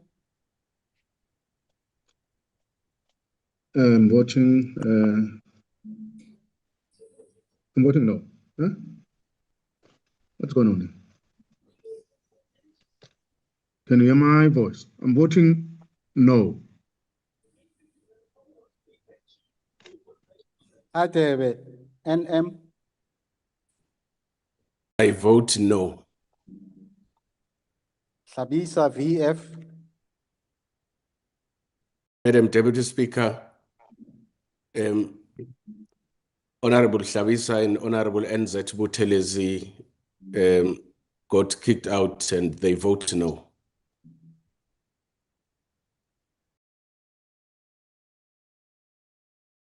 Shengwa M. No. Langa TM.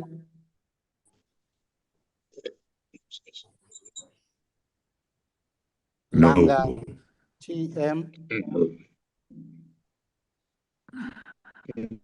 Big Barat. Honorable Chibekulu, could you please just mute your mic? No. Lutuli BN. Lutuli BN. I vote no. Machi BE. I vote no. Majozi Z.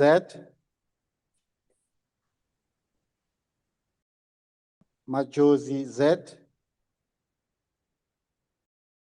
Vote no. Mhlongo NH. I vote no. Mwangu MA. Mwangu MA. Ngobo SL. I vote no. Ngobese AK. I vote no, Honorable Deputy Speaker. Singh N. No. Van der Merwe LL. It's a big no from me. Thank you. Zondo SS. Effect no. Faizan, JA.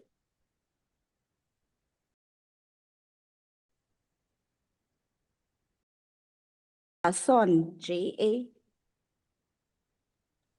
Madam Speaker, she was on the platform. She's voting no. Sorry, I'm here, Madam Speaker. I'm voting no. Daniels, MV. Honorable House Chair, absolutely no, we cannot support the EFF's motion. Hendricks. Just vote. Stop talking. You can't tell me what to do. Talk there to the delinquent. Honorable members. I'm you are telling out of you, order. there's Honorable nothing that you can Mkhaliphi. do. Or Honorable talk there to the Mkhaliphi. The man has anger issues. Deputy Speaker, you see anger Honorable issues. Malema. He thinks we are scared of him. He's got Honorable anger members. issues. you can't run away He from started this. full Now of we are started scared of being you. Honorable Speaker, Just to a us. Honorable fool. members. He has got oh anger my issues. colors. We are You now think we going to belong remove to his you. gangs Honorable of six, Mkhaliphi. of You seven started or it. whatnot? Please What remove what Talk to other the things were You delinquent. are better than You everyone. are And the Talk to the delinquent. Honorable Pantiti. shut Daniels. up. It's Go you. talk there to your This, Pantiti. this man has anger issues. Honorable, Speaker, he thinks I we are will now scared of him remove Anger because he issues when he runs gets into the cartels. four corners soon. You must be We are tested, not scared Wena. of You you, must be Wena. tested. You are high on something. Yeah, A you must fool go of and we Northwell, a invite you fool. for a public Honorable test. Fool, Deputy Speaker, idiot. We have lost the battle. we can't have You drugs Daniels, you are injecting high on people with their something. fathers. He must withdraw that thing. We can't have This is not drugs his house. here. It's not his You are tavern. the one who Deputy started. Speaker, can you He protect has us, got please? withdrawal symptoms as he's sitting there. What Deputy must I Speaker, this is withdraw? not tavern of Julius Malema. Can't be Nonsense. insulting Drug people with their addict. fathers here. Deputy Speaker, can you take control of the House, please? Deputy Speaker, you are collapsing this house because you are afraid of PA members. You are muted, Deputy Speaker. You are We afraid can't of hear your you. friends of PA. Just address this delinquent. Yeah, you are not You are afraid of afraid. you, woman. You have been chased. I don't blame you, Speaker. I too will be afraid of. We Why are are you not muting afraid us and of you're you. muting that of PA? You are afraid of PA. You are busy muting us. Why? These Amperbas think that is We are clever not more than. afraid of you. All of you combined, Did we are not white on scared of you. Amperbas? Speaker, why are you muting us and you are afraid? Speaker, you He's must the one who conduct started online it. drug tests here. Your staff Honorable members are problematic. Malema. Oh You yes, are in Kekana. contempt, and honorable, please You remove must the learn honorable to Attend Daniels. respect to that people. clown You of are PA afraid of members. them. Why are you attending to I us? don't like You are your not scared of Please anything. remove the Understand, honorable Speaker, you are Mokwele. afraid of Please that remove gangster the of honorable PA, but we are not Mokwele. afraid. Bring Mal You must Emma. never, Please That guy is a remove clown. the honorable disrespect Daniels. Yes, our Mal Emma. president. You must not disrespect our president. Honorable President. Managa. Test Mal Emma. Honorable Daniels. Could we please remove Honorable Daniels?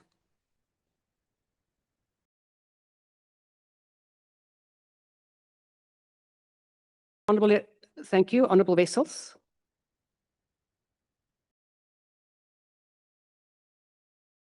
Honorable Wessels, your hand is raised. Is that a point of order? Please proceed. Thank you, Honourable Deputy Speaker. I couldn't unmute.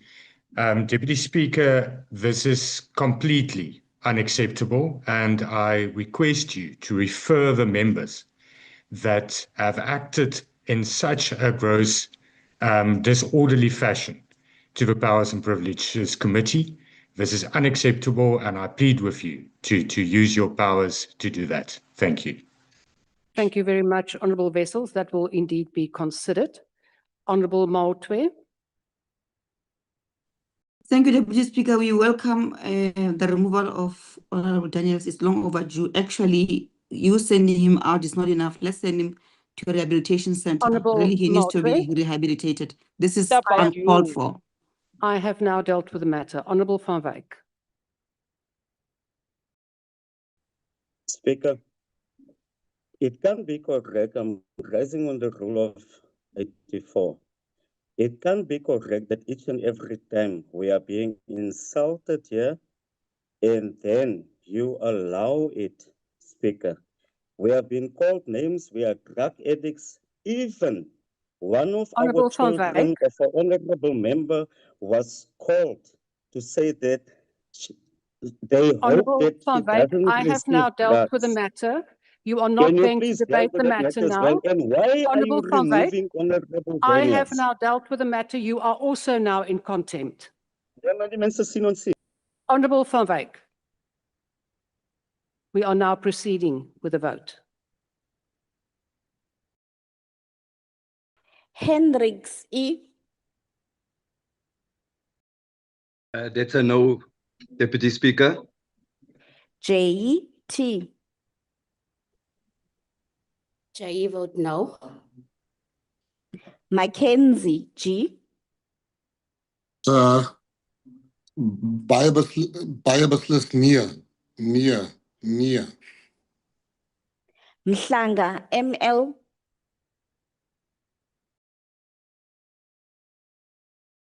Near. Mhlanga M.L. No. Please unmute your microphone, Honorable Member. Ka angivumi. Peters S. Ek vote nee. Sauls A.Q. I vote no. Thank you. Van Wyk S.H.M. Ek vote nee teen nonsense. Thank you. Boshoff WJ. No, Deputy Speaker, no. It is not parliamentary to say nonsense. Can that honorable member please withdraw? Honorable Maltwe, we will proceed. That is not a point of order. We will now proceed. Deputy Speaker, you overheard him say nonsense. How is that not unparliamentary? Honorable Member, I'm not Honorable ruling. Speaker, they've been doing this for 10 years before the PA arrived. Honorable Disrupting. members, We are here now. Honorable Minister, and Honorable Hendricks. Honorable members, you are now also in contempt. We will now proceed with the voting. Boshoff WJ.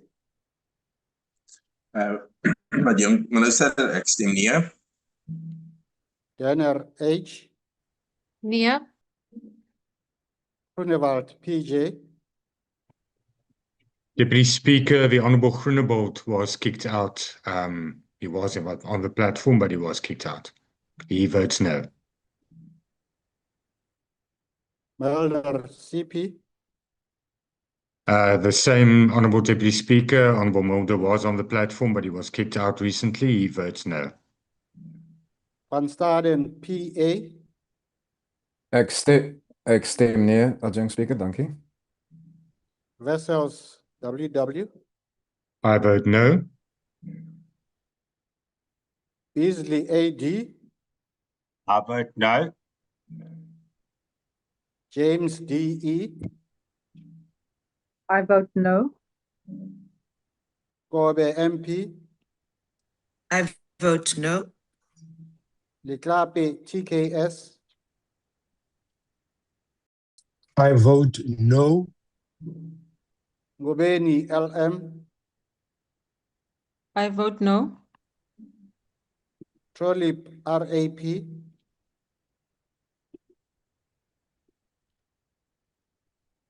I vote no. Meshwe KRJ. I vote yes. Swart SN. I vote yes. Thring WM. Deputy Speaker has indicated Mr. Thring was on the platform but had to catch a plane and therefore he had to leave the platform. Thank you. Are you voting? Okay. He would have voted yes, but I think the fact that he left the platform would disqualify him from voting. Correct. Bolomisa BH.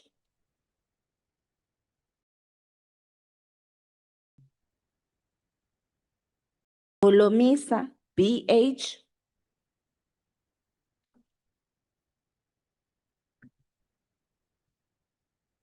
Kwankwa NLS.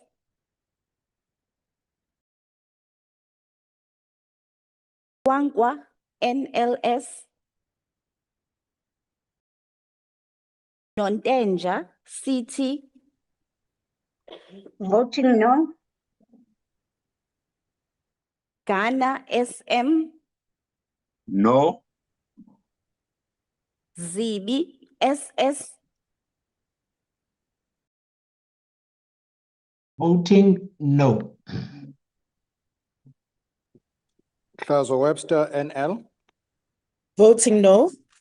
Maimane MA. Voting no. Mahau TL. Voting yes. Sungula V. I vote yes. Hendricks MGE. I vote no. Ismail Musa I. Thank you. I vote no. Frenchman. Viva Thoko. Frenchman S. Yes. Nyonso M. I vote no. Mahlatsi LW. I, Lehlohonolo Bantu Wanda Masadzi, vote yes. Delil P.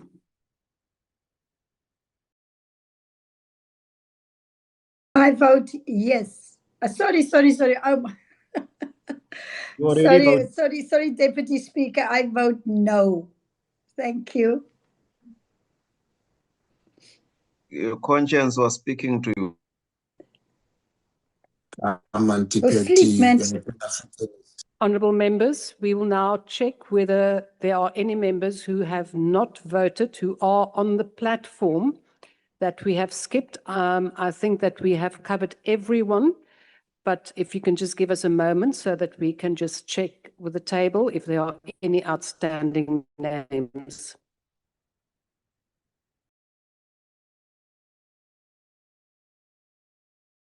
There are two members that were on the platform, but we could not hear them, so we will just call their names out again.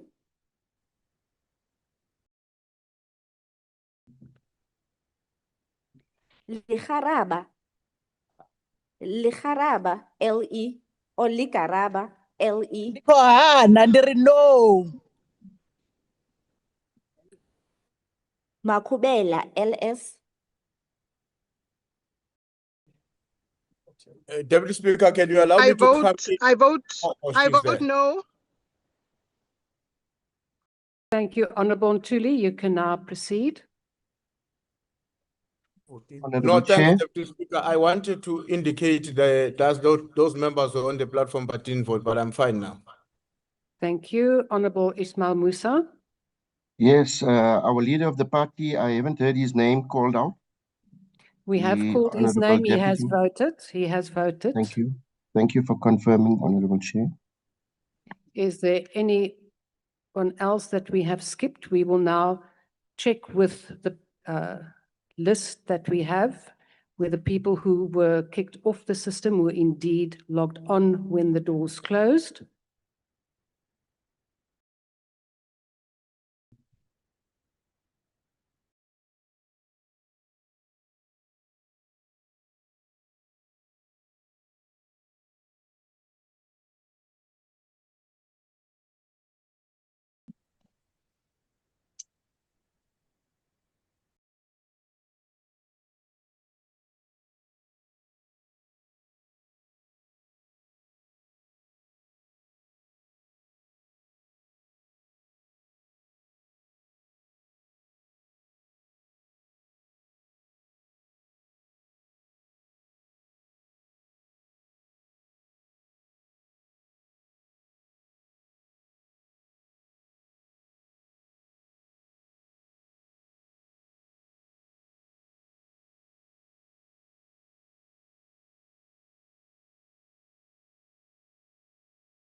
Honourable members, the voting session is now closed and we will now check all the names against those who were present or not.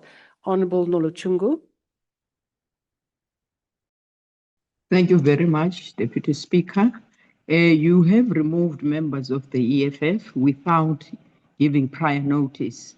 With Honorable Daniels, you did caution him, but the members of the EFF were removed without any prior notice. Can you please reinstate them? Thank you. Thank you, Honourable Member. That matter can be taken up later. It is not now the time to deal with the matter. If there are any objections to my removal, there is a process that needs to be followed where an objection can be raised. So the voting session is now closed. We will now tally the votes.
Honourable Matthys. Thank you, Chair. Our Chief Whip raised a point of order with you, and you were rather dismissive, Deputy Speaker. You do understand the processes that if you are removing a member from the platform that you need to indicate so, and you did it. So we're asking you for an explanation. Obviously, if we don't agree with it, then we'll take it up on other platforms. But you haven't told us why you removed them without informing them as you did with Honourable Daniels. So that's all our Chief Whip is asking, and you've been so dismissive. Indeed, Honourable Matthys, I have indicated that if the Honourable Member is not happy with my removal, there are processes that can be followed. I need not give an explanation right now. Any ruling, as is in the rule book, may be challenged afterwards, not during the plenary. So that Chair, we're not, okay, but Deputy Chair, we're not challenging the ruling. We are asking why you did not inform us that you were removing our members. That's all we are saying. Whether you're not telling us, and you understand that very well, Deputy Speaker, that you have to say we are removing so-and-so, so-and-so, so-and-so from the platform. You only did it with Honourable Daniels. That's all we're asking, why you did not do that with our members and you did it with Daniels. That is a the matter reason of you debate. did it.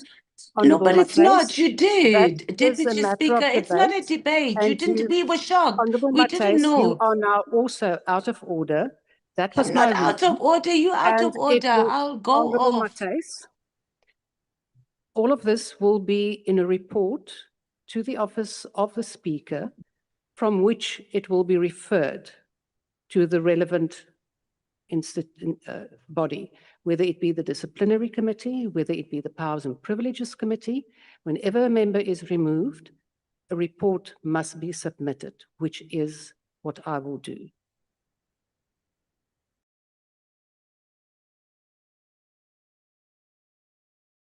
Deputy Speaker. Deputy Speaker. I cannot see any hands raised, so I cannot. It's me, Deputy Speaker. Yes, Honourable Motwe, I am now at the point where I want to give the result. So I Yeah. with that. I understand that, Deputy Speaker.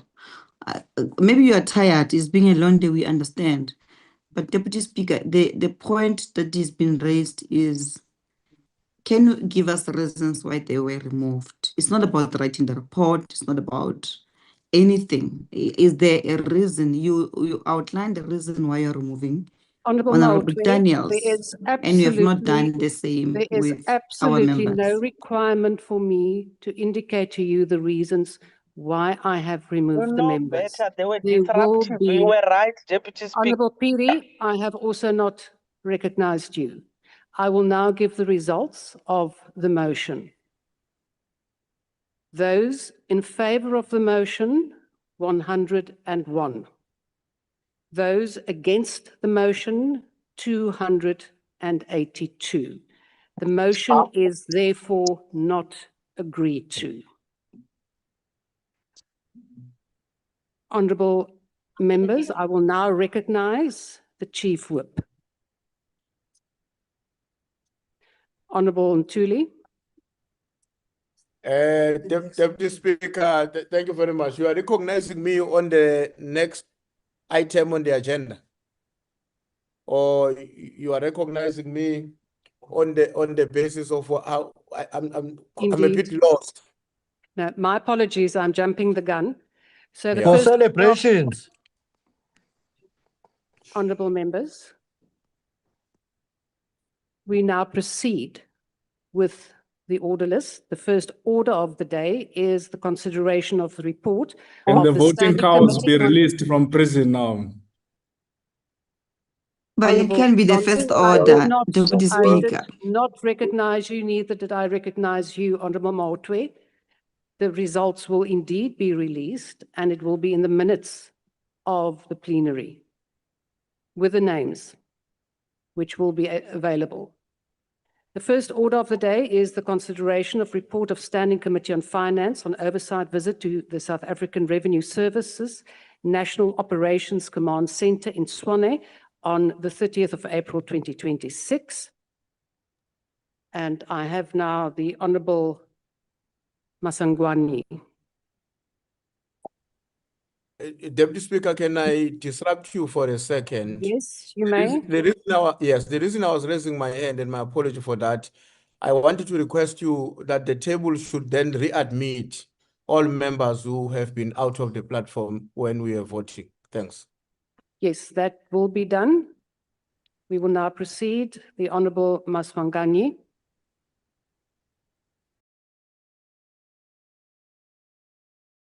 Thank you, Deputy Speaker, Ministers, Honourable Members of the House. I hereby table the report of the Standing Committee on Finance on the oversight visit to SARS on the 30th of April 2026. On 30th April 2026, SCOF undertook an oversight visit to SARS data center.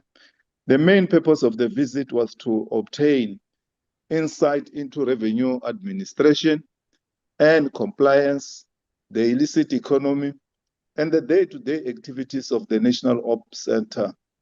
SARS is one of the most critical organs of state because it funds the South African government and sustains the national economy.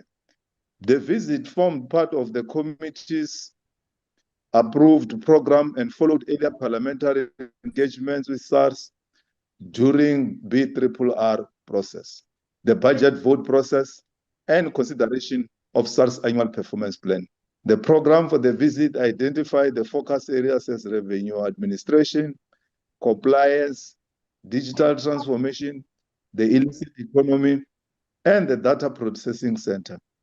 The visit was intended to enable the committee to exercise oversight over SARS operational systems and institutional capabilities in relation to revenue collection, compliance enforcement, digital administration, and enforcement functions, and to observe the extent to which these support the effective discharge of SARS statutory responsibilities.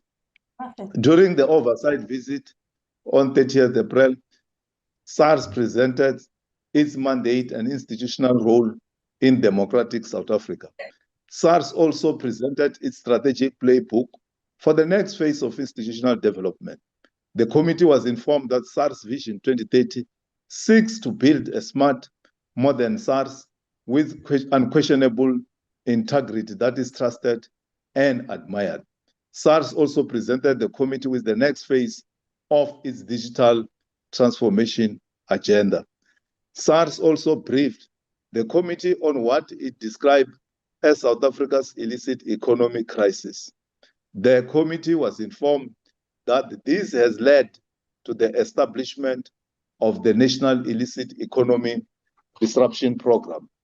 SARS referred in this regard to the State of the Nation address delivered by President Ramaphosa on 12 February 2026, in which he stated that government was establishing a National Illicit Economy Disruption Program, bringing together key state agencies and other stakeholders, including the private sector, and that high-risk sectors such as tobacco, fuel, alcohol, and other counterfeit goods will be targeted through the effective use of data analytics and artificial intelligence. The committee acknowledges and welcomes the additional funding allocated to SARS by the Minister of Finance. The committee considered this additional support necessary in view of SARS' central role in revenue collection, customs administration, compliance enforcement, digital modernization, and the fight against the illicit economy. The committee again recommends that National Treasury should continue to provide SARS with adequate, predictable, and appropriately structured funding for this institution to discharge its mandate effectively. The committee also recommends that SARS, the Border Management Authority, and the relevant departments finalize an interagency governance operating frameworks for the Smart Border Reform Program before the operating arrangements for the border public-private partnerships are concluded. The committee welcomes SARS' continued digital transformation and modernization. The committee notes the machine learning automated assessment, pre-populated returns, artificial intelligence detection models, and a real-time operational dashboards have become central to taxpayer service, compliance, risk management, enforcement. The committee, nevertheless, observes that the increasing reliance on artificial intelligence, integrated taxpayer data, and automated decision-making requires strong governance, cybersecurity, and accumulation safeguards. The committee therefore recommends that SARS strengthen its taxpayer education and service access programs in rural and underserviced areas. I therefore move that the report be adopted. Honorable Thank you very much, Honorable Member. Honorable members, I will now recognize political parties wishing to make a declaration. The usual times for declaration of votes will apply. The MK. Thank you very much, Chairperson. MK concurs with the assertion that the work of SARS should be understood not merely as tax collection in a narrow administrative sense, but as part of the state's broader constitutional and developmental architecture. SARS is an institution whose work must have a transformational impact on the well-being of the lives of people, especially the most vulnerable, by enabling the state to fund public services and developmental programs. It is our submission as MK Party that in its current form, SARS is not in a position to fully discharge its noble mandate. We note the presented historical revenue and taxpayer register data showing the growth of tax administration over time. Unfortunately, Chairperson, the austerity-driven funding model limits SARS revenue generation capacity. Also, the ambiguous and confused relationship between SARS and the Border Management Authority, where SARS presents itself as holding statutory custom authority, while the Border Management Authority claimed operational primacy at the port. This relationship between the two, where overlapping mandates were created and duplicated, and have definitely caused a lot of gaps that are exploited by syndicates. The relationship between the Border Management Authority and the South African National Defence Force, where the absence of structured handover protocols from borderline interceptions to port enforcement create a major gap, which is also exploited by criminal syndicates. And the relationship between SARS and the Department of Home Affairs, where separate immigration and customs systems are slowing processes, enable identity fraud and weak trade abuse detection. During this oversight visit, a critical question was posed. Given the progress reported on SARS digital transformation agenda, how did all this transformation progress fail to detect what happened at Palapala? How did Palapala crime survive SARS scrutiny? SARS failed to respond, and we hope they will be able to account to the nation when brought before the impeachment committee. Chairperson, if anything, this report confirms that SARS is selectively and not optimally used to execute its mandate. The report is more of a compliance exercise that lacks drastic and radical resolutions needed to transform our revenue enhancement effort, and it doesn't deserve MK Party support. We reject it and urge all voters to continue punishing GNU by voting MK Party in the coming local government election. It is only MK Party that will introduce more effective SARS that is not going to be afraid of white capital, SARS that is not going to victimize vulnerable emerging Black businesses. Chairperson. Thank you very much, Honorable Member.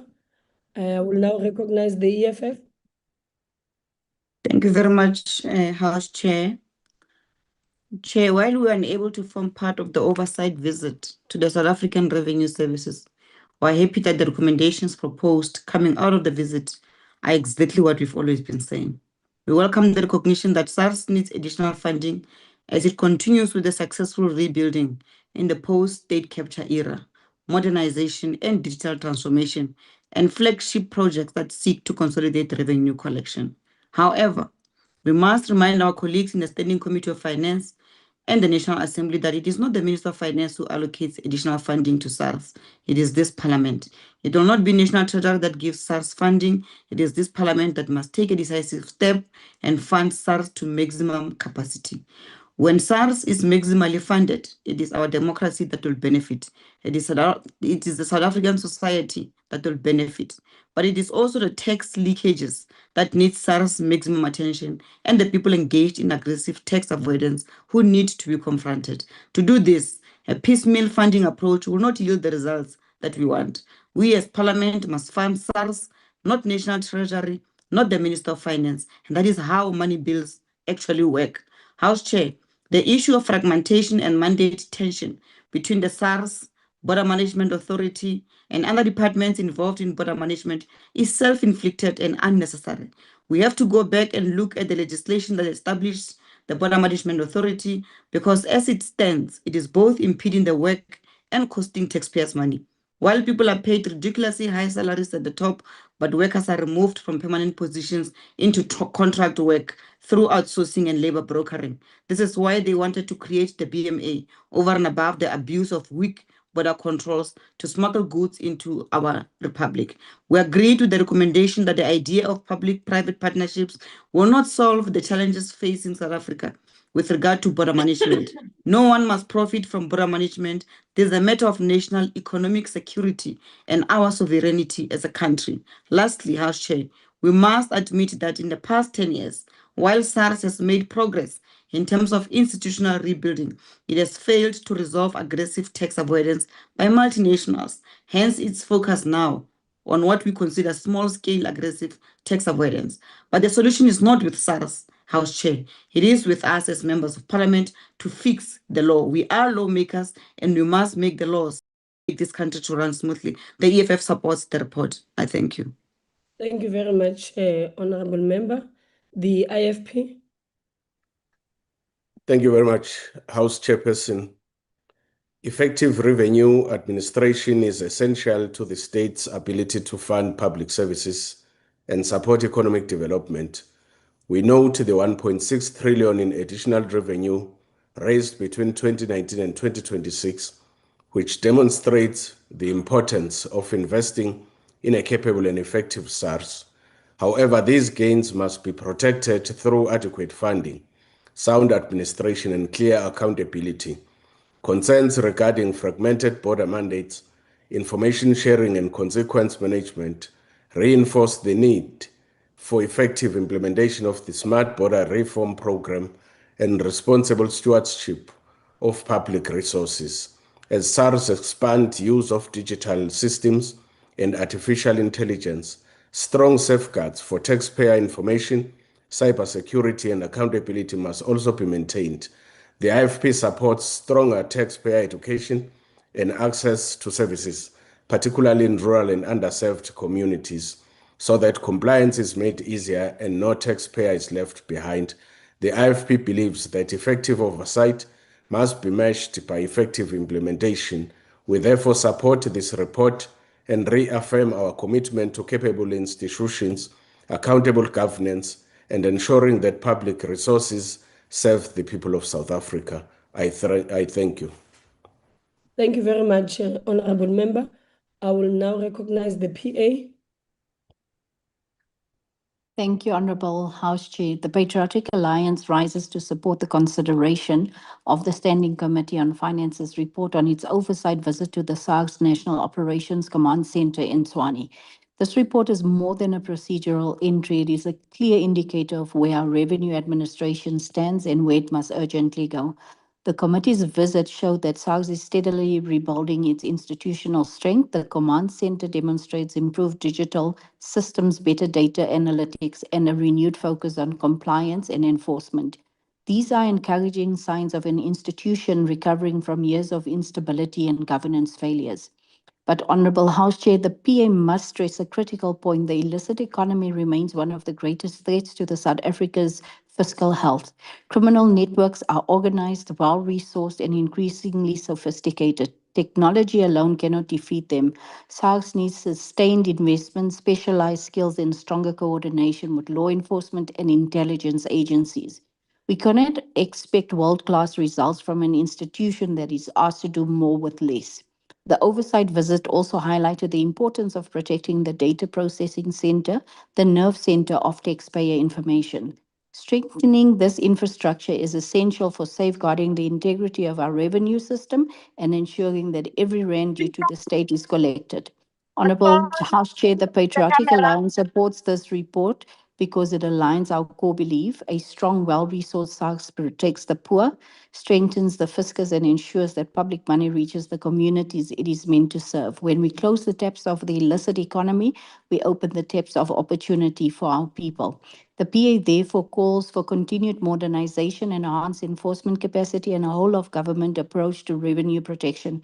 South Africa cannot afford leakages, loopholes, or lax enforcement. We must build a revenue service that is fair, firm, and fearless. I thank you. Thank you very much, Honorable Member. I will now recognize the FF+. No declaration, House Chair. Thank you. Action SA. House Chair, the oversight visit to SARS National Operation Command Center has been a highlight of my time as a Member of Parliament. That visit demonstrated something important. Competence, professionalism, and innovation can be hallmarks of South Africa's public service. When the right political leadership is applied, when institutions are properly managed, and when capable officials are given the resources they need, our state can deliver. Action SA was the first political party to call for additional funding to properly resource and capacitate SARS. What we saw during this oversight visit vindicates that position. And importantly, we are no longer alone in this call. Parties across this House are now calling for greater funding for SARS. That growing consensus is welcome. But we must clear about why this matters. South Africa has a cancerous illicit economy that deprives the fiscus of billions, undermines legitimate businesses, and fuels organized crime. If we are serious about confronting it, SARS must have the resources, technology, personnel, and institutional capacity to do so. Properly funding and capacitating SARS is therefore not simply an investment in tax collection. It is an investment in the integrity of our economy, in the sustainability of public finances, and the fight against the illicit economy. Action SA will continue to advocate for a SARS that is properly funded, properly capacitated, and empowered to do the job that South Africans expect of it. Action SA supports the report. I thank you. Thank you very much, Honorable Member. Honorable David, can you please mute? Honorable David.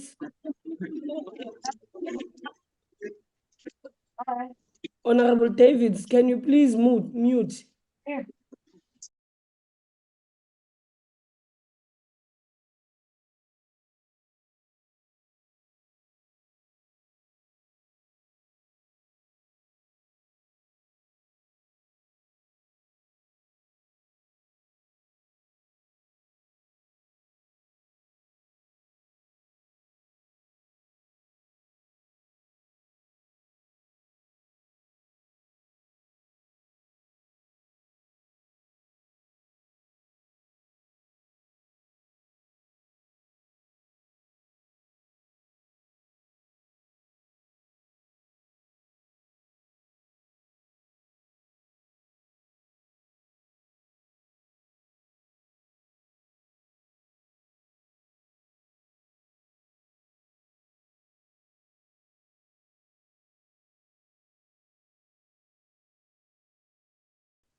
Good, you managed.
infrastructure and support our most vulnerable communities.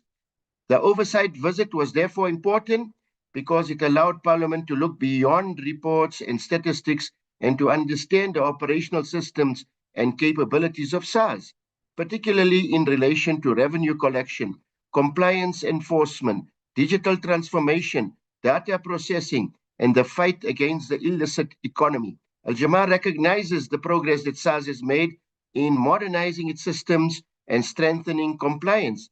However, we must also remain vigilant. Every rand lost through tax evasion, fraud, illicit trade, corruption, or other forms of non-compliance is a rand that could have contributed to schools, hospitals, housing, social development, basic services, and sustainability. The fight against the illicit economy must therefore remain a national priority. Parliament has already expressed concern about the growth of illicit economy activity and damage it causes to our economy. At the same time, we must ensure that enforcement is fair and does not place an unnecessary burden on compliant taxpayers, particularly small businesses and ordinary citizens. Compliance must be accompanied by education, accessibility, efficient service delivery, and respect for taxpayers' rights. Honorable Speaker, digital transformation provides SARS with an enormous opportunity. Better use of data, technology, and intelligence can improve compliance while making the tax system more efficient and easier for citizens to navigate. I therefore support the report and its recommendations, and we call for continued parliamentary oversight to ensure that SARS remains effective, accountable, technologically capable, and focused on maximizing revenue for the benefit of all South Africans. Malibongwe, thank you.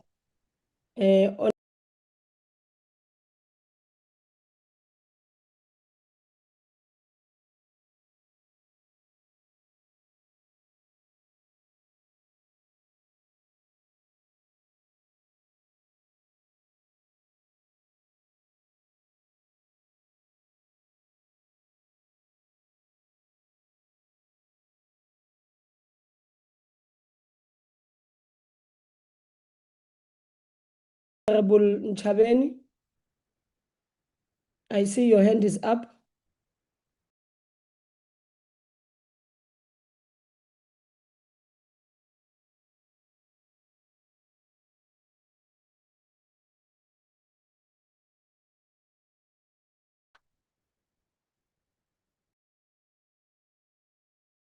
Honorable Minister Nchabeni. I pressed by error, House Chair. Okay, thank you. We proceed. I will now recognize NCC.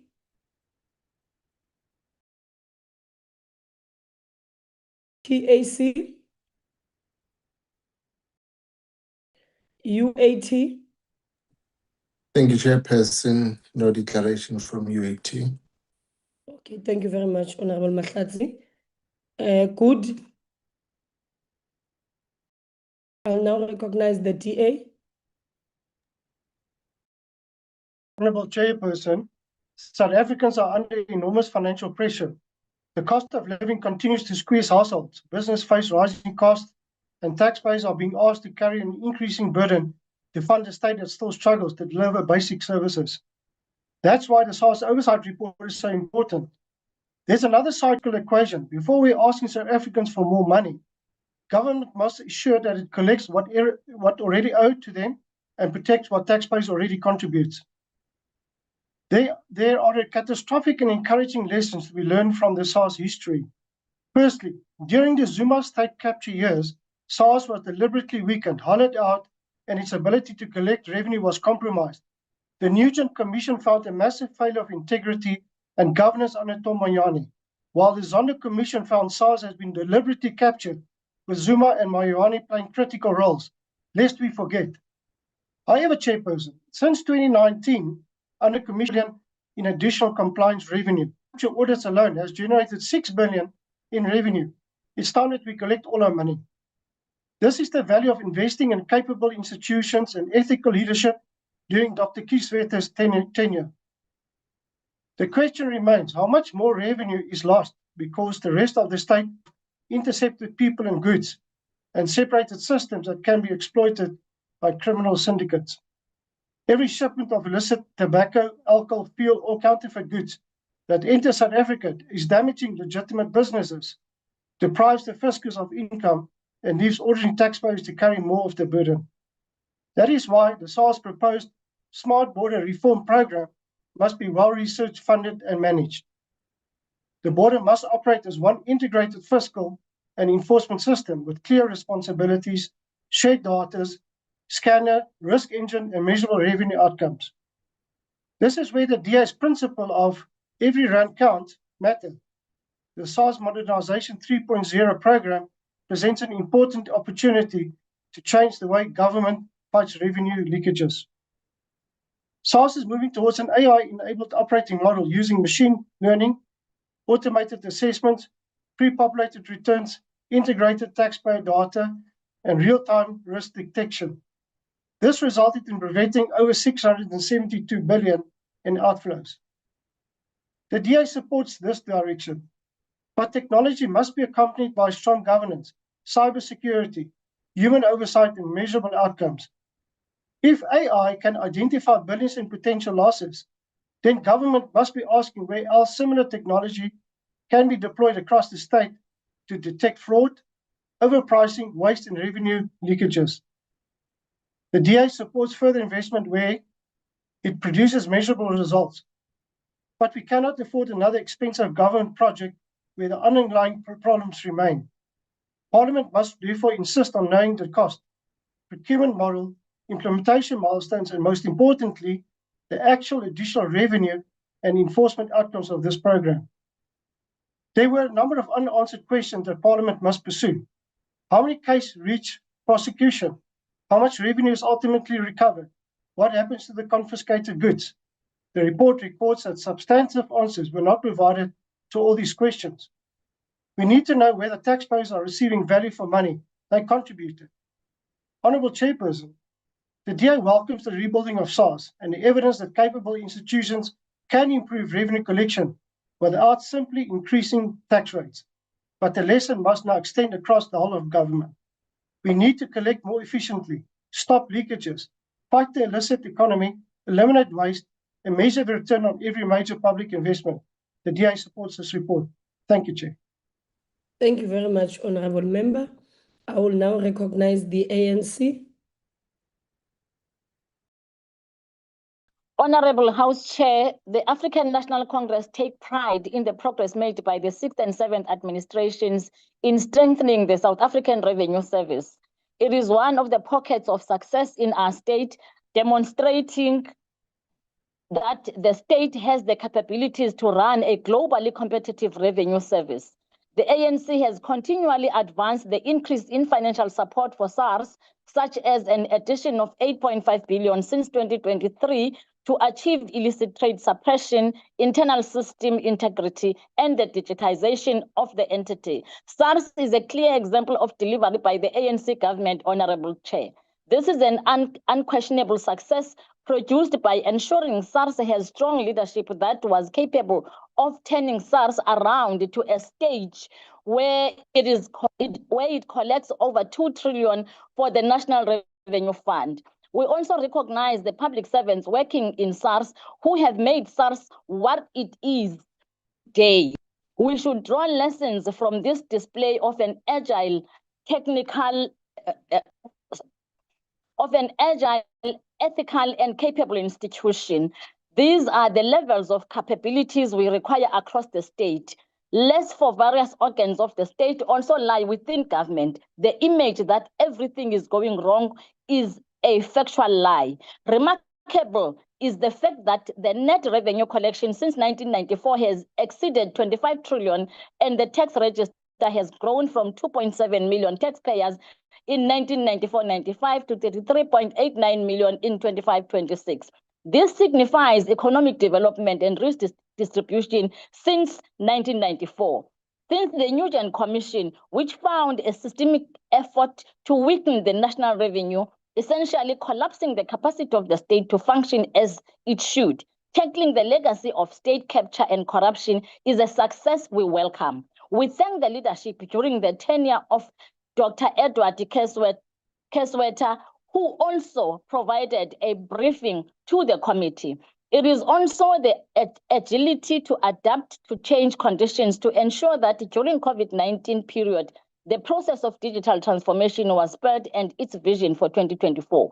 SARS is implementing artificial intelligence, Honorable Speaker, operating models and reinvention with integrity. It is currently implementing modernization 3.0 and SARS Vision 2026 to build a smart, modern SARS with unquestionable integrity that is trusted and admired, which the new CEO, Dr. Johnston Makubu, will lead. We welcome the smooth handover to Dr. Johnston Makubu, who we are confident that he will continue to take SARS to a higher level. SARS also provided a report on the work they are doing to tackle challenges related to the illicit economic crisis. Illicit financial flows compromise the capacity of the state to collect due taxes, resulting in foregone tax. SARS has established a national illicit economic disruption program, bringing together key state agencies and other stakeholders, including the private sector, and that high-risk sector, such as tobacco, fuel, alcohol, and other counterfeit products, would be targeted through the effective use of data analytics and artificial intelligence. SARS stated that it drives the process of combating illicit economy, while the Border Management Authority would deal with the security aspect of the project.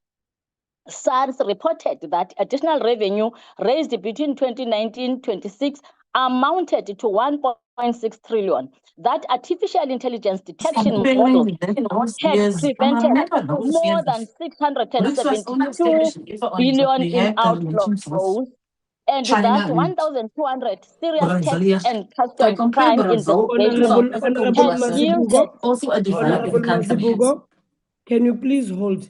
Honorable Nalumango, can you please mute? It's unfair, honorable members, what you are doing. My apologies, Honorable Mazibugo, please continue. Thank you, House Chair. House Chair, SARS also reported that 219 state capture audits had resulted in 6 billion in revenue. These figures reinforce the concern raised by members that inadequate funding of SARS could constrain revenue collection, compliance enforcement, and the ability of the state to fund public services. We are confident, Honorable Chair, that through further allocations, SARS will be able to accelerate programs that improve revenue collection and increase voluntary compliance. Honorable Chair, the ANC supports this report, and we urge South Africans to vote for the government that has experience and the government that knows the challenges of South African, the African National Congress. I thank you. Thank you very much, Honorable Member. I now recognize the Honorable Chief Whip.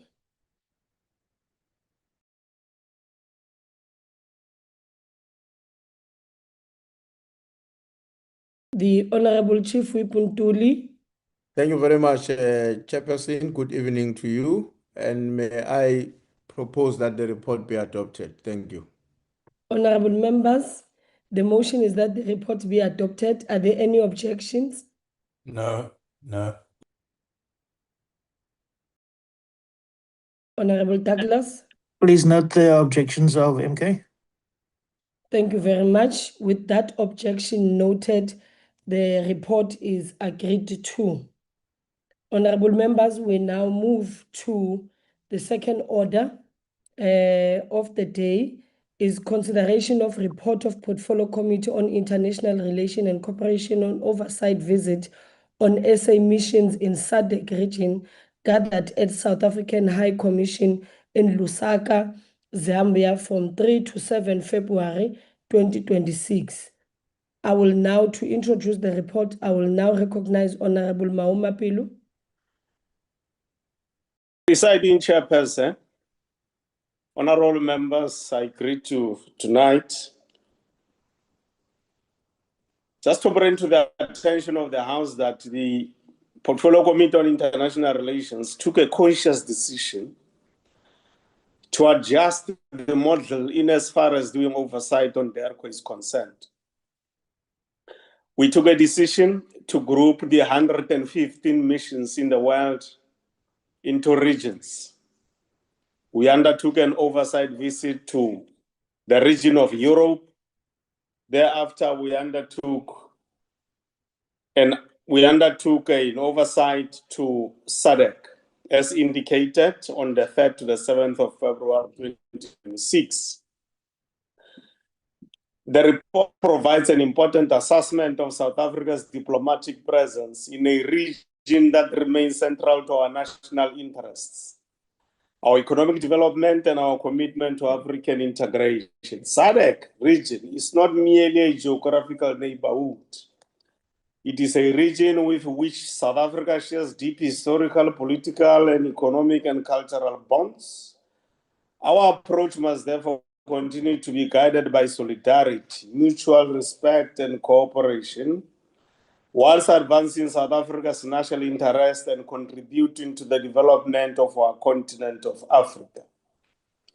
One of the important things emerging from this oversight visit is the growing significance of economic diplomacy. The report demonstrates that South Africa's companies have established a substantial presence across the region. They operate in sectors ranging from mining, banking, telecommunication, tourism, manufacturing, logistics, et al. There are also considerable opportunities for further cooperation in agriculture, agro-processing, pharmaceuticals, renewable energy, construction, et al. Our missions have an important role to play in connecting South Africa capabilities with these opportunities. We particularly welcome the attention given to small, medium, and micro enterprises and previously marginalized groups of our society.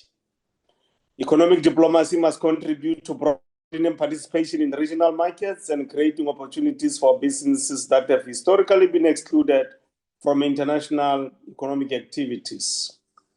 The work being undertaken by the mission in Zambia towards the SME cooperation is therefore welcomed by the committee. This is the practical meaning of economic diplomacy, as we say. The report also highlights the importance of infrastructure and regional connectivity. Energy projects, transport corridors, and other infrastructure initiatives have the potential to strengthen regional integration, improve trade, and create new opportunities for investment. The Lobito Corridor and other regional infrastructure initiatives demonstrate the importance of developing an increasingly connected African continent. All this is done in the context of the Africa Continental Free Trade Area. The discussions around non-tariff barriers, customs procedures, regulatory requirements, and market access are therefore important to the broad objective of deepening inter-Africa trade. South Africa must continue working with its regional partners to address these challenges and ensure that the objectives of SADC integration is attended to. Honorable members, the ANC welcomes the report's attention to regional peace and security. Developments in the DRC, Mozambique, and elsewhere in the region remind us that peace and development are closely interconnected. South Africa must continue to work through SADC, the African Union, and other appropriate African mechanisms to promote dialogue, peaceful resolution of disputes, and African ownership of peace processes. This is consistent with our long-standing commitment to strengthen African institutions and advancing African-led solutions to African challenges. Our shared liberation history provides an important foundation for these relationships, but our responsibility is to ensure that these historical bonds are translated into practical cooperation that responds to the contemporary needs of our countries and the people. House Chairperson, the oversight visit also highlighted the important contribution made by officials serving in our missions. Chairperson, the recommendations are as indicated, and they cover ICT, economy, political relations, management of internal affairs of the department, strengthening of communication from DERCO to the missions, and us strengthening our oversight of the department. We move that the report be adopted. Thank you very much. Thank you. I will now recognize political parties wishing to make a declaration. The usual times for declaration of votes will apply. The MK.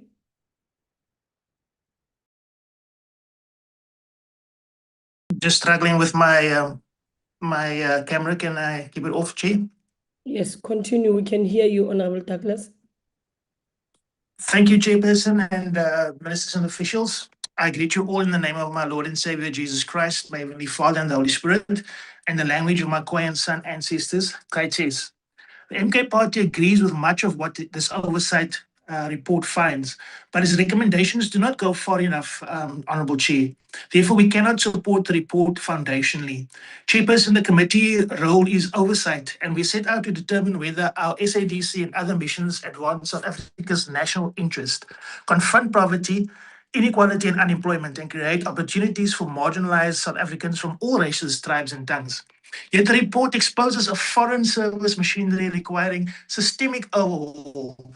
DERCO has got to take the shift from activities-based reporting to outcomes-based reporting more seriously. 2024 and 2025, the report identifies weaknesses in asset management, procurement, contract management, and consequence management. Across our missions, we find broken ICT, vacant posts, deteriorating properties, and visa failures. In Malawi, a network outage reportedly lasted about a month, forcing officials to issue handwritten visas, which is open to corruption. These are not administrative inconveniences. They weaken the South African state and put us at a disadvantage for national security. So yes, it's important for us to fix the ICT, to fill the vacancies, to protect our assets and enforce our consequence management. But that cannot be where the recommendations end as it does right now. Because the same report tells us that trade between Zambia grew from 30 billion to 60 billion between 2018 and 2025. That more than 230 South African companies operate in Tanzania and more than 120 in Zimbabwe, and that trade with Mozambique reached approximately 139 billion in 2024.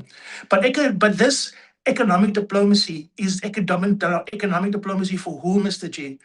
Who owns this expansion? Who receives these contracts? Who accumulates the wealth? Who benefits from the African Continental Free Trade Agreement? The answer is white monopoly capital and their politically connected cronies that were bought and paid for. The same people that benefited under apartheid still benefit now. Those who benefited under colonialism still benefit now. We are the black industrialists, women entrepreneurs, colored and Indian entrepreneurs, township and rural businesses, youth persons with disabilities and indigenous enterprises. These must be the metrics on to decide how good we are and what we're doing in SADC. Are we taking those people to our SADC neighbors and giving them opportunities? No, we're not. It's the same people as it always was. And that's what MK is going to change. If our diplomacy merely expands established corporate capital across Africa while ownership remains fundamentally untransformed, then we are expanding trade without transforming the economy, which goes against the very core of the MK's beliefs. And here lies the contradiction. The committee specifically asked whether missions benefit previously marginalized groups. Yet recommendations 21.1, 22.1 and 22.5 deal with administration, ICT, consular systems, staffing, and properties. Where's the recommendation on economic transfer that spells out clearly what must be done and how we're going to benefit? Where's the beneficiation going to happen? It must be at source, here by us. Where's the industrialization? We need to share industrialization with our neighbors across SADC, and we need to go trade across borders. Where's the land and productive agricultural reform linked to African markets? Where is the measurable jobs? Chairperson, we demand quarterly reports on broken computers, but not quarterly reports on how many jobs our economic diplomacy created. That must change. Every mission needs an economic diplomacy outcomes scorecard. We must be sure to say how much investment was secured, how many jobs was created, historically disadvantaged businesses entered into the SADC markets, how many factories were established that work together with partners in SADC, how much infrastructure was delivered and minerals beneficiated on African soil, so that we can cut our dependency upon the West and other provinces, other external powers.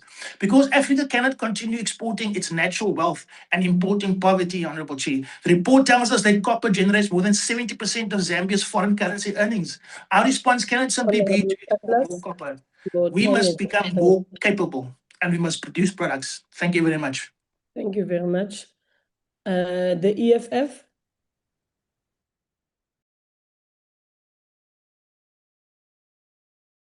Thank you very much, House Chairperson. Can I please kindly ask to switch on my video? Continue, Honorable Mhlongo, it's okay. Thank you so much. Chairperson, our oversight visit to our missions at our sister SADC countries exposed just how dire the condition of our missions is, and that in fact the Department of International Relations and Cooperation is hiding the neglect with which it handles our foreign missions. South African missions are a symptom of the underlying problem of underfunding in this department, and without addressing this underlying problem, the neglect and rot will continue. The mission in Zimbabwe is a clear example of this rot. The building of our embassy is in a state of complete disrepair, from a leaking, collapsing roof to using old, outdated equipment and furniture that can fall apart at any moment. There's no budget to refurbish our embassy. The title deed for the embassy in Mozambique is in private ownership of one Mr. Colin Peterson since 1985, even though there's a court ruling of 2017 that the deed be transferred into the ownership of the South African government. To this day, DIRCO has not resolved this matter, exposing our national diplomatic services to risk. In 2026, DIRCO can only tell us that they are in the process of appointing a conveyancing service 9 years after the court ruling. The vacancy rate in our mission, more especially South African police services, undermines any efforts in place to fight cross-border crimes, especially when it comes to hijackers from South Africa roaming around in SADC. Our ICT infrastructure in SADC SA missions is an embarrassment. In fact, this matter was a source of complaint by almost all the missions, which indicated that serious intervention is needed to deal with the ICT infrastructure. If the department was serious about resolving ICT challenges, it would have had strict timelines for resolving this crisis. South Africa is not leveraging our standing in SADC to ensure that we create more business opportunities for South Africans to trade in the region. Sadly, the companies that are trading in the region and all over the globe from South Africa are the very same companies that used to trade during apartheid. This democratic government has not been able to make exporting products or services to be easily accessible for small businesses and creating opportunities for Black-owned, youth-owned companies to thrive. The South African companies trading in the region do not clearly represent the demographics of this country. Our missions must have trade attaches to be able to leverage on economic opportunities for the country. Our missions must be able to analyze the political situations and development of a country to be able to actively advise our government on how to continue our diplomatic and economic relations we enjoy. We need a budget of DIRCO that is alive with realities of our missions and addressing these challenges. We therefore support this recommendation, this report and the recommendations of the committee. I thank you, House Chair. Much, Honorable Member. I will now recognize the IFP. Thank you very much, House Chairperson. The IFP knows the report of South Africa's mission in the SADC region and acknowledges the importance of implementing our foreign policy, engaging with our regional partners, provides mutual political, economic, social, and security benefits. In an increasingly divided world, diplomacy remains an essential tool for stabilizing regions and sustaining meaningful partnerships. In acknowledging this and in co-recognition the important work of those serving in our mission abroad, we are concerned by the challenges identified in the report, particularly weaknesses in financial management and audit controls, ICT instability, property portfolio management, and consular and immigration services. These challenges must be addressed as they place the long-term effectiveness and stability of our foreign policy at risk. We reaffirm that a South African's foreign policy that is capable and effective abroad ultimately services all South Africans at home. The IFP accepts the report and calls for its recommendations to be fully implemented henceforth. I thank you, House Chairperson. Thank you very much, Honorable Member. I will now recognize the PA. Patriots, fellow South Africans. The Patriotic Alliance is here to speak truth to power. No sugarcoating, no excuses. Our diplomats in SADC region is out there fighting for this country every single day. They are advancing our economy. They are rescuing our people in distress. They are doing the work of the nation. But what do they get in return? Broken computers, dead phones, internet that cuts out, systems that crash in the middle of processing a visa. Our people are working with one hand tied behind their backs while the department sits comfortably in Pretoria. This is not incompetence. This is sabotage of our own sovereignty. Every time a system fails, a South African is left stranded. A family is waiting for a visa to return home. A business investor walks out the door and takes their money with them. We say, enough is enough. Staffing gaps, fill them. Properties crumbling, fix them. Consequence management missing, we demand accountability. Not next year, not next quarter, but now. Our people are burning out. Our assets are rotting. Our reputation is being destroyed, not by our enemies, but by our own neglect. The Patriotic Alliance declares, we stand with the committee, we support every recommendation, but we will not accept more empty promises. We want action, we want results, we want heads to roll if they don't deliver. Our diplomats deserve better, our citizens deserve better. Time for talking is over, time for doing is now. Forward, patriots, nothing less than our national dignity is at stake. I thank you. Thank you very much, Honorable Member. I will now recognize the FF Plus. No declaration, House Chairperson. Thank you. Okay. Thank you. Action SA. Thank you very much, House Chair. House Chair, in considering the Portfolio Committee's oversight report on the SADC region, we must carefully consider our diplomatic footprint as a country. South Africa spends some 3.45 billion every year, maintaining 115 embassies, high commissions, and consulates across the globe. At a time when resources are constrained, we must really ask whether this footprint is delivering the greatest value to South Africans. Our immediate neighborhood of SADC deserves a much greater focus. Stronger regional economic integration can unlock trade, investment, infrastructure development, and economic growth. In this way, we must work far more closely with our neighbors to build integrated transport, energy, water, and digital infrastructure that strengthens the region as a whole. But these efforts, Honorable House Chair, cannot come at the cost of our values as a country. Our response to democratic and human rights backsliding across the SADC region has been decades of shameful behavior. Sham elections, most recently in Mozambique and Zimbabwe, with broad human rights abuses and an erosion of democratic institutions, cannot simply be met with quiet diplomacy of the ANC. This behavior needs to stop. We therefore need a diplomatic footprint that is strategic, focused, and accountable, not just simply extensive. We need stronger regional relationships, but we must always have the courage to speak when governments violate the rights of their own people. As Action SA, we believe that closer economic integration and principled diplomacy are not competing objectives. The two are not mutually exclusive.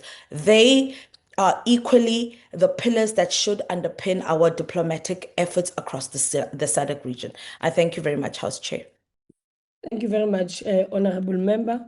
I will now recognize the ACTP. No declaration. Thank you, House Chair. Thank you very much, Honorable Swart. UDM. No declaration, Honorable House Chair. Thank you, Honorable Ntenja. Rise. No declaration. Thank you, Honorable Kana. Bosa. Thank you, House Chairperson. I think what is fundamentally true is the fact that our foreign policy needs to always be aligned to trade and human rights. And so we welcome the committee's report. We also want to highlight the fact that it's going to be important. As the Appropriations Committee, we learned when we visited our Indian mission that ultimately it's important that we tie our trade capabilities with missions all over the world. We need to ensure that the appropriate infrastructure is put in place so we can enhance our economic growth. Our foreign policy needs to be driven on that basis. And secondly, in our election observer missions and the work that we're doing in foreign policy, we need to ensure that elections are free and fair as they take place, particularly in the SADC region. Lastly, Honorable House Chairperson, South Africa needs to reevaluate how many missions it can keep all over the world. We're certainly overstretched in a budget that does not meet all the obligations. Therefore, I think it's going to be important that the next iteration of our foreign policy requires us to narrow the number of missions we have in the world, cut down wasteful ones, cut down those that are not delivering economic growth, and ensure that at the end of the day, our missions are aligned to our foreign policy strategy, but also delivers the value. Otherwise, they must be shut down so that we have resources for those who are achieving that task. I thank you, House Chairperson. I support the committee's recommendations. Thank you very much, Honorable Member. ATM. Al-Jama. I thank you, Honorable House Chair. In the name of Almighty, the most gracious and the most merciful, I begin with warm greetings of peace, love, respect, and unity. Honorable Speaker, and our very proud Honorable Leadership, Honorable Mpofu-Walsh, the Chairperson of our very competent team of international relations and corporations, Honorable Members, beloved family of South Africans, Al-Jama rises to support the report of the Portfolio Committee on International Relations and Cooperation. Honorable Cele, Zibusa Cele, please. Apologies, Honorable Ismail Musa. You may continue. Thank you so much, House Chair. Al-Jama rises to support the report of the Portfolio Committee on International Relations and Corporations following its regional oversight visit to our South African missions in the SADC region, gathered at the South African High Commission in Lusaka, Zambia. Al-Jama is in support of the solidarity as mentioned by our Honorable Chairperson, Mpofu-Walsh. Al-Jama calls for South Africans to take advantage of the economic opportunities. Our diplomatic missions are not simply offices outside the borders of South Africa. They are strategic instruments through which we can advance our national interest, strengthen regional cooperation, and create opportunities for our people. The SADC region is particularly important because our economies, communities, and futures are interconnected. South Africa must continue to play a constructive role in promoting peace, stability, trade, investment, tourism, and regional economic integration. I particularly welcome the committee's focus on economic diplomacy. Our missions must actively identify opportunities for South African businesses, especially SMMEs, to enter regional markets, attract investment into South Africa, promote our tourism sector, and create much needed employment. So now Africa Free Trade Area is open, so let's take advantage of trade and boost our economies. Our mission must therefore be adequately resourced, properly staffed, and equipped to provide efficient consular services to South African citizens abroad. They must also be responsive to businesses, investors, students, and communities throughout the region. South Africa's relationship Honorable Ismail Musa, your time has expired. Thank you, Honorable Chair Malibongwe. Thank you. NCC. TAC. UAT. Thank you, Chairperson. No declaration from UAT. Thank you very much. Good. The TA. Thank you, Honourable Chairperson. The consideration of the Portfolio Committee on International Relations and Cooperation's report on our oversight visit to South African missions in the Southern African Development Community is perfectly timed, because just last week, South Africa hosted the 46th Ordinary Summit of SADC Heads of State and Government in eThekwini, where President Cyril Ramaphosa delivered the welcome address on 17 August. Having now witnessed the realities of South Africa's diplomatic and trade relationships with SADC member states for myself while in Lusaka earlier this year, the President's welcome address at the SADC summit last week seems out of touch at best. Because much of what the President has committed our country to achieve within SADC is not borne out by the reality of circumstances on the ground. Following this committee's oversight visit, I could wax lyrical about the state of diplomatic buildings and assets in SADC, which remain in a state of dilapidation. I could bemoan the fact that very few of our embassies have functional and reliable ICT infrastructure to even make a simple phone call. I could mention that in our embassy in Mozambique, the committee was informed that 5 staff members have to share 1 laptop. I could even berate the department for the fact that in February, South Africa still had no ambassadors to Angola, the Democratic Republic of the Congo, Zimbabwe, or Mozambique. But state failure and incompetence within DIRCO are all too commonplace among the public by now, and adopting this report and its recommendations merely confirms it. What I am going to do, however, is challenge the assertions made by President Ramaphosa at the SADC summit last week with what we are seeing on the ground in SADC itself. If Charles Dickens wrote A Tale of Two Cities, then South Africans could write A Tale of Two Regions, one that exists only on paper and another that exists in stark reality. Honorable Chairperson, last week President Ramaphosa celebrated the SADC Free Trade Area and its role in creating a platform for greater regional commerce. Then why was this committee told in Lusaka that South African pharmaceutical goods are heavily tariffed by Zambian authorities when those from India and China are imported duty-free? Last week, President Ramaphosa noted that SADC regional integration is dependent on the prevalence of peace and security. Then why is the South African National Defence Force wholly unprepared to deal with the myriad of regional security threats facing our nation? Last week, President Ramaphosa decried unmonitored border crossings within our region, which lead to unnecessary pressures on public service capacity. Then why does the ANC remain deafeningly silent on the state failure and institutional collapse of neighboring SADC states that push citizens to flee?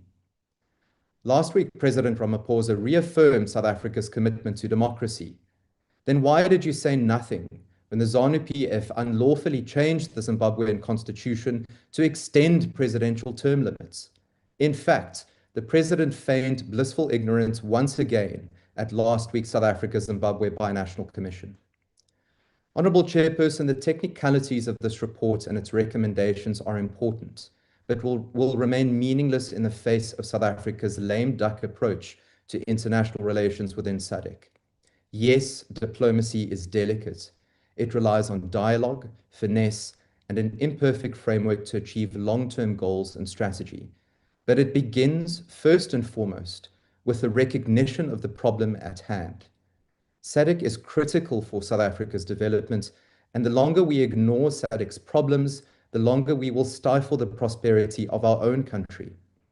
SADC needs greater regional legislative agreements to entrench economic prosperity.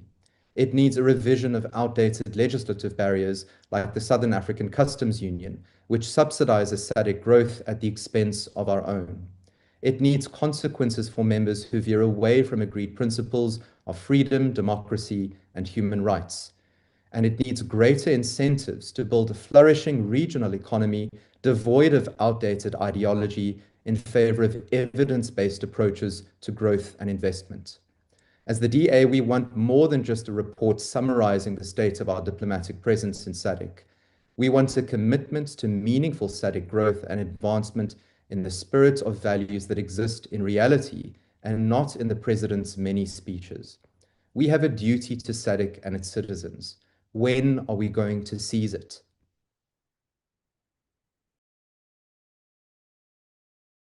Thank you, Honorable Smith. At least you could have alerted me that you are done. But thank you very much, Honorable Member. I will now recognize the ANC. Thank you, House Chair.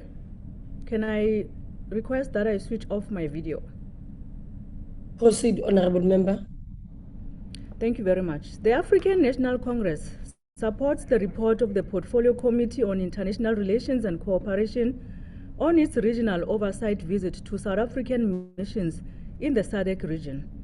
This report provides an important assessment of South Africa's diplomatic presence in a region that remains central to our national interest, our economic development, and our commitment to African integration. The SADC region is not merely our geographical neighborhood.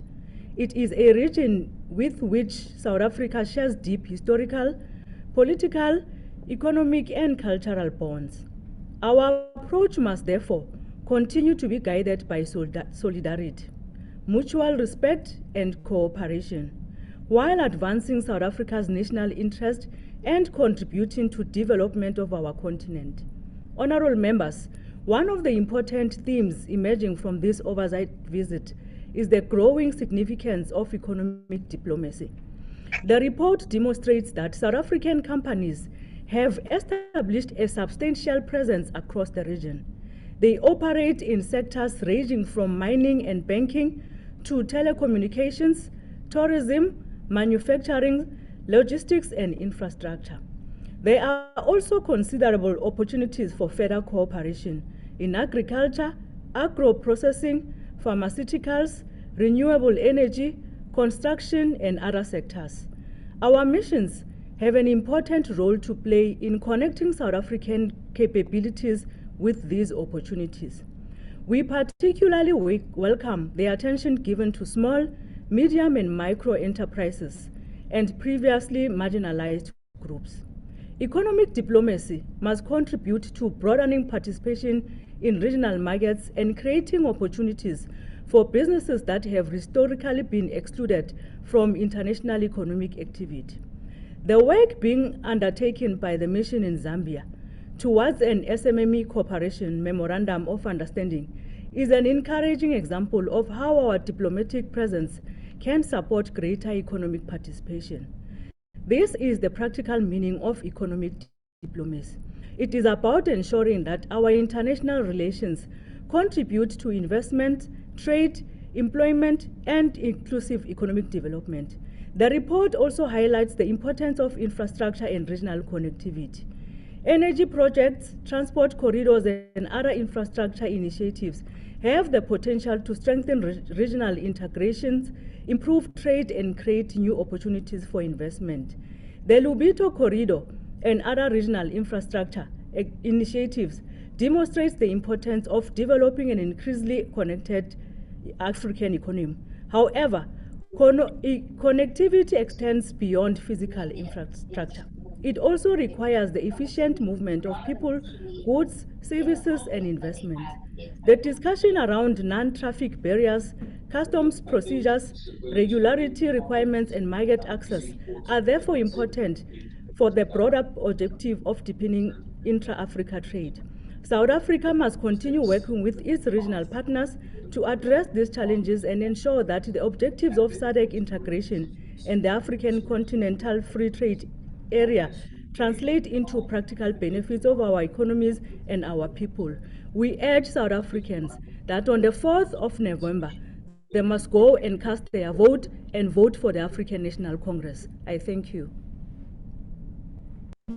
Thank you very much, Honorable Member. I now recognize the Honorable Chief Whip.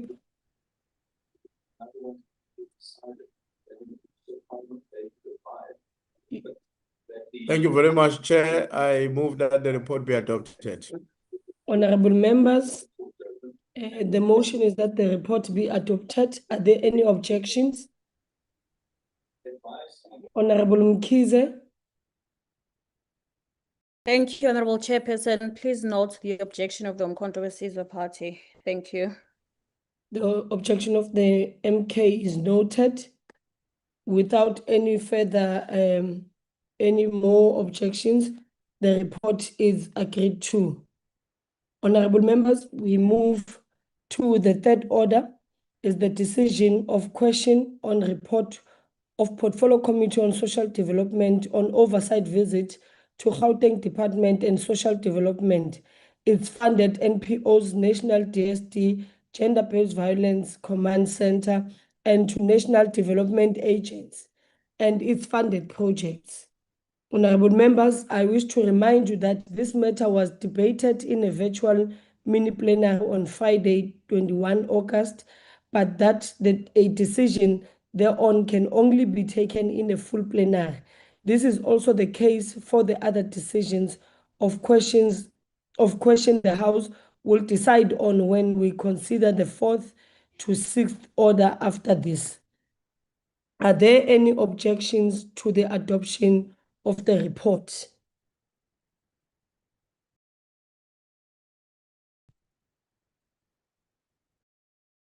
Without any objections, then My hand is up, Chair. Yes, Honorable Mkhize.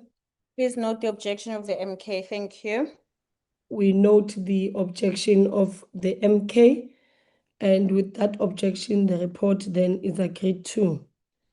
The 4th order, honorable members, is the decision of question on report of Portfolio Committee on Women, Youth and Persons with Disabilities on oversight visit to Gauteng. Are there any objections to the adoption of the report?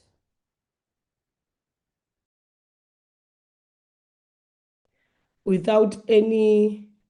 My hand is up, Mkhize. Chair. Please note the objection of the MK party. Thank you. The objection of the MK is noted. With that objection, the report is agreed to. The 5th order of the day is the decision on question on report of Portfolio Committee on Police on performance of Office of Directorate on Priority Crime Investigation Judge for 2024-2025 financial year. Are there any objections to the adoption of the report? Honorable Noluchungu. Thank you, Chair. Please note the objection of the EFF. The objection of the EFF is noted. Honorable Mkhize, Chief Whip of the Umkhonto Party. Thank you, Comrade Chair. Please note the objection of the MKP. The 2 objections are noted and the report is agreed to. Honorable members, we then move to the 6th order. Honorable Reddy.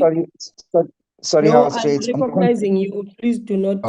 Thank you. It's Umkhonto Sizwe Party. Vote for Yes. Umkhonto Sizwe Party, not Umkhonto Party. Thank you. Okay, thank you very much, Honorable Reddy. I'm sure we have had the long day today, so you would excuse, but it is Umkhonto Sizwe Party. The last order of the day is the decision of question on report of Portfolio Committee on Police on performance of private security industry regulatory authority for 2024-2025 financial year. Are there any objections to the adoption of the report? Honorable Chief Whip of the Umkhonto Sizwe Party. Thank you. House Chair, please note the objection of the MK party. Thank you very much. The objection is noted. Without any further objections, the report is then agreed to. Honorable members, we have come to the end of our program that concludes the business for the day, and the House is adjourned. Thank you very much, honorable members. Thank you, Honorable Chair. Well done. Thank you, Honorable Chair. Thank you, Deputy Chair.